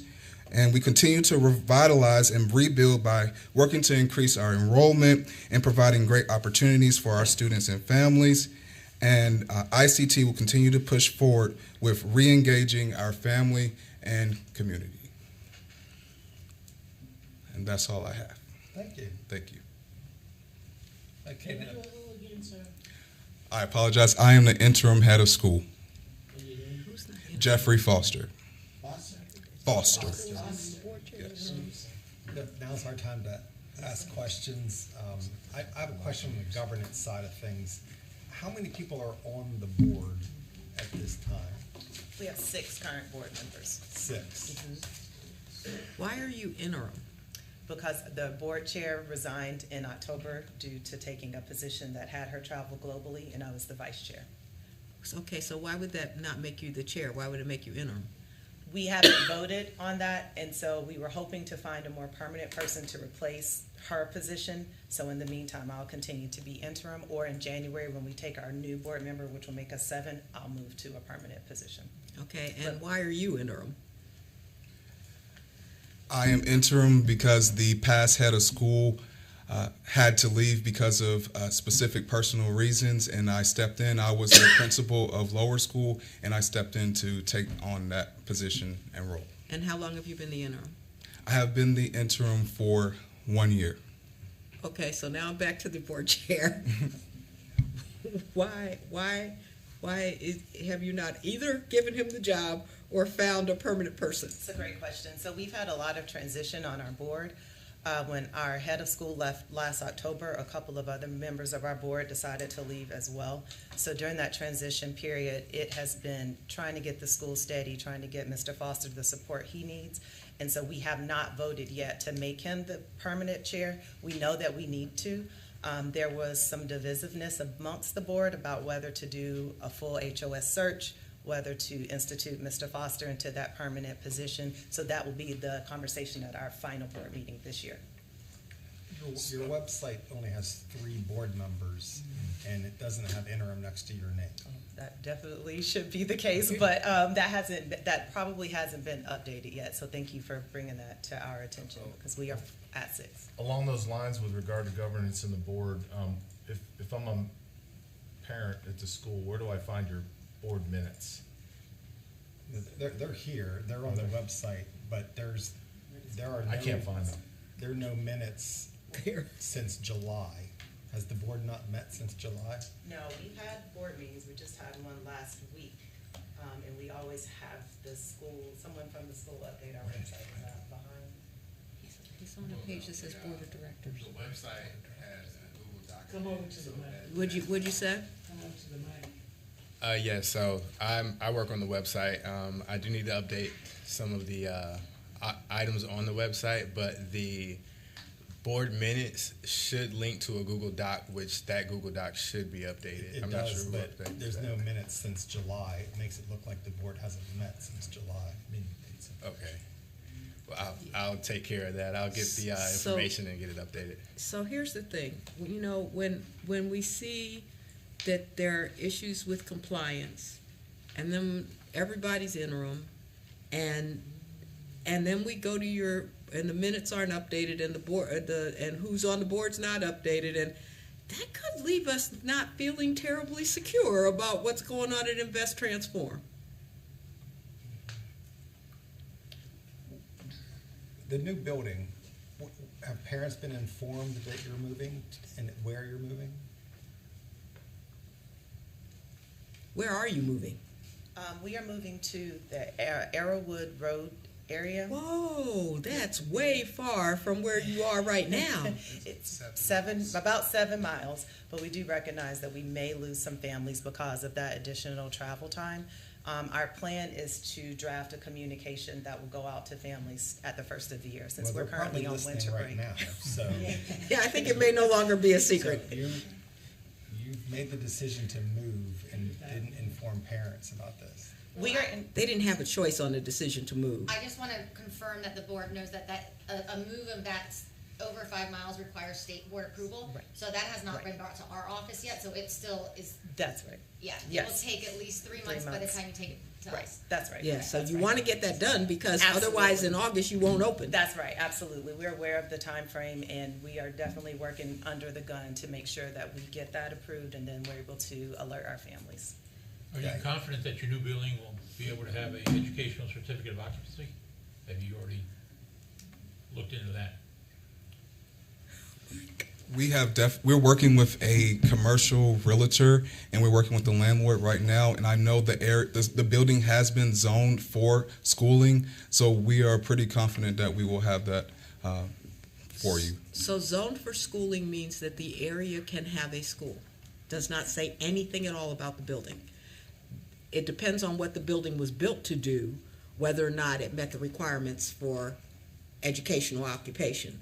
And no, not occupation, that's right? Yeah. So here's the thing. You'd be surprised at some of the really dumb stuff that you would say to yourself, why would this be an issue? That will be an issue. And so you really need to get somebody in there to look at that and let you know. You can ask for a walkthrough, and they will come and say, you need 2 more water fountains. You don't have enough stalls in your bed. I'm telling you, you can't. We've had a school couldn't open because there was no key to the elevator. And 5 years ago, things moved pretty quickly. It took me, the school that we just opened, 60 days after the inspection to get a certificate of occupancy. So that's 2 months on top of the 3 months that it's going to take to get everything to the board, and then so you're going to want to do that walkthrough. You need to move on that assure yourself that immediate. that's going to work. Because if there's renovations you have to do, you're going to, there's lead time for that as well. Yes. In your beginning teacher support plan, it also says that you're non-responsive. Can you explain why you have been non-responsive? That's very concerning for this board and very concerning for OCS. Yes, sir. So during the time where there was non-compliance, there was a quick transition. The past head of school quickly had to leave their position, and so we had to hurry up and get things updated, and we were not aware of that, but we definitely resolved everything related to that as soon as we got the communication. This doesn't say it was resolved. I don't want to. I don't think this would be on the PowerPoint right now if beginning teacher division didn't think you were non-responsive. So you got a lot of things to check out when you go back home. Okay. Yeah, I mean, there's. Go ahead. What is the rationale for not allowing board members to have children at the school as students? Could you repeat that? What is your rationale in your bylaws that states that board members are not allowed to have children at your school as students? Okay. Dr. Richardson, When they can. would you like to answer? When there actually are people with children at the school. Yes, so I'm a board member and I have children at the school. I've been at the school since the second year that it's open. You might want to look at your bylaws. Yeah, so I'm. That's actually not true. Thank you for bringing that to our attention. I'm sure you know that we were in partnership a while ago with Invest Collegiate in Asheville. And I know that at that time, before I joined that board, a lot of our information was the same. So once we separated, that may not have been something that we caught because we did just revise those. So thank you for Article 3. How long have you not been, I know that was all one thing and then it became two things. So how long has that been? It was prior to my term on the board, and I joined the board in 2018. So I'm not really sure But what sometime prior to prior 2018. to that. Okay. Go back and read everything. I certainly will because I do have 2 champions at the school. Thank you. What is the, part of turning around a school is keeping a core staff together that's all on board with the plan to turn the school around. What's been your staff turnover? Let's just go back to the most recent year. Well, our staff turnover has not been that great because we wanted to make sure that we had highly qualified teachers, making sure that everybody's on board, meeting with the vision, meeting the expectations. There are higher expectations that are set for the teachers, and so we are working to make sure that we are having the right amount, an adequate amount of teachers who meet the needs of our students and the expectations of the leadership. I'm gonna pause. Yes. You didn't answer the question. Okay. Because saying staff turnover is not that great. Okay. I don't know what that means. Does it mean that it's not a lot, or it means it is a lot? Okay, good question. What percentage of your staff that work at your school today were there last year with the close of the year? Were there last year? I would say it is around 30%. They're returned. Yes. What's your certification level like? Certification level is around 55%. So what are you doing to recruit those teachers who would be the best fit for your students? Well, we have implemented a more rigorous recruitment process.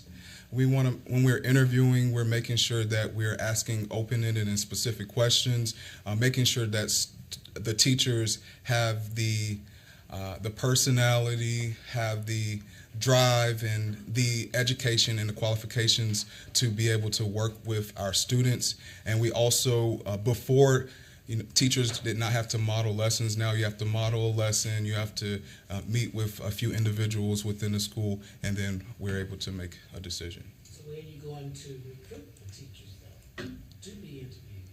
So What medium are you using? we are using different platforms, Better Teams, Indeed, and we're also partnering with the UNC system and making sure that we're going to recruitment events and things like that moving forward. How many classes do you have doing Elevate K-12? Mr. Bolden, could you answer that? There's about 10 of our high school classes. So from our 8th grade, who's taking Math 1 and English 1, to our 9th through 12th, there are about 8 classes altogether, 8 to 10 classes. Which is super expensive. I know this because I'm living with Elevate K-12. That's super, super expensive. What's your plan? What's your plan? Part of our next year planning is to actually go forward with hiring a certified math and English as well as science teacher, and then only having Elevate for social studies. That's our current plan, which also goes with our financial plan to get us back to a better financial standpoint. I understand you're moving facilities to reduce your rental costs. Is that really the number one motivation for that? Yes. Are you on good terms with your current landlord? Yes, we are. We have a great working relationship with our current landlord. It's really true. getting close to time. I appreciate you responding to these questions that we're peppering with you. Rapid firing at you. I mean, I'm just gonna be really candid. We have the responsibility here at CSAP to vote for the renewal, not today, but in January. But I have to say, if I were a parent listening in today, I'd have concerns. 30% teacher retention, not being aware that the school was moving and where. I can't go to your website and see any board meeting minutes. Every board meeting that's been held since July of 2022 has been done in Zoom. So if I were a parent, I couldn't even participate in person. Non-compliance, non-responsiveness. This is problematic. There's a lot of work to be done. Your landlord used to be on your board. Wasn't he the board chair for a while? He was the board chair. Okay, how long has he not been the board chair? I believe last October or November as well. Is he still on the board? Is he no longer on the board He's either? no longer on the board. And you still have a good relationship with your landlord? Is rent fully paid current, or is he working with you as you go through these transitions? Oh, sure. And it's current. We actually paid him yesterday, so it's current. You ask him to find that he does not agree with that. You might have paid this month, but you will last How's the year. EC department? We are in full compliance with our AC. Is this your first year with 12th grade? That is correct. That's correct. Yes. How many graduates will you have? We will have 13 graduates.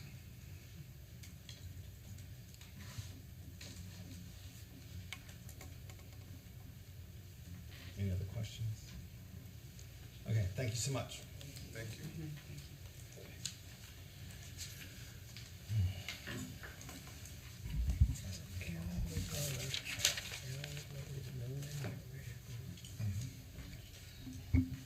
All right, the next school we have for you all is Rocky Mount Preparatory. They are a K-12 school, just over 1,000 students last year in Nash County. In 21-22, they were 10 percentage points below the LEA, and then 8 percentage points in 18-19 and 7 below in 17-18. We are not currently aware of any compliance issues nor any financial issues for this school. Rocky Mount Prep was at an F last year, a D in 19, and a D in 18, so they are on the 21-22 continually low performing list. They did not meet growth last year. They met in 19, and then they did not meet in 2018. Rocky Mount Prep did the last time receive a 3-year renewal from the Charter School Advisory Board in 2020. And so I will invite Rocky Mount Prep up now to talk with you all.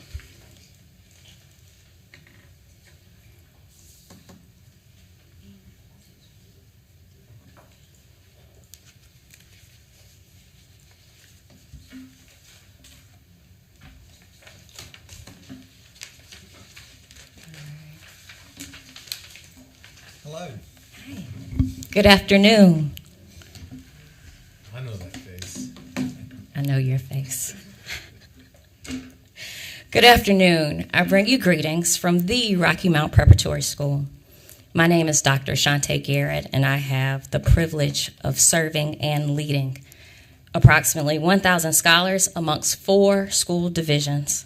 And with me today are members of our board of directors, including our board chair, Mr. King Gravely, our board vice chair, Mrs. Jean Kitchen, Bishop Shelton Daniels, and Mr. Charlie Davis, as well as our director of curriculum, Ms. Nakia McDougall, our 912 director of instruction, Dr. Janine Wallace, and our director of operations, Mr. George Hunt.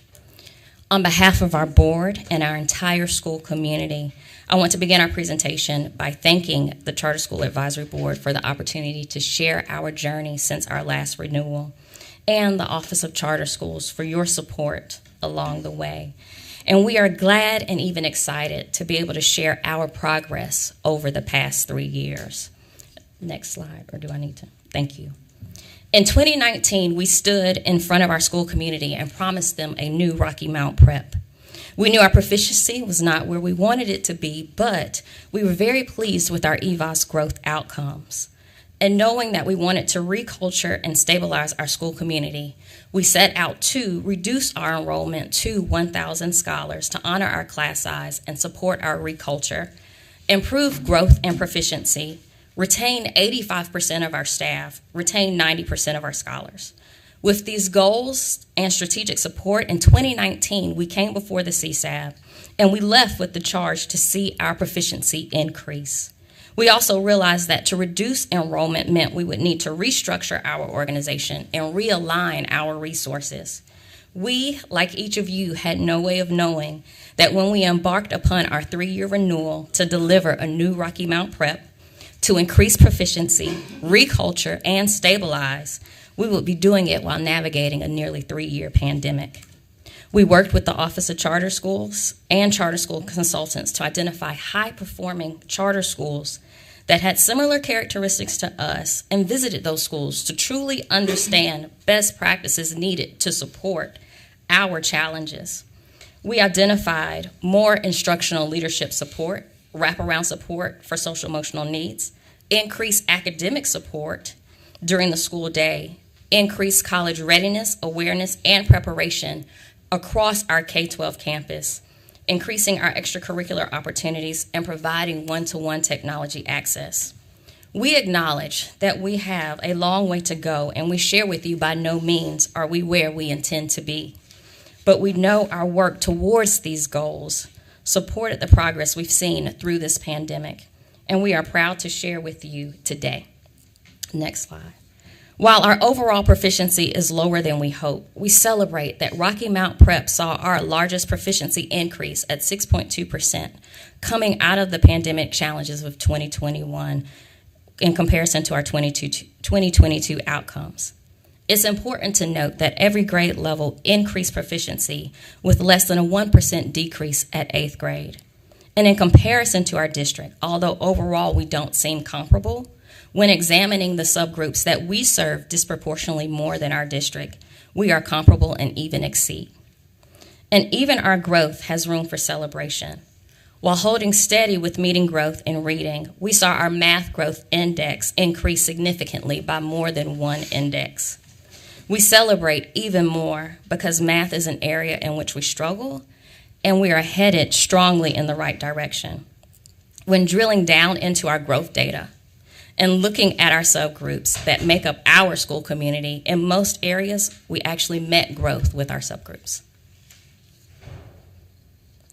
And we are seeing increases in our proficiency in looking at our data by content area. The area in which we did not see an increase was biology. And in addition, we are seeing an increase in proficiency with the majority of our subgroups. Other indicators that speak to our progress is our increase in our college dual enrollment, supported by partnerships through Nash Community College, as well as our neighbor at North Carolina Wesleyan University. Over the last 3 years, our graduation rate has increased by 10%. And from our internal formative and assessments, our scholars are growing exponentially. And our main goal is to increase our proficiency from the current 24% to 40%. And coming from the increase of last year, we believe that this is obtainable. And some of our grade levels were approaching this mark within last year. Our focus being on providing high quality instruction with the improved instructional leadership ratios that we have now and differentiated instructional support for our teachers through coaching. Data-driven instruction that's rooted in our comprehensive assessment model, including progress monitoring, and also drives our interventions model that is implemented throughout K-12, as well as a comprehensive social emotional support model with dedicated team members, intentional staff actions in which we've trained them on, and dedicated time within the school day. And yes, where are we focusing to see our growth? Math is a challenge for us. This year, we're implementing a new math curriculum, K through 12, which supports the conceptual understanding that we'd already identified our scholars needed to help close gaps, but also creates consistency where our staffing is a challenge. We're focusing on learning recovery. We've walked into these 3 years vulnerable, needing to increase proficiency, and we've implemented a comprehensive K-12 interventions model to support scholars at each grade level to recover math and reading skills. And staffing was a challenge prior to the pandemic, and we've done a lot of work culturally and provided opportunities for teacher voice and leadership, and we still struggle to close the pay gaps with the larger, closer urban districts that are commutable and have better benefits. But we persist in trying to find and even grow our own highly qualified staff with teacher licensure and degree programs with our neighbor, North Carolina Wesleyan University. And so even more than not being where we want to be, we want you to know that we are making progress. We have many celebrations to speak to that progress. Our College and Career Academy continues to support our scholars' admission to college, increase dual enrollment, and each scholar beginning in 9th grade now selects a pathway that leads them to college access within our walls and beyond through our academy. And even our elementary school scholars get exposure through our AVID strategies. Our academic recovery efforts, where our scholars are receiving support each day through dedicated intervention times, multiple opportunities for academic support even outside of the school day, and even implementing a pre-kindergarten summer program to support academic attainment and closing achievement gaps early. And although staffing remains a challenge, we celebrate that 85% of our instructional staff returned this school year. We celebrate having a fully staffed leadership team to support our teachers and more focused instructional support, and partnerships that are supporting our teachers' growth and development professionally. We celebrate strategic partners that help us build our STEM curriculum, our restorative practice, and enhance our academics. We celebrate increased parental involvement and engagement through parent academies, curriculum nights, and a very active reestablished PTA. And our efforts to ensure that our leadership, including myself, continue to grow through school audits and professional development. And so we are proud of our school community for how we have navigated the unprecedented and made progress through many challenges. We are proud of the manner in which we've stayed the course. And so as we proudly represent the work of an outstanding and hardworking team, scholars, and families, we humbly request that the CSAB provide us with more time, a 5-year renewal, to be able to see our strategies fully implemented and impactful for our scholars and our entire school community. And we thank you for your time and your consideration. Thank you. Thank you very much. Thank you. Questions from CSAB members? You're right off the top. You part of your plan, your strategies. Yes, ma'am. Includes hiring directors of instruction for each grade span. Does that mean? We have directors of instruction this year for each grade span, K2, 3, 5, 6, 8, and 9, 12. Okay, and also a dean of culture. So Yes. Those hires have already taken place? We have already hired those positions.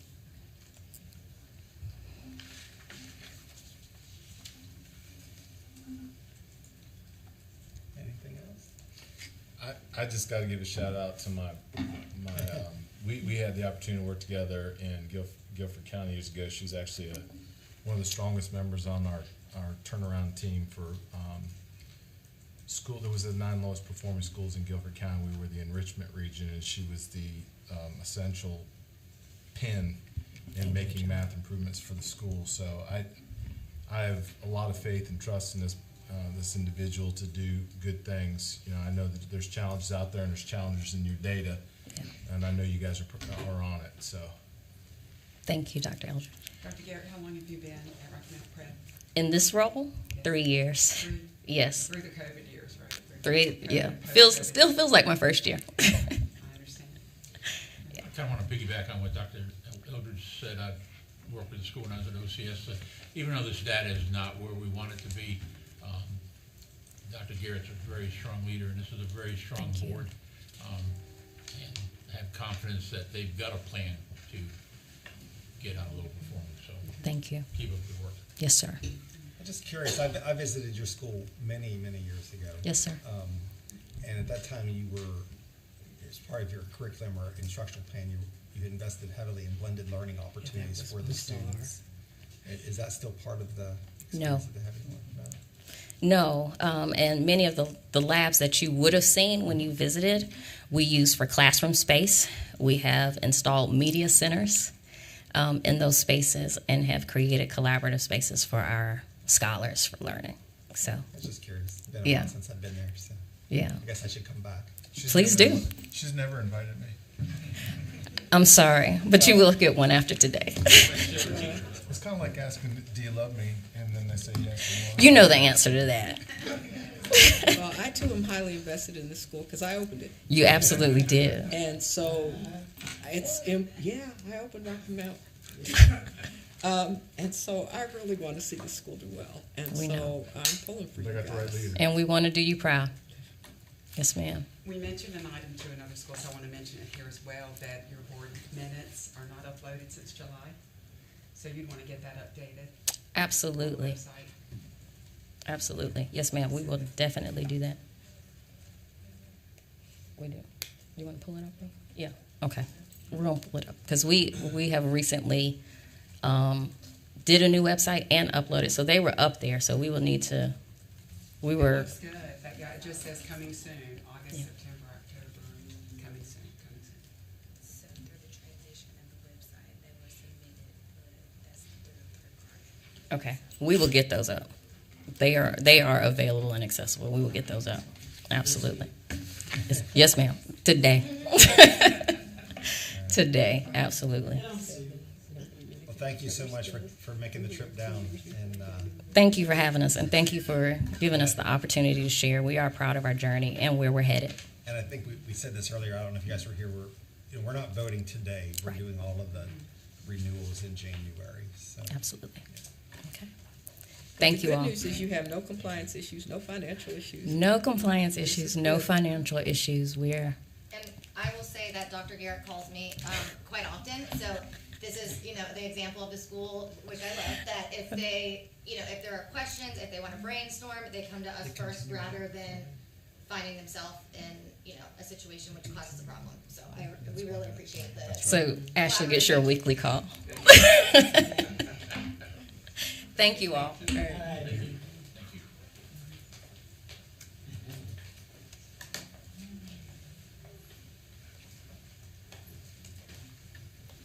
The Experiential School of Greensboro is up next. They are a K-8 school, just under 300 students in Guilford County.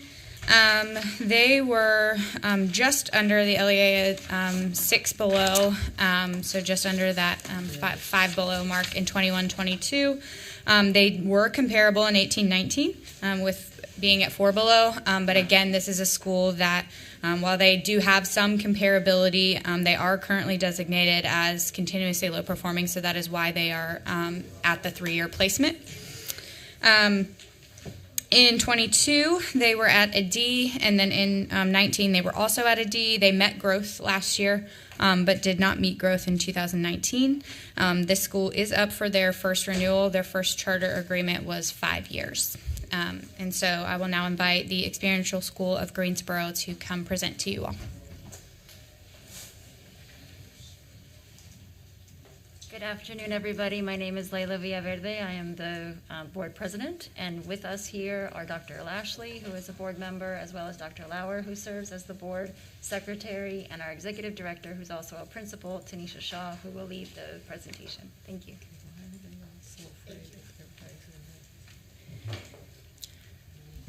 Good afternoon. My name is Tanisha Shaw.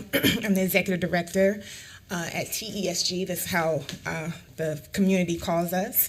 Our mission, as you can see, is focused on creating critically engaged citizens, as well as creating community and engaging with our local downtown. Our classrooms are extended to the downtown area. We follow the experiential framework, and we use the framework as a focus of delivering curriculum and instruction that prioritizes inquiry, problem solving, hands-on project-based learning. And we also follow what we call the 4 C's of creativity, curiosity, community, and critical engagement. We are a K-8 school, but our classes are multi-level, multi-grade level classes. And so it's kindergarten is single, but there's 1, 2, 3, 4, 5, 6, and 7, 8. The next slide is, as we look at the core academic data, I'm sorry. Okay. As we look at the core academic data, just some overall kind of basis of the data itself. Most of our classes are about 40 students in each grade level. And as it mentions, the 2 classes, which are, so our first grade may have 20 and our second grade may have 20 or something similar to that. And we also have our data here, our grade level proficiency. We use 2 assessments. Yes, we have the EOG, but we also use a MAP assessment that we deliver 3 times each year. We use that as our benchmark and as a way of showing growth and showing our, or helping us define our interventions. And supporting those interventions. And as you can see with the data, our students are still growing and continue to grow. Of course, as we've heard before, the math scores tend to be low. However, we are very proud of the fact that even though they're lower than we would like, they continue to grow as our students grow. And then you also see that we have some of our students, our 8th grade students, our Math 1, are taking Math 1. And as you can see, 85.7% of those who took it pass with proficiency. So very happy about that. Our science classes, again, are meeting growth as well. All right, next slide, please.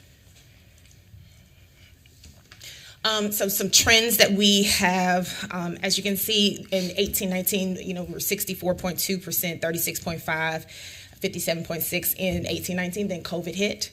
And that's what I would call it. It was a hit. And then as we see things drop, but then as you notice, they are growing and going back as we build our school staff and our leadership team. So growth is evident. And so we are using our data, we're using our MAP assessments to help us gauge where we are.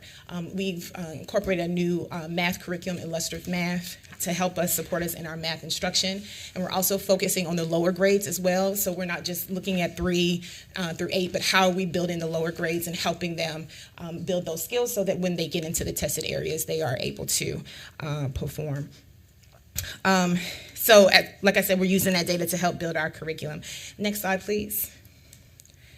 So we have 3 goals, overall goals, and these goals are what are guiding our school improvement plan as we focus on that this year. 75% of our students will demonstrate growth annually in math, as evidenced by both our MAP assessments as well as the state EOG tests.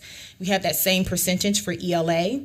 And then also we are focusing on doing a full implementation of our SEL curriculum, having our students actually have a curriculum in our K through 5, and then supporting our 7th and 8th graders with an SEL curriculum. We have in our daily schedule what we call our morning meeting time. So we're already embedding SEL in those things, but we're also wanting to see some direct instruction for SEL, especially as our students are still dealing with the trauma of the COVID.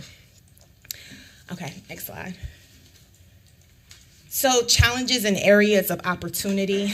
Our challenges are teacher shortage and retention, and also making sure that the teachers that we hire are aligned with our mission, understanding that our focus is project-based learning and we use standard-based grading. This is different from a lot of what teacher programs provide, and so making sure that our teachers are able to follow our mission. We still have the effects of COVID, the pandemic. Our school is still using the mask policy. We still are maintaining masks as even now.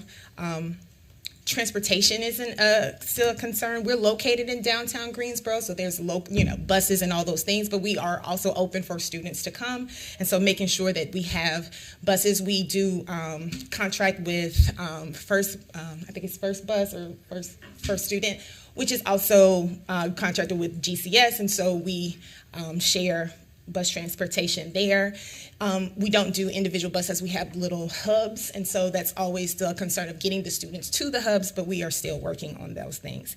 A big issue is our increased need and cost for nutrition services. We are not a part of the USDA food program, and so we do have a portion of our budget that we use to pay for help students free and reduced lunch mostly.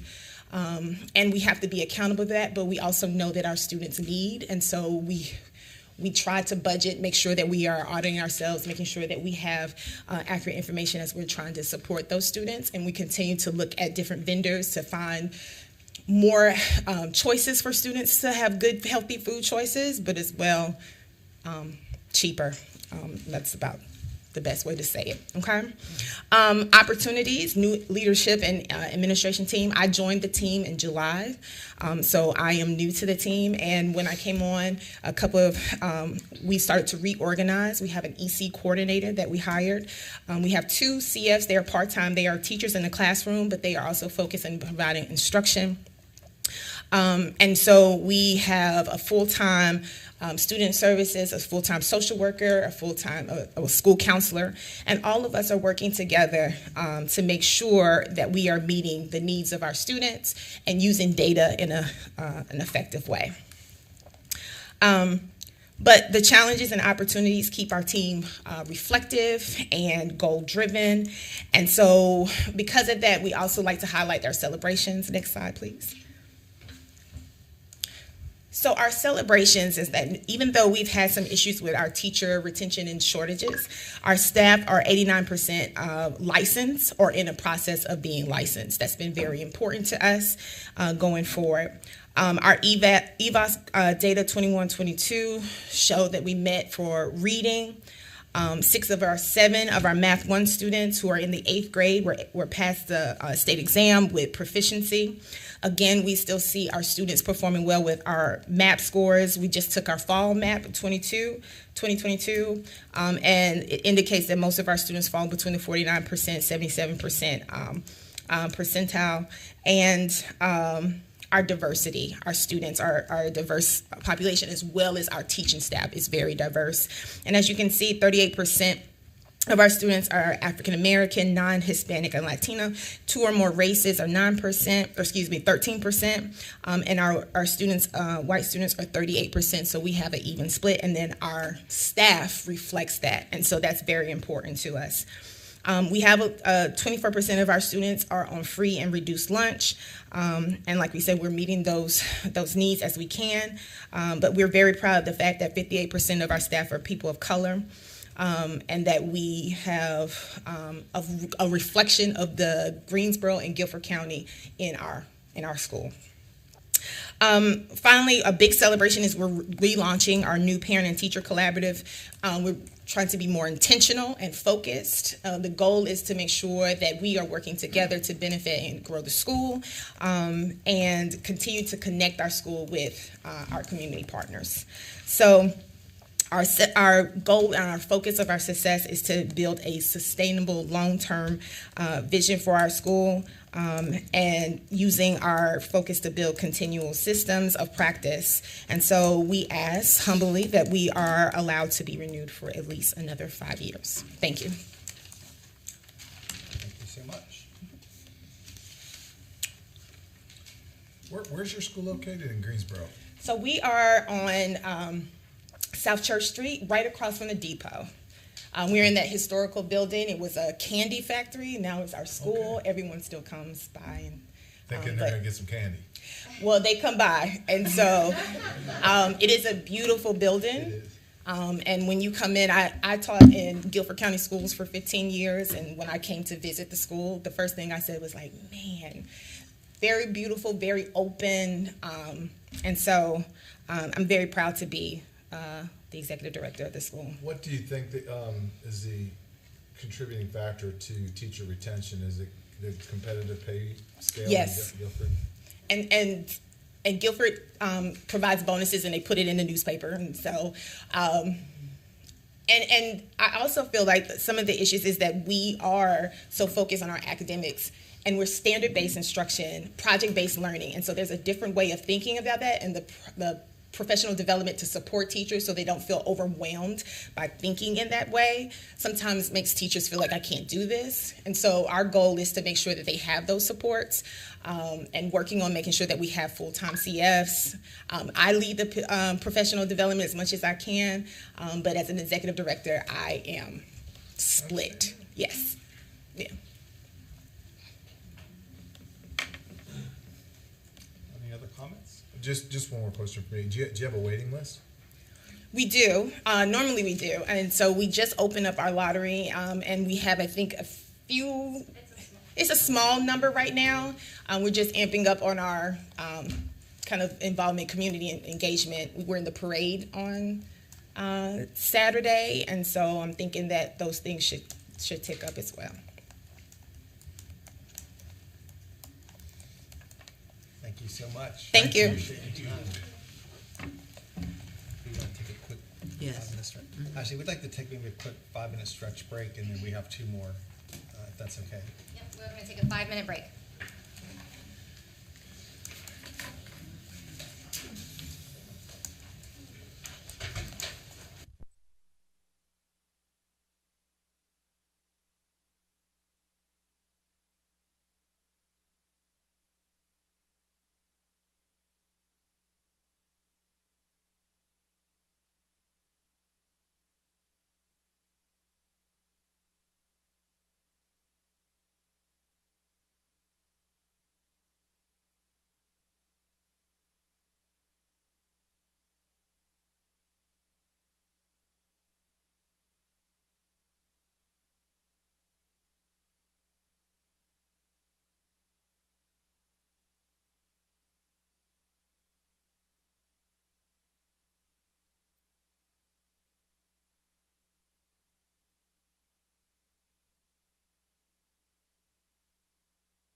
The next two schools that we have to present to you all today we've placed in a 3-year or non-renew placement.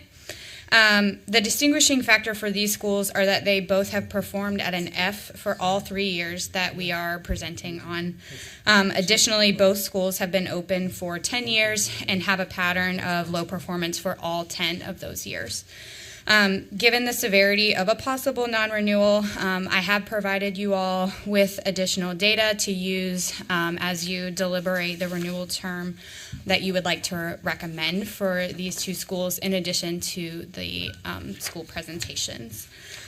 So the non-renew guidelines are current and persistent pattern of compliance issues, financially unsound audits the last 2 of the immediately preceding 3 years. Academic outcomes have not been comparable to the local school in any of the immediately preceding 3 years, and the school has not met growth in the last 2 years, and a recurring low performance grade of D or F, and a growth score of met expected growth or not met expected growth for the immediately preceding 3 years.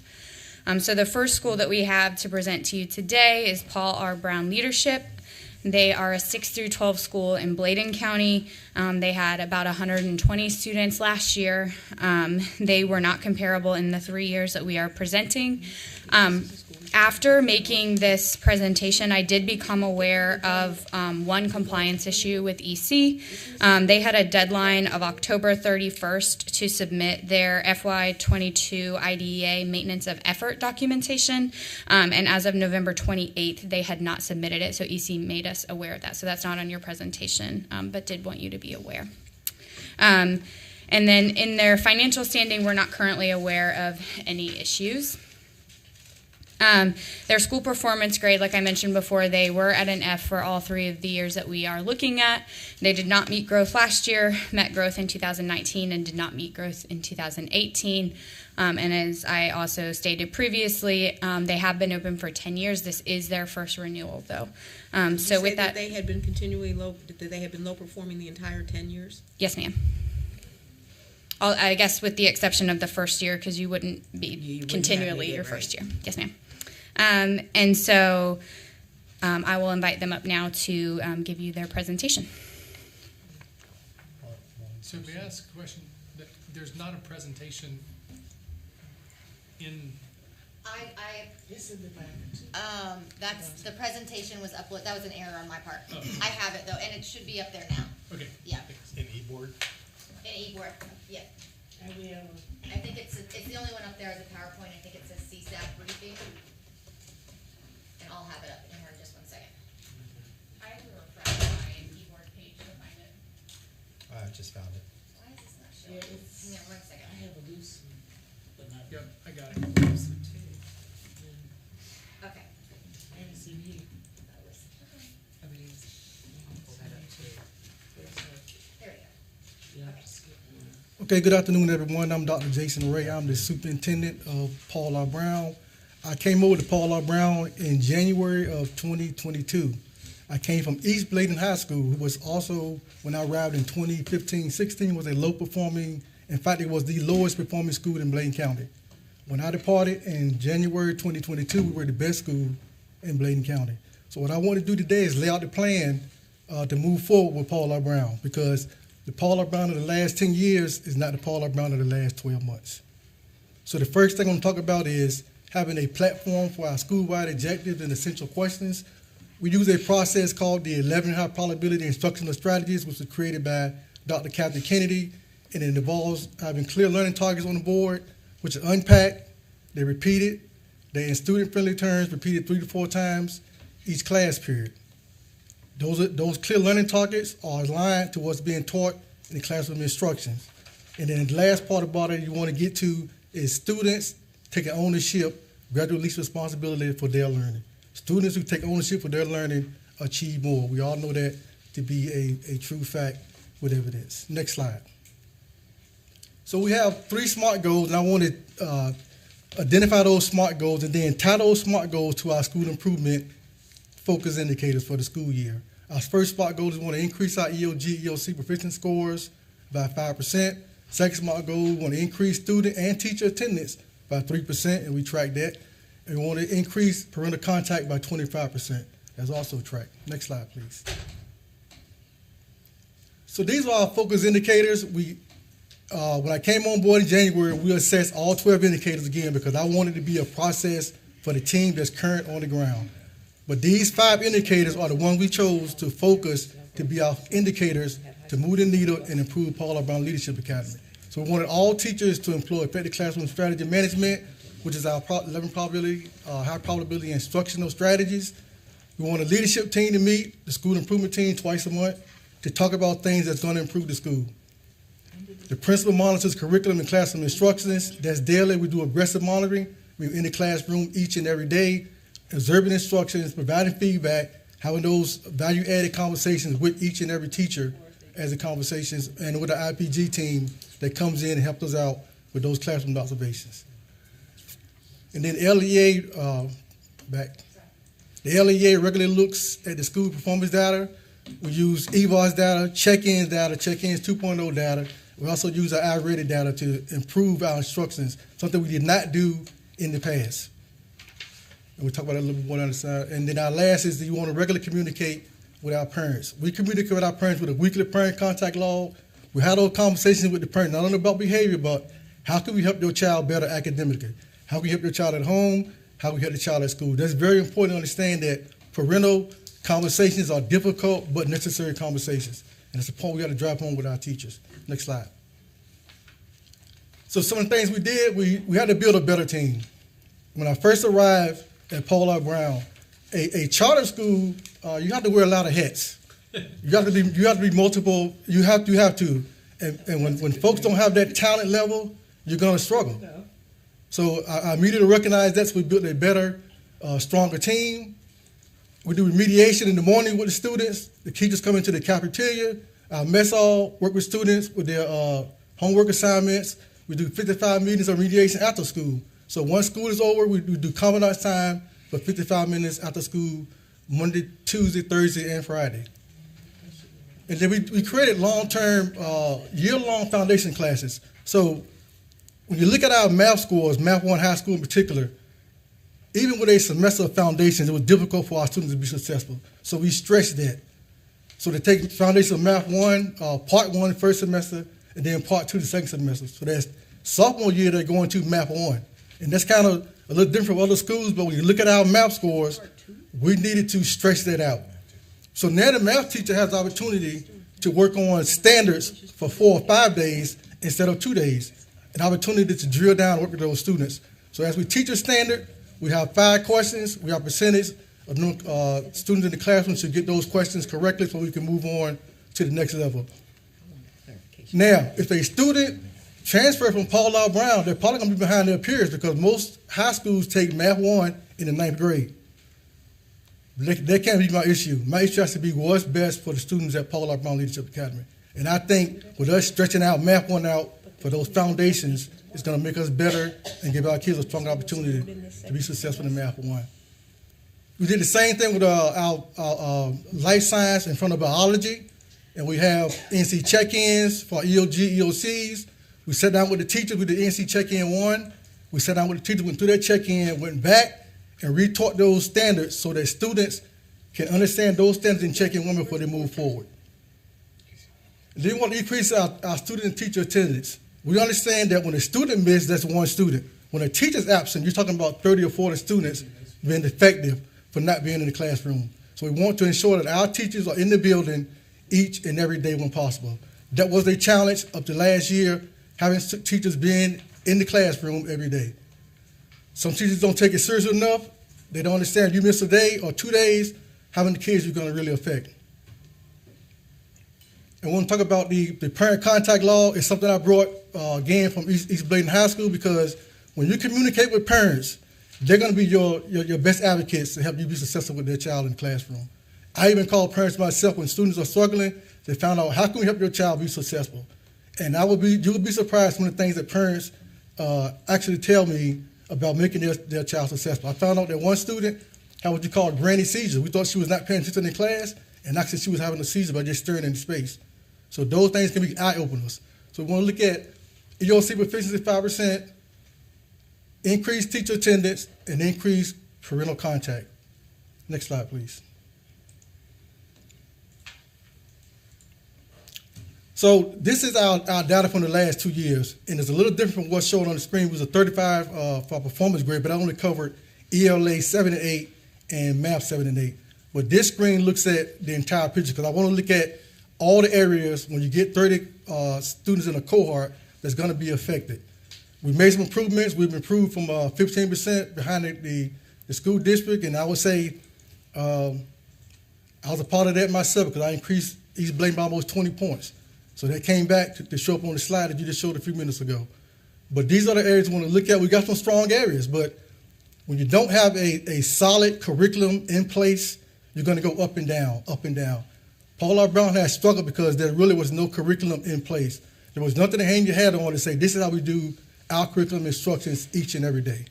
So putting that 11 high probability instructional strategies in place, I was hired in January. I started in January.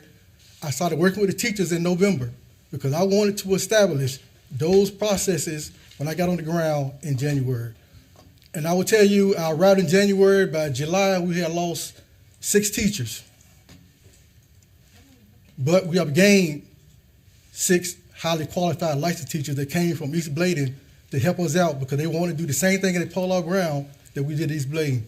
Go from the worst school to the best school because they seen it, they lived it, they know it works, and they want to be a part of that. Some of them started teaching their career at Paul R. Brown building.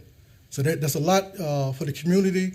We actually service 5 communities: Bladen County, Columbus County, Robeson County, Cumberland County, and Hope County. So we bring all those students to Paul R. Brown. So my intent today was to hopefully convince you of a plan that we have moving forward that we can be successful. We are not the same Paul R. Brown from the last 10 years. This is a different Paul R. Brown. Questions? How many students? We actually have 139 students on Power School. We have 8 shadowing. So if a student reports in or want to go to Paul R. Brown after school has started, they have to spend 3 days shadowing to understand the military concept, those customs that we observe every day, and uniform fitting. Okay, you said 139. 139 and 8 shadowing, yes, ma'am. And This says 121. How many teachers do you have? we have 10 teachers in the building. We also use teachers in Google Classroom from East Bladen High School. They teach the class in Google Classroom. We have a facilitator in the classroom with the students during the school day. After school, they drive down, which is 8 miles away, and do face-to-face instruction. That's for English 2 and biology. Did I understand you to say that you start Math 1 in the 10th grade? Right, they do Foundations of Math 1, Part 1, first semester, 9th grade, Foundations of Math 1, Part 2, second semester, 9th grade. So what's Foundations of Math Part 2? It's There's Foundations of Math that goes with Math 1. There's a Foundations of Math that goes with Math 2. But what's Foundations of Math that before Math 1 that's Part 2? Foundations of Math Part 2 is just a stretch from the Foundations of Part 1 because You that just was call it Foundations Yes, of ma'am. Math Part 2. Okay. Yes, ma'am. So you're spending a year doing Foundations. Exactly. All right. Yes, ma'am. Okay. Instead of half a year foundation. It's in half of your Right. Math 1. They're spending a whole year just on Foundations and then doing Math 1. We actually did Foundations last year, just one part, and we just weren't successful. So your kids are taking 6 math credits to graduate? Well, they're only taking 4 because the foundation classes counts as elective classes. Counts as an elective. Okay. But they were taking math class every semester in school. So why don't you start Math 1 Foundations in 8th? We have 8th grade math, and we don't have students who's on the level to do high school math. Something to consider that we found some. I mean, just in an experiment that we did foundations and Math 1 in the same semester. So you put a student in an elective math foundations class period 1, and then they go right into period 2, and it's almost like a double section of, because over a course of time, you look at the summer and the time off and things like that, we found that there was learning loss. Mm-hmm. So even all that time and effort that we spent on the foundation classes, there was learning loss. So when we put them back to back, it was like 2 periods of being able to absorb the math content. some of it was intervention-based stuff that would happen in that foundations class, and then they would roll into math 1 instruction. Yes, sir. Just for thought. I had that conversation with the math chair, department chair for high school, and I talked about actually just doing the foundations second semester, and then the second part, first semester, the following year, so they will have back-to-back math. Right. So that is an option, yes, sir. Yeah, I mean, because the summertime learning loss is always a concern. Especially in math. Yeah. Do we have any, are you here by yourself? Is there any? Yes, sir. The board chair, he couldn't clear his calendar today because we had original a different date, but he is listening in as other board members. Okay, that was my question. He's online. You said he's online? Yes, ma'am. Dr. Leroy Purdy. Okay. Dr. who? Purdy, Leroy Purdy. I saw his name. I just was making us, first of all, thank you for your presentation and the leadership you're providing at the school. I know you're new into your position. I mean, your school is potentially up for non-renewal, which is a pretty, that's the death penalty for in the charter school world. Yes, sir. So I was wondering if there was a member of the board here, because they actually are the ones that own the charter. I hope that, and I'm assuming they do, that they understand how serious this matter is. This is not, like with the other schools we're debating, should it be 3, should it be 5, should it be through 7? We're gonna be debating whether this school should even continue. So I hope the board is well aware of that. Yes, sir. You have these intervention times, 1 in the morning, 1 in the afternoon. What drives intervention? We use the morning time to look at the homework assignments. The intervention for the afternoon time is usually already actually to close the achievement gap and the grade level gap, because some of our kids are 3, 4 grade levels behind. So we actually use it from 6th grade through 10th grade. And our driving point is, if we have 8th graders who's on 3rd grade math level, what makes that we don't have 10th graders on 5th grade math level? So we included all of them as a part of that process. And it also give the teachers their instructional time during the day, so that time is blocked off for the use that, to try to work on that, closing that grade level gap.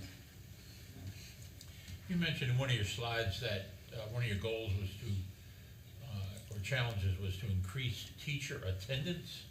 Can you explain what, you have a problem with teachers showing up? Well, we don't have a problem this year, but when I first arrived, we did. You're a small staff with 10 teachers, and when one teacher don't show up, it can kind of create some havoc in the building. And the last thing you want to do when you are a struggling school is have some type of chaos. So you think about one teacher not showing up every day.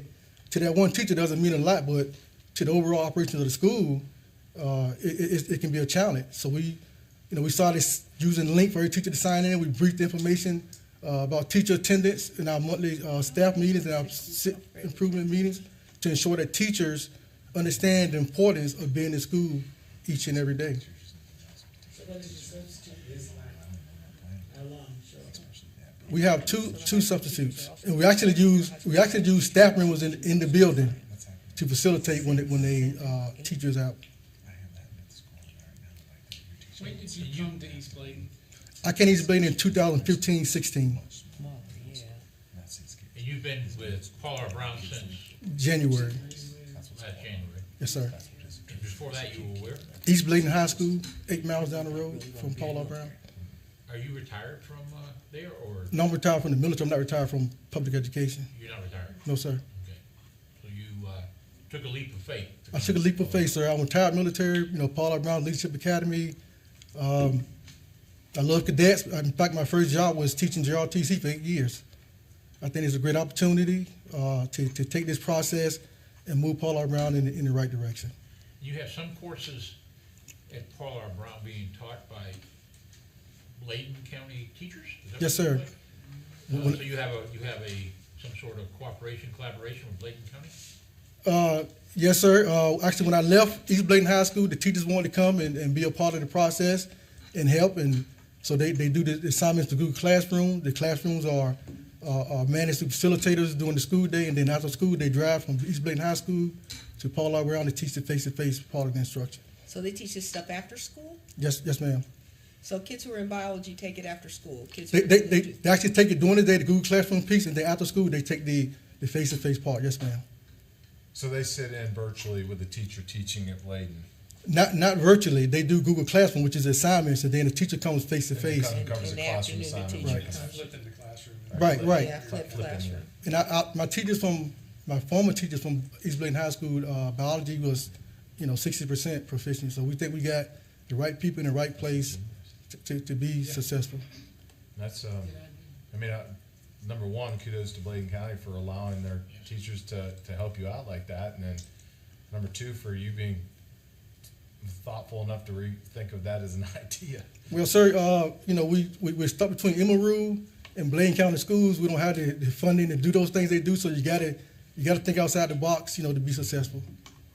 And thank you for your service. Yeah. Thank you, ma'am.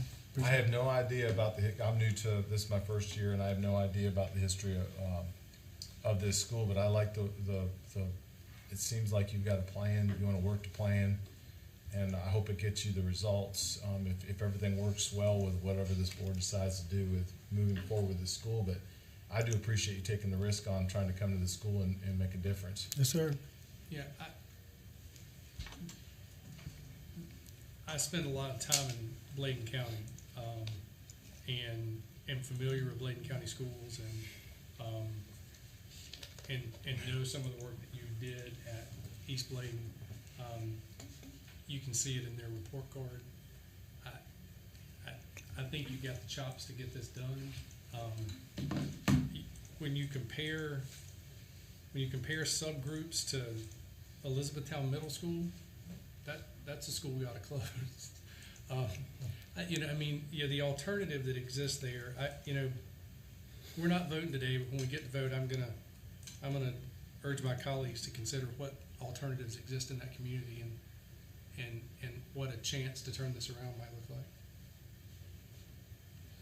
It looks like you have an active board. You have your minutes uploaded, and board members are attending, and issues are being addressed. Looks very good. It's surprising that not a single board member could attend today. That's a little disconcerting. Yes, a little It's concerning. disconcerting. But this looks good. Your information looks good. Someone's keeping it updated. That would be me, ma'am. And it's very informative. that would be me. To follow That's up the on many that, hats thing. I'm not, and I don't know your board members, and I don't want to speak ill, but I hope they know what they got in you, and that they provide the support that you need. An example of that would be here today. And I understand there's work, people have conflicts, but I hope they're willing to invest in you like you've been willing to invest in the school. And if they didn't previously understand the gravity of this, you should share it with them. Yes, sir. Because I have to say, as somebody who has been here, this will be the third renewal for Paul R. Brown I was here for. Every single time they came, they had just changed the administrator. Every single time they had a brand new plan for how it was going to get better. And 9 years later, it still looks the same. New administrator, and while it may not be very fair because he's new, we invested in the last two. Understood. Because they told us they had this brand new administrator and everything was going to be different and was going to get better. And so I'm sorry if I just can't get real excited about that this time. Just to clarify, this is their first renewal because they had an original tenure, but they have been, and this is in some of your notes, but they have been brought before the CSAC several times for like non-compliance issues, and that's when those conversations have come up. And every time it was a new administrator. We just got a new administrator. One time, I guess the old guy and the new guy came together. So that would, how many administrators have they been through then? If I can think of three. I am the third. Yes, ma'am. And I would tell you, Ms. Turner, what they didn't have in the past was Jason Ray. I got the track record to prove what I can do. That's what they didn't have in the past. Yeah, I understand. It's just at some point we have to consider the totality. I'm not necessarily saying that we have to close it. I'm just saying that I heard this story before, and I guess I'm just not as excited about it the third time. Ashley, when's the last time we made a site visit to the school? It's probably been a while, hasn't it? We made one in November 2021. There were several before the pandemic. So we've put some of our notes in the notes, but I don't know if you've seen any of the site visit reports, but we could definitely get those to you, because when we do a site visit, whoever goes out and does a site visit, they provide the school with feedback on just, suggestions from anything from usually it's focused on academics. So. Well, I would ask that the board, before they make any decision, that they do a site visit, because Paul R. Brown is not the school that was visited in 2021. It's not the same school. I guess that's kind of depends on the capacity that you guys have, Ashley. We might be able to make that happen Before January? Before the January. For the January vote? We might be able to. Todd, is it near you?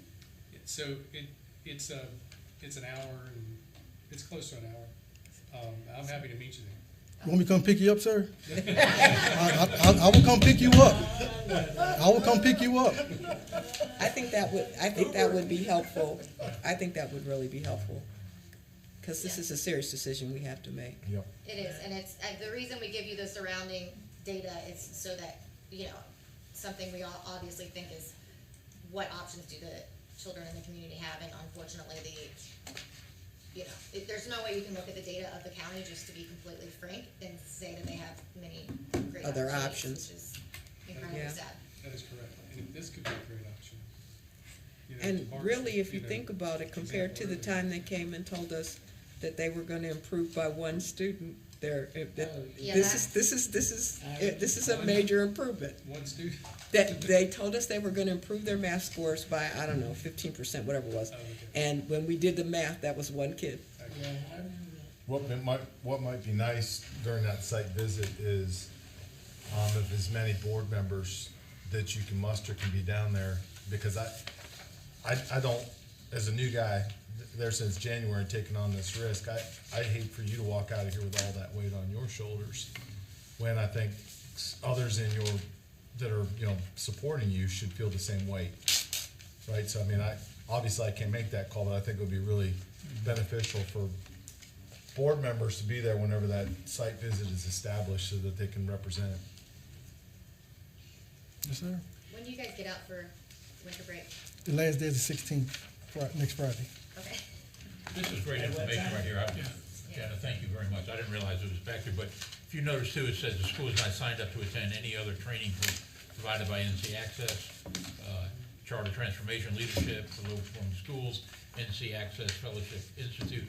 You might not even be aware that these were available, but I know it's very frustrating when there's a lot of professional development being provided by OCS, DPI in some of our low-performing schools choose not to attend for whatever reason. Don't participate. Again, I'm not throwing this on you.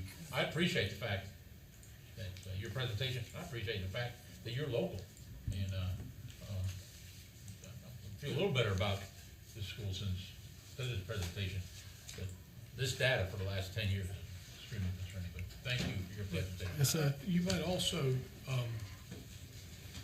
if there are any hard discussions you need to have with your board, there's no better time than to have it now, because they really need you. Yeah. They really need you Yeah. right now. If you have to have any hard discussions with your board, this is the time to have it. Yes, sir. And if anybody on the board is listening, you've got somebody who has the potential to fix this, but you're going to have, the board has to step up. You can't do it by yourself. Yes, ma'am. We do have 14 data. Thank you so much. Thank you for coming, sir. I'm serious about picking you up too, sir. I was serious about that. You need to give him a hand. Thank you. Good job. He did. When he's leaving school. Okay, the last school we have today is ZECA School of Arts and Technology. They are a K-8 school with just over 100 students in Onslow County. Their academic comparability in 21-22, they were 22 percentage points below the LEA. In 18-19, they were 29 percentage points below the LEA. And in 17-18, they were 30 percentage points below the LEA. Compliance and financial standing, we are not currently aware of any issues in either of those areas. For their school performance grade, they did score at an F for all years that we are presenting to you. They are on the continuously low performing list. They did not meet growth last year, but did meet growth in 19 and in 2018. Like the school that just spoke with you before, this is their first renewal. Their first charter was given to them was a 10-year charter, so they have been open for 10 years. And with that, I will invite the leadership from ZECA to come speak with you all. Good afternoon. Thank you. Reminder, you have 10-minute presentations. Great, thank you. So I'm Charlotte Neely, and I currently serve as a vice chair for ZECA School of Arts and Technology. Our board chair is ill and sends his apologies that he could not attend today. So we have our founder and CEO, Ms. Stacy Owens Howard, and her team who will be presenting to you. Good afternoon. Real quick, just so you'll know who's at the podium, I'm Stacy Howard. I also have with me my culture consultant, Life Dean, and my curriculum coach, Ms. Brianna Green, and then I have fellow board members as well. So when we had our site visit in May, we were able to showcase some of the, next slide please, thank you. We were able to showcase some of the wonderful things that the board of directors have been participating in as it relates to conducting the business of ZECA. This board is a very professionally diverse board. They bring a wealth of knowledge from the nonprofit management world, the world of education, military, health, and the legal world. And so in May, we were in the process of vetting a new board member that would help bring us back in compliance. At the time, we had 4 members at that time, and we had one that was going through the process of being added to the board. We was able to complete that process and find an additional board member. So that brought us up to 6 board members who make all the final decisions for the school. And then also in the last 5 years, we've been fiscally secure. We have not had any audit findings. We've been very consistent with demonstrating positive financial growth since 1819, and we make sure that we align all of our decisions in terms of staffing, resources, and so forth to the budget as well. Next slide, please. So we have had some experience with some of the same struggles that all other schools are dealing with across the nation. We've also had to deal with teacher shortages and transportation needs and that kind of thing. And then, you know, as you know, being a low performance school, it can be, just like research says, a struggle to bring in high quality teachers. So with our model, we knew that if we were going to be attracting teachers who were second career teachers, retirees, or first year teachers, that we had to have a professional development model that was going to be conducive to creating strong, high-quality teachers. So we put our efforts in developing those who are in charge with teaching our students instead of using our monies for a lot of programs. So you'll see that we bring in national trainers. We've used Dr. Janet Hill, who is known in the curriculum mapping world. If you took any curriculum mapping course in college, you were using her textbook. She has come in and helped us to create our own curriculum that's aligned to the population that we serve. She's taking the staff through that process to create unit guides. We've also brought in Dr. Glass from the University of Charlotte, their cultural relevant urban education program. She comes in monthly and provide professional development on how to implement cultural responsive teaching. We've brought in a top trauma training with Dr. Jackson because we knew with the population of students that we served, everybody under us had to understand this student population and how to be able to deal with our students and improve them academically. We've done a couple of facility upgrades, but primarily our focus is on our PD, and every Monday our teachers participate in professional development. And we also added a social worker, the culture consultant, and a wellness nurse through all those times too, to provide the type of support for the students that we serve. And I'm getting ready to tell you about that profile of the students that we serve with the next slide. So to assist with our data review, we contracted with an independent auditor from, used some consultants from the Equity and Equality Group out of Texas, and they reviewed our data using several of our data systems across discipline, academics, parent feedback, etc. And so in this section, I plan to share with you the evidence that ZECA is performing similarity to the comparable schools in our Onslow County district. So in 2022, 18 of the 39 schools within Onslow County was rated as low performing, but a direct comparison was not available within the district since we have a K-8 model and we're the only K-8 model in the school. So this contracted group compared ZECA to an elementary and a middle school setting that was similar with student demographics. But as our analysis would show, ZECA serves a population of children with high levels of poverty, family distress, and special needs, way higher than any other school within the county. Yet our results have still been comparable to, and in some cases, even more effective in areas like discipline and supporting the high needs learners that we serve. So, which warrants our consideration for a 3-year renewal. So if you look at table 1 with student enrollment, you'll see here for consideration is that the state student enrollment is over 14,000 times that of ZECA, and Onslow County is 267 times the size of ZECA.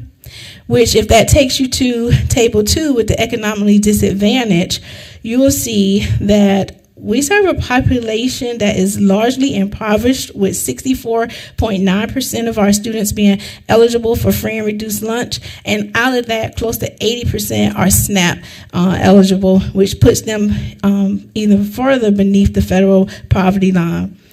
The state is also only 38% free and reduced lunch, and Onslow County sits at about 44%. So we pulled out our 2 comparable schools that's located it's a magnet school that's located in the same parking lot that we're in, and the middle school is maybe less than a mile away.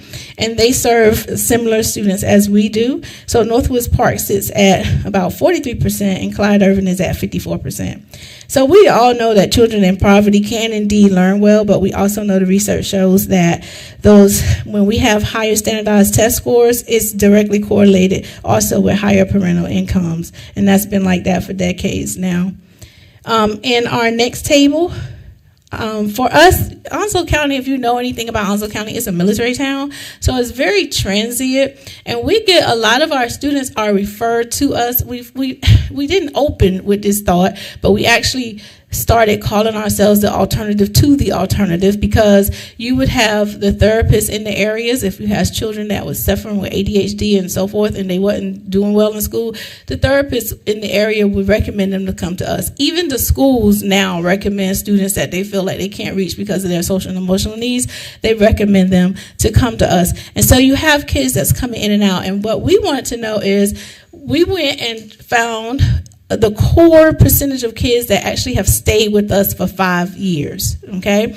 And that turned out, since 2018-19, we pulled the ones that have been with us for 5 years. That was about 48 students in numbers, okay? And when you look at those 48 students, what you'll find is that most of those learners that we've served for 5 years, 40% of them have IEPs or some type of EC label.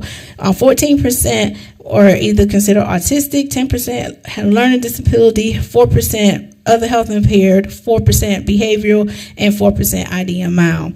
And then in addition to that, in that same cohort group, 22% of that student body struggles with ADHD or ADD and depression. So they have some social and emotional issue that they have been diagnosed with but don't necessarily have an IEP for. And so when you look at our comparison schools, what you will find is that they don't have that large saturated number of challenges with their students to even report on. So if you look at table 5, which is our academic growth, even with all of the variables that our students bring to the table, within this context, if you consider the academic growth comparison table for the 2016 all the way to 2022, according to the overall rating on the school report card for each school, ZECA has met our growth 4 out of 5 of those required years.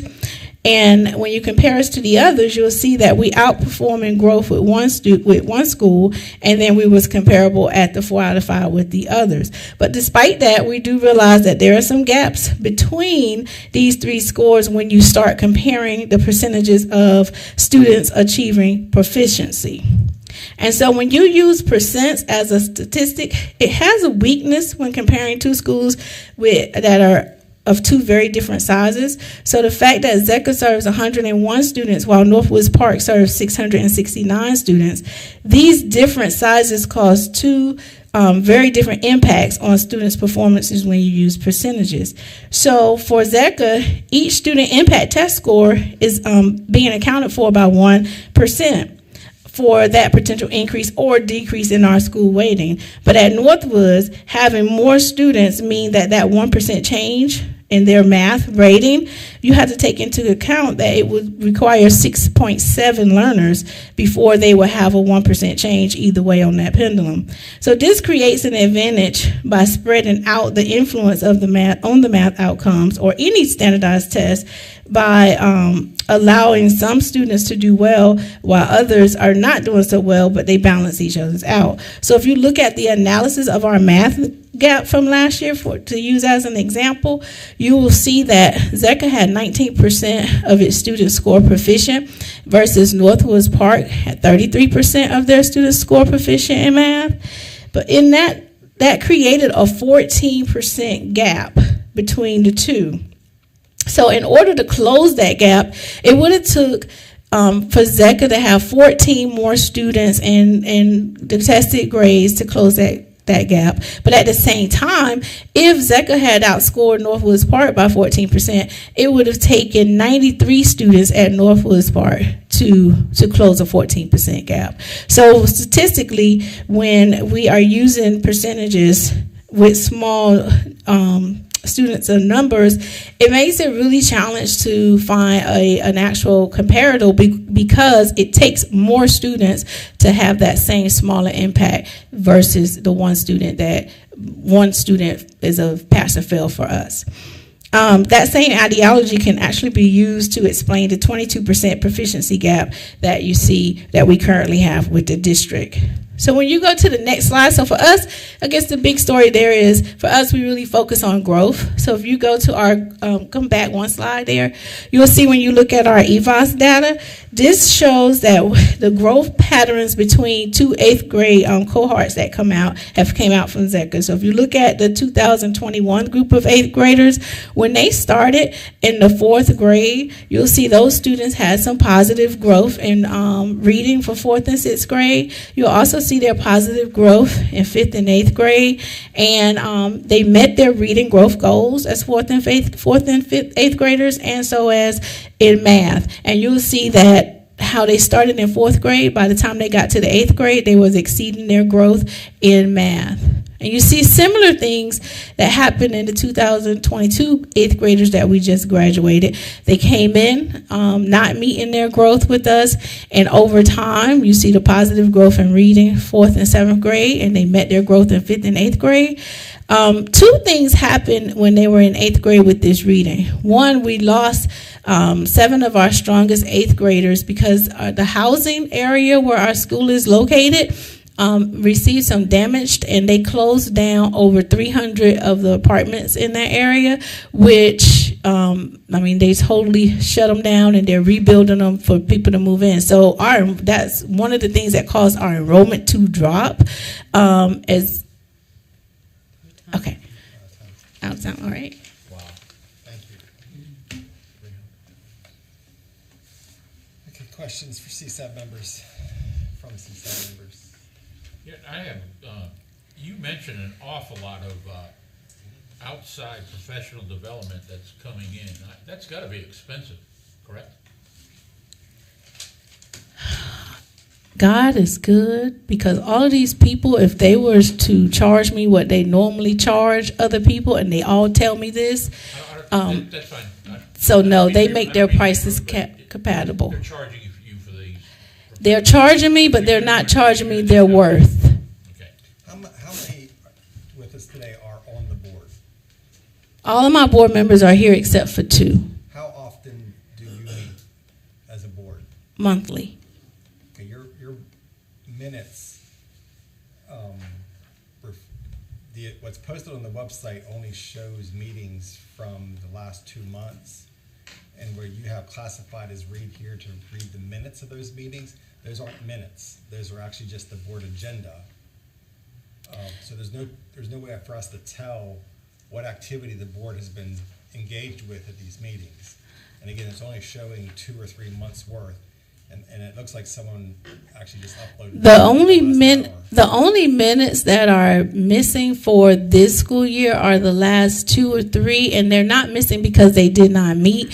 They're actually just missing because the technology person that was at the school has transferred out. He works on the base now, and we just haven't had him uploaded yet. So I got to get him uploaded. Yeah, it's just uploading a Google Doc. It's like in a Google Doc. Looks like someone by the name of Jacqueline Moore. Right. Just tried to upload a bunch of stuff in the last hour. Right. No, well, she has been uploading. Jacqueline has stepped in to try to upload some of the stuff that the board has given to her. So whatever information the board secretary provides to her, she uploaded. She's standing in for the, since we lost our text person and haven't replaced him yet. So that's just a matter of, it just hasn't been uploaded. I'd really encourage you to, as you heard us this afternoon, talk to other schools about the same issue. Because the layperson coming to your website looks like this board is not engaged, not meeting. There's not even minutes. These are not minutes, they're agendas. Right. So you need to get on top of that. Yes, okay. You can come forward. Well, they're not reflected on the actual website right now. We do have the recordings of the minutes present, so we can upload those minutes. So while we do have an administrative gap in that space, we do have the accurate proof, if necessary, to forward to anybody that's here. So just to make sure it doesn't look like we're creating something to dodge the bullet, the board member's here who records the actual meetings as is. So we do have the minutes with us. Are you on the board? No, sir, I'm a culture consultant for the school, but she is on the board, and she records the minutes. You're not. Yeah, we're just giving you advice, because this, like having your board minutes, that's not a option. Actually, every public school in the state of North Carolina, I think, is required to have that information accessible. This is a big gap. I mean, the only minutes, the only true minutes, not agendas, is from September of 2022, and that was uploaded at 2:30 today. Yes, so I'll have her to complete uploading those things as soon as we get back. Are you the founding leader of the school? I am. Okay. This is just an editorial, but it seems like the leader and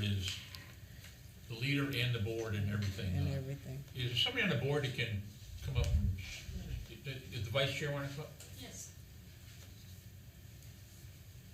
Thank you. It was mentioned earlier that because you don't have minutes up, things like that, it looks like it's not a very engaged board.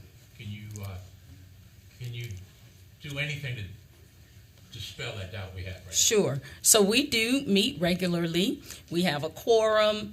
We had, in September, we did have board governance training, and the new members did have their orientation. We do vote on items that require board leadership, a vote for that.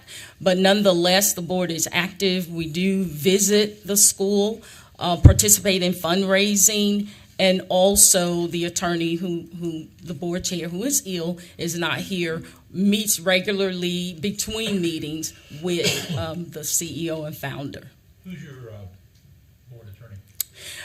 Ernest Wright in Onslow County. And who did the board training for you that you just mentioned? So it was at Coastal Carolina Community College, and I figured you may ask the person who conducted that training. I cannot remember her name at this time. From the community college, yes. And that training was about 6 hours. Good, thank you. I do a financial question. In the minutes that are posted from September, it says the following: due to enrollment being lower than necessary for funding at local, state, and federal levels, there will be a $198,906 deficit for the current school year. How have you addressed that deficit in your budget? So basically what the secretary is saying is that we usually run about 100, pre-COVID, we usually have about 160 students, 169 students. And then once COVID hit and the community, went sort of south with the housing closing down and so forth, it dropped us down to our enrollment this year, which is like 101. And so basically with that cut, after we made any cuts that we had to make and all those kind of adjustments, the 198 is going to come out of our fund balance. So over the years, we were able to get our fund balance up to over 500,000. And we're knowing that we're using some of that to cover anything that we need to cover this year, along with we have a plan for going back out, like we've been doing parades. We've changed our marketing program, just trying to market further out. Now we're having to throw our net further than the local community that's right around us so that we can bring and increase our enrollment. You had a pretty healthy rainy day fund. We did, yes. And the rains came. Right. And we were glad we had that umbrella. I can ask the board vice chair again. Yes. How active are you in approving hires and non-renewals? How Hires active? of teachers, and how active is the board in that process? Very active. We do receive a personnel report during our regular board meetings, and at that time the information is presented, the qualifications, and also the area in which they're needed and why. So we are active in that role as well. Are you approving those, or is it an FYI? Yes, we do, and as well as And the minutes will terminations. reflect that when we see it? Yes. Great, thank you.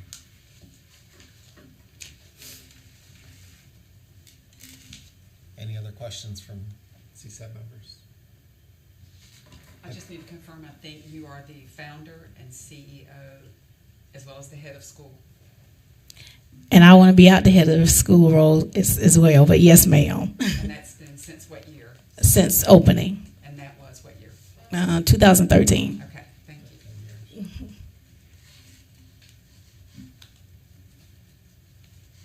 Okay, I think that's all of our questioning. Again, as you've heard us say before, we're not actually voting today. We're just kind of listening, having a chance to hear from you and vice versa. I would encourage you to get some of those things, minutes and other things buttoned up before the... It'll be done before Friday. Safe travels back to you. Thank you. Thank you. Can I get a motion? I don't have any updates. We will Are you see. sure? Yes, I'm I'll open for email updates. I'll email you anything important and any follow-ups from today, and we will meet in January. We have approved our new calendar, so I'll send that out as a reminder. And So no we just need a leadership motion. no leadership this week. No leadership.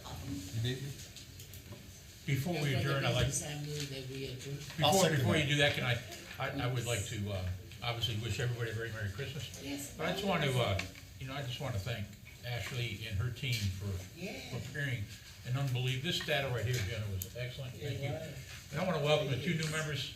You can sense the positivity in this team, so thank you so much for coming on board. Great job. Thank you guys. Everyone have a great holiday. Oh wait, we need a motion to adjourn. Did we get one? Further business, I move that we adjourn. Second. Discussion? Put you there. Roll call, please. All right, everyone have a great holiday. Yeah, everyone have a great day. Thank you.